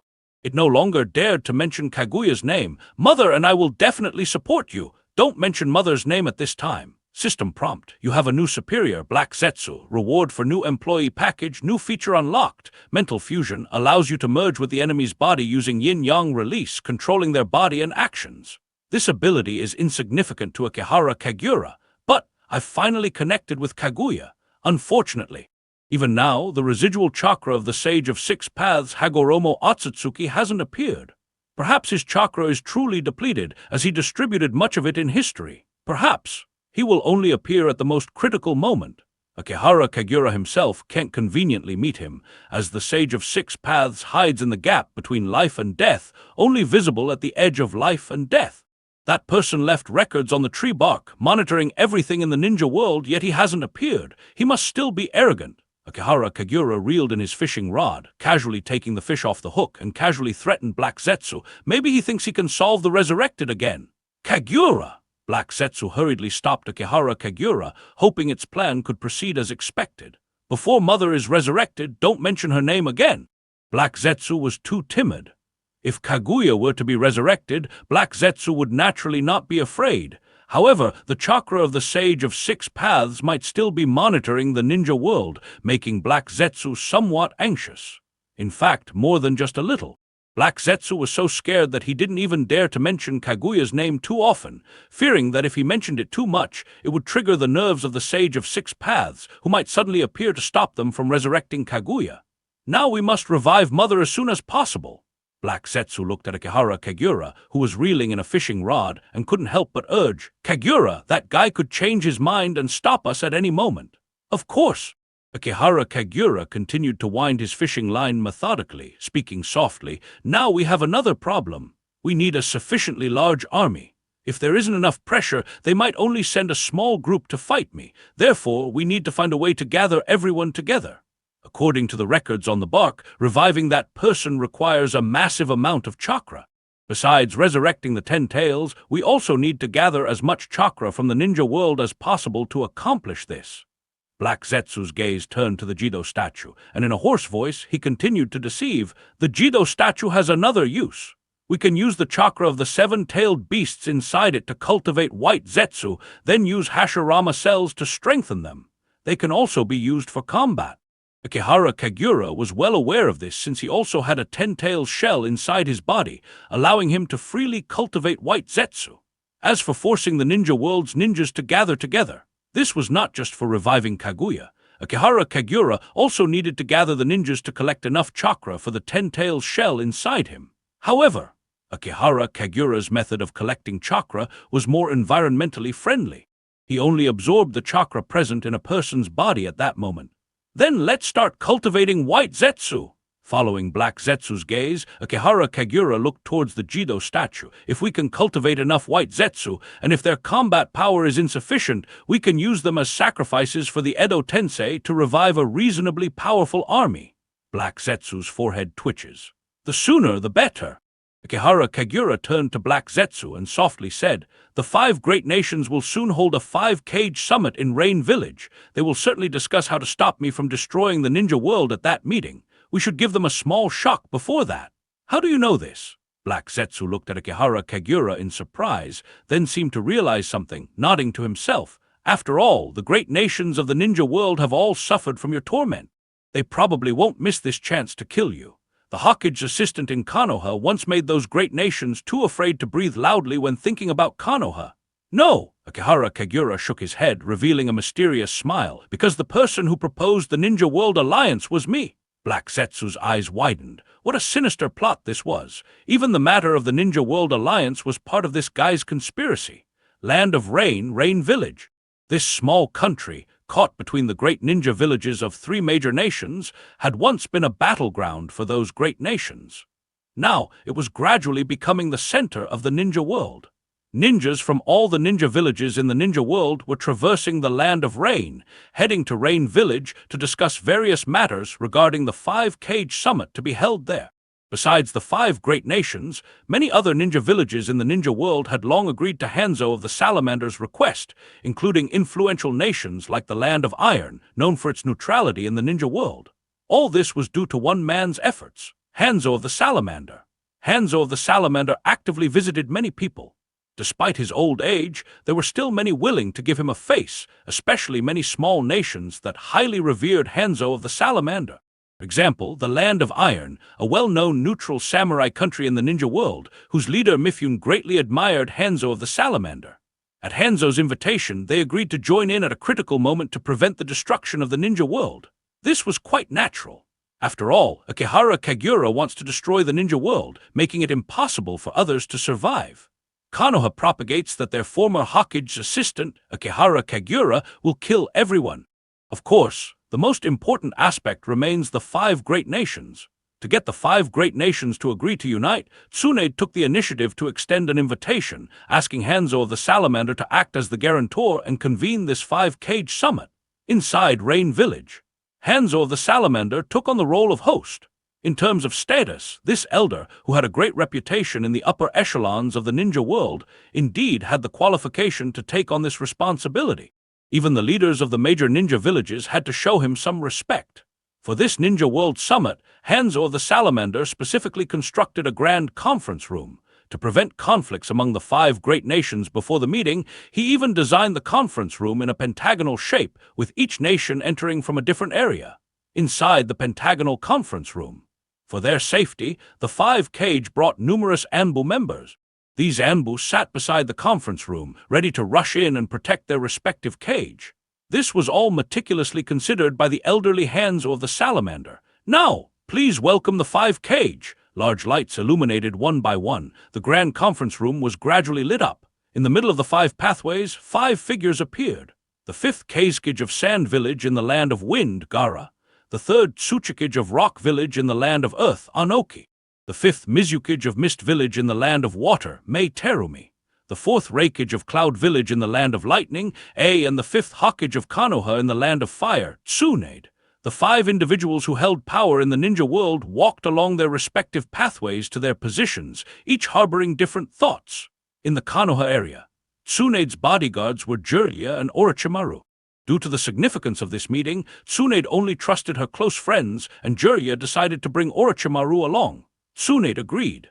After all, during the time when Akihara Kagura served as the Hokage's assistant in Konoha, they had offended many ninja villages. At that time, no other village dared to speak up. Now that Akihara Kagura has defected, these ninja villages would inevitably want to take this opportunity to make trouble. That man Hanzo! Jiraiya glanced around the conference room and couldn't help but praise. He really made this meeting ceremonious.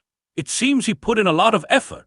Orochimaru smiled lightly and nodded. "Let's hope that if a fight breaks out, it won't be too embarrassing." Jiraiya fell silent, because Jiraiya knew Konoha's reputation in the ninja world. Due to Akihara Kagura's presence, all ninja villages' dissatisfaction with Konoha had been suppressed. Now these villages would definitely target Tsunade. At the very least, they would take the opportunity to kick Konoha when it's down. "I'll go first." The 5th Kazekage Gara straightforwardly stated his demands. "Now, Sand Village demands that Konoha return all the ninjutsu and forbidden techniques obtained from us, compensate us for all previous losses, and annul all former agreements." Gara's gaze fell on Tsunade as he solemnly said, "I appreciate Konoha's past support for Sand Village, but the burden Konoha placed on us is too heavy. Sand Village does not wish for war." Gara closed his eyes and remained silent, only quietly stating his demands. "I am merely making reasonable requests. The demands of Mist Village are the same." The 5th Mizukage, Mei Terumi, voiced her demands, her tone heavy. "In the past, we were forced to become Konoha's vassal. Mist Village needs more independence. We also demand the annulment of all agreements with Konoha, the return of our ninjutsu and forbidden techniques, and compensation for our village's reconstruction." HMPH. The 4th Reikage A glanced at Tsunade and said solemnly, "Tsunade, Konoha must also return our Cloud Village's ninjutsu and forbidden techniques, and send all your ninjutsu and forbidden techniques to Cloud Village. This is the final ultimatum before the 2 villages go to war."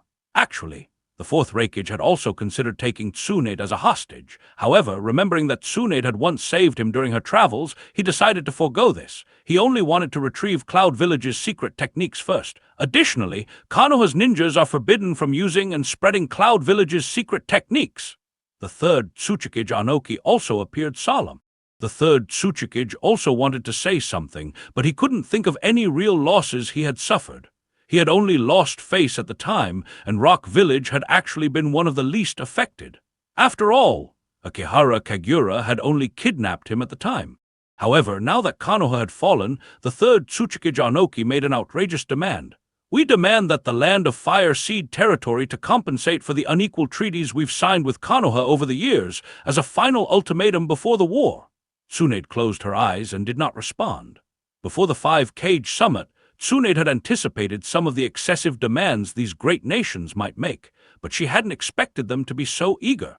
In the past, Konoha, with Akihara Kagura's support, had dominated the entire ninja world and extracted benefits from other great nations that were hard to digest. Now, after Akihara Kagura's defection, the backlash had come so swiftly. Everyone in the meeting room looked at Tsunade. The 5th Hokage took a deep breath and slowly placed her hand on the table. "I hope everyone understands one thing. Konoha's intention in contacting the other great nations was to prevent a crisis that could destroy the ninja world, not to hear you all demand a piece of us like hyenas. Don't think Konoha is afraid of war. Tsunade, this mess was caused by your Konoha people. The fourth Reikage, A, snorted discontentedly and slammed his fist on the table. Konoha should have killed that guy Akihara Kagura long ago. Young one. The third Tsuchikage Anoki looked at Tsunade and questioned in a deep voice. Konoha can't handle the mess it created and wants the entire ninja world to help. Isn't this unfair to the ninja world? The fifth Keizukage Gara and the fifth Mizukage Terumi nodded in agreement. After all, this was indeed Konoha's own doing. I understand your thoughts. Tsunade narrowed her eyes, her gaze turning sharp. You all want to start a new ninja war before Akihara Kagura destroys the ninja world, clearing the path for him, correct? Calm down. Hanzo of the Salamander quickly interrupted Tsunade, even taking the initiative to maintain order in the meeting. Everyone, the purpose of this meeting is to discuss preventing Akihara Kagura from destroying the ninja world. Talking about those things now is like dividing post-war spoils. Before the war starts, the third Tsuchikage Anoki, being the most senior, had the right to chat with Hands. It's not unreasonable to distribute interests in advance. We can't make the entire ninja world pay for Konoha's troubles. HMPH. The fourth Reikage agreed with Anoki's opinion. However, given their past enmity, the fourth Reikage would never willingly admit his agreement. Enough! Tsunade shook her head and looked at the other cages present, speaking in a solemn voice. Konoha will return the benefits we gain from Akihara Kagura after we prevent him from destroying the ninja world. This includes secret techniques from Sand Village, Mist Village, and Cloud Village, as well as some unreasonable treaties we signed. As for other unreasonable demands, Konoha will categorically refuse. This is Konoha's final bottom line. Tsunade glanced coldly at everyone present. Whether we can stop Akihara Kagura before we divide the interests is another matter entirely. Moreover, you are not entirely blameless. You had many chances to kill Akihara Kagura back then, but ended up being forced to sign treaties with Konoha. Some of you here even became his captives. As far as I know, the third Tsuchikage Anoki was forced to teach Akihara Kagura the dust release, which he used in a recent battle to defeat Uchiha Madara. The third Tsuchikage Anoki's face turned from anger to embarrassment, and the elderly man's small fist pounded the table as he tried to explain his grievance. What I taught him was fake. Anoki felt a bit uneasy. Back then, the old man knew that the dust release technique he taught was all fake. However, Akihara Kagura still mastered the dust release, which made Anoki feel like a sinner to Rock Village. He even used Akihara Kagura as an example to force his student Deidara to learn dust release, which directly shattered Deidara's mindset, leading him to leave the village and join the Akatsuki. Wait! The third Tsuchikage Anoki suddenly remembered a name Tsunade had mentioned, and cold sweat immediately appeared on his forehead. You just said Akihara Kagura used dust release to defeat whom? Uchiha Madara. Tsunade coldly stated the name and continued. That legendary figure was also resurrected by Akihara Kagura's scheme and was defeated by him. He will also be involved in the war to stop Akihara Kagura from destroying the ninja world. The third Tsuchikage Anoki's face changed drastically, and sweat slowly trickled down his face, as if he was filled with fear. Even Uchiha Madara lost to Akihara Kagura. Why is Lord Tsuchikage so surprised? The fifth Mizukage Terumi looked at Anoki's expression and couldn't help but speak. No one in the ninja world has ever been able to defeat Akihara Kagura. It's quite normal for Uchiha Madara, such a legendary figure, to lose to him, isn't it? No. The third Tsuchikage Anoki shook his head and spoke to himself. It's not like that. You cannot understand what this truly means. You don't understand the terror of Uchiha Madara. The third Tsuchikage Anoki lowered his head slowly and continued in a deep voice. You naturally won't know what it means to defeat Uchiha Madara.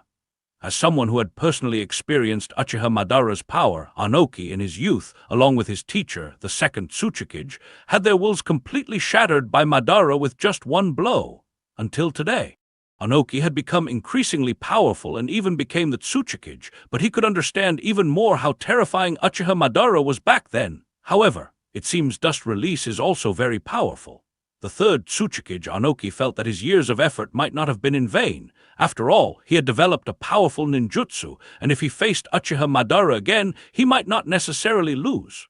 It's normal for Uchiha Madara to lose to him. The fifth Keizukage Gara frowned and coldly said, Hasn't it been established in the ninja world that he is the new god of ninja, surpassing the first Hokage? Akihara Kagura is stronger than the first Hokage. Tsunade, sitting in her seat, calmed her voice. I did not come here to argue about right and wrong with you, but to hope that you can join us in preventing the destruction of the ninja world. The Konoha ninjas will definitely lead the charge. Speaking of which, the fourth Reikage A wanted to refute Tsunade coldly. Akihara Kagura's current target is the 8 Tails of Cloud Village. However, Tsunade interrupted the fourth Reikage with one sentence and continued solemnly. To destroy the ninja world, Akihara Kagura needs to revive the 10 Tails, which requires all 9-tailed beasts in the ninja world. He has already obtained 7-tailed beasts, and the next target is the 8 Tails. This should have been mentioned earlier. The fourth Reikage angrily cursed and was about to turn and order his subordinates to hide the 8 Tails Jinchuriki Killer Bee immediately. Cloud Village cannot protect the 8 Tails. Tsunade pierced through reality with one sentence, her voice cold. Akihara Kagura alone is enough to easily conquer Cloud Village, and this is not something he hasn't done before. The fourth Reikage immediately became more agitated. At this moment, the fourth Reikage even thought of the apple tree in his office. The last time Akihara Kagura conquered Cloud Village, he captured the fourth Reikage and brought him to Konoha, forcing Cloud Village to hand over all their secret techniques. That guy even ate the apple in his office, claimed it was tasteless, and planted an apple tree in his office as an insult. That apple tree was like a scar. After being released back to Cloud Village by Tsunade, the fourth Reikage did not remove that apple tree, but wanted to remind himself of the humiliation of Cloud Village's defeat. Now, that bastard was going to attack Cloud Village again. Everyone present gradually calmed down. The cage of the 5 great nations had to admit that they must unite to resist Akihara Kagura's attempt to destroy the ninja world. Any single ninja village would inevitably be defeated by Akihara Kagura. Except for Rock Village, the other ninja villages had already been crushed, and the third Tsuchikage Anoki even felt slightly relieved that Rock Village had never fallen. However, an urgent voice suddenly reached the conference hall. A rock ambu ninja, disregarding others' attempts to stop him and ignoring that this was the site of the 5-cage summit, loudly shouted at the third Tsuchikage, "Lord Third Tsuchikage, there is urgent information that must be reported about the village." Kitsuchi! The third Tsuchikage, Anoki, looked at the visitor in surprise. "Did I not assign you to stay in the village? How did you come here?" Kitsuchi gritted his teeth. The 5-cage summit was forced to be temporarily halted for a few minutes. Even though the third Tsuchikage Anoki did not want to lose face in front of these juniors, the safety of the Rock Village was ultimately the most important thing, so he let his son come over to report the issue. However, when Kitsuchi whispered a few words in Anoki's ear, Anoki's face changed dramatically, even showing some signs of panic. "Lord Tsuchikage, what has happened?" The people present could not just stand by and watch, so they took the initiative to inquire. Anoki gritted his teeth. He knew some things could not be concealed and could only tell the truth at this moment. The Rock Village has been taken by Akihara Kagura. All the secret techniques in the village have been completely looted by Akihara Kagura. Everyone present was shocked. They never imagined that Akihara Kagura would take advantage of the time during the 5-cage summit to attack the Rock Village and plunder its secret techniques. "That guy!" Anoki's arm was trembling, and he said through gritted teeth, "That guy! It wasn't just him, he had a large army with him." Everyone in the meeting hall widened their eyes. 1 day ago, after Anoki left the Rock Village, the entire Rock Village was surrounded by enemies. The village, once known for its large number of ninjas, was surrounded by countless enemies, an almost inconceivable event. Even more astonishing was that these enemies appeared to be white monsters. They were not the most terrifying part. The most terrifying part was the sudden appearance of wood release. This village, standing amidst the fortress cluster, quickly fell. Giant trees grew within the Rock Village, with groups of rock ninjas already bound to the trees, their chakra drained completely, rendering them powerless. Despite having the largest number of ninjas in the ninja world, the village was no match for Akihara Kagura, especially with the absence of their strongest ninja, the third Tsuchikage Anoki. "Shall we kill them?" White Zetsuoi commanded the dense crowd of white Zetsu surrounding the Rock Village. "No need for that." Akihara Kagura shook his head and said proactively, "Their chakra is more important than their lives. Move all the secret techniques of the Rock Village. Moreover, our purpose here is to let the ninja world know that we have a large army, not just a few individuals. Only this way will they choose to gather all the ninjas." Of course, there were other purposes as well. Akihara Kagura wanted to absorb another wave of chakra before the war, to ensure the 10-tailed shell inside him could revive in time, while also taking the opportunity to master all the jutsus of the 5 great nations. He had already learned the techniques of Konoha, the Cloud Village, the Mist Village, and the Sand Village. Now only the Earth release of the Rock Village remains. "Let's retreat!" Akihara Kagura called out to Oi. "All right." With white Zetsu Oi making a retreat gesture, tens of thousands of white Zetsu sank into the ground, quickly disappearing without a trace. Now you can go and report. Akihara Kagura raised his hand, controlling Kitsuchi, the ninja left behind in Rock Village, to slowly descend from the vines. He shouted loudly, "Knowledge from the old era can help ninjas of the new era progress faster. I only lack the secret techniques from Rock Village." "I'm very pleased." Akihara Kagura's body slowly floated down to the ground, and he even bent down to politely thank Kitsuchi. "Thank you very much for Rock Village's contribution to the new world." "You!" Kitsuchi looked at Akihara Kagura with a complex expression. This time, Akihara Kagura's attack was too fast. The ninjas of Rock Village didn't even have time to react. The entire village was completely surrounded by tens of thousands of white Zetsu before they realized they were under attack. The vines and roots from the wood release, advent of a world of flowering trees, covered the entire village, capturing all the Rock Village ninjas inside. Kitsuchi was the only one capable of fighting back. Unfortunately, Kitsuchi's counterattack seemed weak and powerless. The vines from the wood release quickly captured him, binding him to a tree and absorbing his chakra. Soon enough, the storage facility for Rock Village's secret techniques was completely looted by the white Zetsu. "All right."